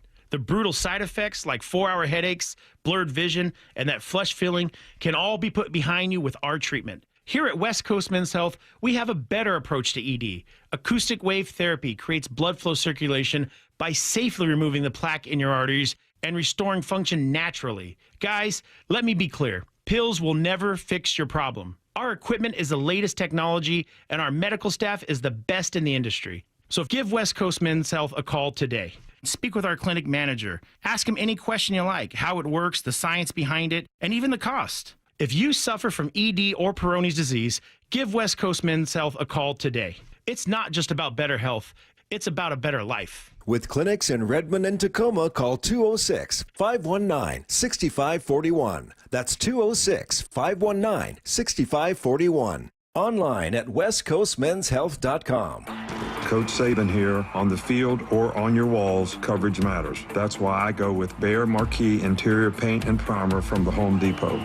Exceptional hide, advanced stain blocking, and over 1,000 colors to choose from. Behr Marquee delivers one-coat coverage that stands up to real life.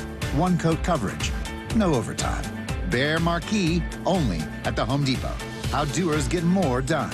Valid only when tinted to colors from the Behr Marquee Interior One-Coat Hide Collection. Talk about stepping up. It's time to level up your game. Introducing the all-new ESPN app. All of ESPN, all in one place. Your home for the most live sports and the best championship moments. The electricity is palpable. Step up your game with no annual contract required. It's the ultimate fan experience. Level up for more on the ESPN app or at stream.espn.com. Sign up now. Seattle Sports has your chance to win 4 tickets to the Seahawks game, Sunday, November 9th. Head to the Seattle Sports app, click the Win tab in the bottom right corner, and enter to win. You can enter once per day, so the more times you enter through the Seattle Sports app, the better your odds. Do it every day, October 28th through November 3rd. Details and rules at seattlesports.com/win. From the home of the Seahawks, Seattle Sports. Want more Seahawks content? Join me, G. Scott, on The Reset. New episodes of the podcast every Monday and Thursday on YouTube or on the Seattle Sports app. Got neighbors? Big Trees can help. This is Nancy Penrose, owner of Big Trees in Snohomish. If you've been considering planting trees to add privacy, look no further than Big Trees. Privacy trees fill in empty spaces, help to define property lines, and add curb appeal. Learn more about Big Trees' big supply of privacy trees at bigtreesupply.com. Beauty, privacy, instantly. Big Trees. This Breast Cancer Awareness Month, choose care that puts you first. At Snoqualmie Valley Health, you won't wait weeks for a mammogram. Appointments are available now, just 30 minutes east of Seattle. Experience the difference with advanced 3D mammography and our new Breast Health Suite, designed for accuracy, comfort, and peace of mind. If you're 40 and older, yearly screenings are recommended, and no referral is needed if you haven't had a mammogram in the past year. Don't wait. Detect early. Schedule today at SnoqualmieValleyHealth.org. John here with Happy Hauler. We want to help get your unwanted items to those in need. Furniture and household items you plan on throwing away? We'll take them and prioritize donating and recycling, keeping items out of the landfill, and giving useful items a second happy home. Happy Hauler is Seattle's eco-friendly junk removal. We work with over 20 nonprofits all over Western Washington to donate used items. Make yourself, your community, and the planet happy. Reclaim your space. HappyHauler.com, hauling with a heart. Luxury has arrived at Snoqualmie Casino and Hotel. It's Mike Salk here. You can book now for an unforgettable experience. Let's talk about Hawks Peak. It is the place to be for game days this football season. With over 66 TVs, indoor-outdoor concept, the deck is covered and it's heated as well. And the food, oh man, it was excellent. All with breathtaking views of the Cascades and the Snoqualmie Valley. Yep, you can go to snocasino.com. Seattle's closest is now Snoqualmie Casino and Hotel. From the Quantum Fiber Studio, this is Bumpin' Stacy. Weekdays 10 to 2 on Seattle Sports and 97.3 FM HD2. Seahawks head coach Mike Macdonald is speaking with reporters at team headquarters. Let's take a listen. Okay, I'll go ahead and just start with the injury situation. Let's see here. Julian is out. Riq Young is out. Sabi is out. And then I guess Rillis Christian Haynes is out. And Bobo's out. And then Coop and Jeremy Reed are questionable for the game. Coop and Bobo's just happened in practice. It's unfortunate. Just so we'll see with Coop, and hopefully those guys will be back soon, and we'll get some guys ready to go to have a great opportunity in front of them. So. We're doing one-day travel because it's a primetime game, so we'll be leaving here tomorrow. Give us Spoon back, obviously. I mean, he's unlocked your defense, just a guy who clearly loves the game so much. I mean, just right. Outside of you, or are you for him to get out there? Well, I think I'm excited for him. I think our teammates our team's excited to play with him again. He's one of the guys that just adds such great energy and competitiveness and spirit to our defense. So. And look, to his credit, I mean, you felt him on the sideline when he wasn't playing. I mean, him and really all those other guys that hadn't been playing have been awesome. Helping the guys out between series and cheering them on from the sideline. But it'll be great to have him out there. Are you looking at any of these guys going to IR? Yeah, like the guys from yesterday, or guys from earlier on. Yeah. Not yet, no. Just with Bobo, just because it's listed as an Achilles, he didn't rupture it or anything? No, I didn't. No, I didn't. He didn't rupture it. Did you make a decision yet on whether you're going to put Julian on IR? We have not made that decision yet.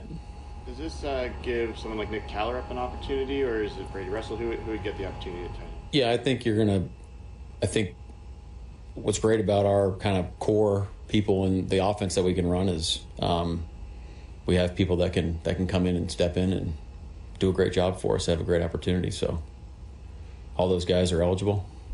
With Witherspoon, how much did you have to keep him back from wanting to play and his anti-mission? Was that a pretty clear-cut injury? Look, one of the things I'm learning is these things are never clear-cut. You know, it's I mean, I think that's the layup comment of the century. So I think there's a lot of people involved. You know, but with Spoon, I mean, it's easy to work with him because he wants to play so much. You know, so it's a team effort, and it's our job as to protect the team, number one, and then try to do what's best for him too. So I think the decisions were pretty straightforward. Yeah. And so Robbie Utes, are you expecting him to play in this game? Yeah, Robbie will be back. Yeah. You haven't had a lot of games, maybe any yet, where you've had all your edge guys healthy at once. What do you like about the depth you have there if all those guys are over? I didn't realize that. It's great. I mean, look, it's hard to just play like four guys over the course of a game. I mean, really a season. So you need depth, you need a rotation, especially late in games.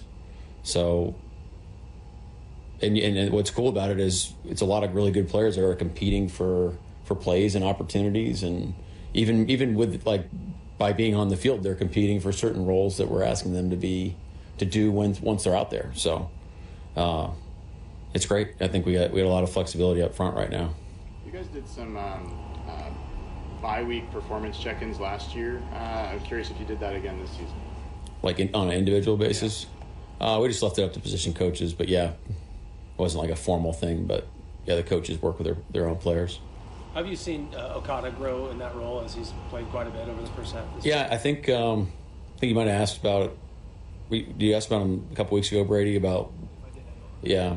I think my answer back last time I was asked about him was, hey, like you don't have to play every play or solve all the issues when you're out there. You have to play within the scheme, play with energy, and the players will find you. And I think that's what he's come to, with his style of play. Not saying he can't make those plays. It's just that's what we need him to do, and that's what I think he has confidence in his role, and that's what he's been able to execute. So he's doing a great job. Are you guys doing this as a one-day trip any different than you would have done in the past, or? Well, I've only been on a team that we've gone east once, one year, and we've always done like Detroit. We went 2 days, and we felt like it'd be smarter to go one day. But going west, I think is a little bit different. Yeah, on the primetime games, I think the Christmas game was prime time. We went out early for that too. So yeah, it's the first time. Sorry, you guys list Cooper, I think, with a heel and a hamstring. He hurt both of those in practice. He had been dealing with the heel, and then the hamstring was practice. On the receiver front, there we know Cody's come up and helped you in games before. What about the rest of the guys that've been on the practice squad? How they've kind of developed over the years, Tyrone and Courtney? Yeah. I mean, what position are they in now to kind of? Yeah, it's a great question. I mean, that's why we say it's a 70. That's why we say it's the ready squad. I mean, we're not just trying to come up with sweet sayings. We're trying to build a deep team that's ready to go play at a moment's notice. So, if those guys are called upon, they should be excited for their opportunities and let's go. But you're always competing out there. You're working on your craft. You're trying to sharpen the other side of the ball. You're trying to develop your skills, and then you obviously want to stay ready for if opportunities present themselves. And what we're trying to get across is like, hey, look, you can go force your way out on the field. If we can't block you, or we can't cover you in practice, well then you keep doing that, you keep stacking that. Well, it's like a guy in baseball that just keeps hitting. Like, it's hard to keep him out of the lineup. With the amount of time that Witherspoon missed, do you have to kind of like ease him back in, or is he ready to play a full normal amount of snaps? We'll kind of let the game plan declare itself as it goes throughout the game. Yeah. Milroe was the emergency quarterback last week, or 2 weeks ago. Is that just kind of remain a week-to-week kind of thing based on the roster? Yeah. A lot of it right now is just roster management. Yeah. We see some teams, there's like an uptick on the numbers, but maybe like a sixth O-lineman. Like, why do you prefer maybe to use like just 2 running backs and fullback, I guess, instead of maybe the 6 O-line packages? Well, I think people might be using the 6 O-lineman sometimes out of necessity because they might not have a wide tight end that can block the C area. The fullback is really sometimes those guys are blocking the C area for us, but more often than not, they're second level guys or trying to split the defense rather than block that area of the field. And then it gives you some formation flexibility too, where you can create different pictures and manipulate formations a little bit more. Troy Horton's been open some games, but not getting results in other places or whatever. Do you, as coaches, talk to him about the big man on campus for so many years? Do you talk about that part of the game and trying to stay sharp without getting the ball? I'm sure Frizz does. I mean, Torrey's been great. He's been he's had a great attitude. There's a sense of urgency about him. There's an attention to detail. The veterans in the room have been great with him.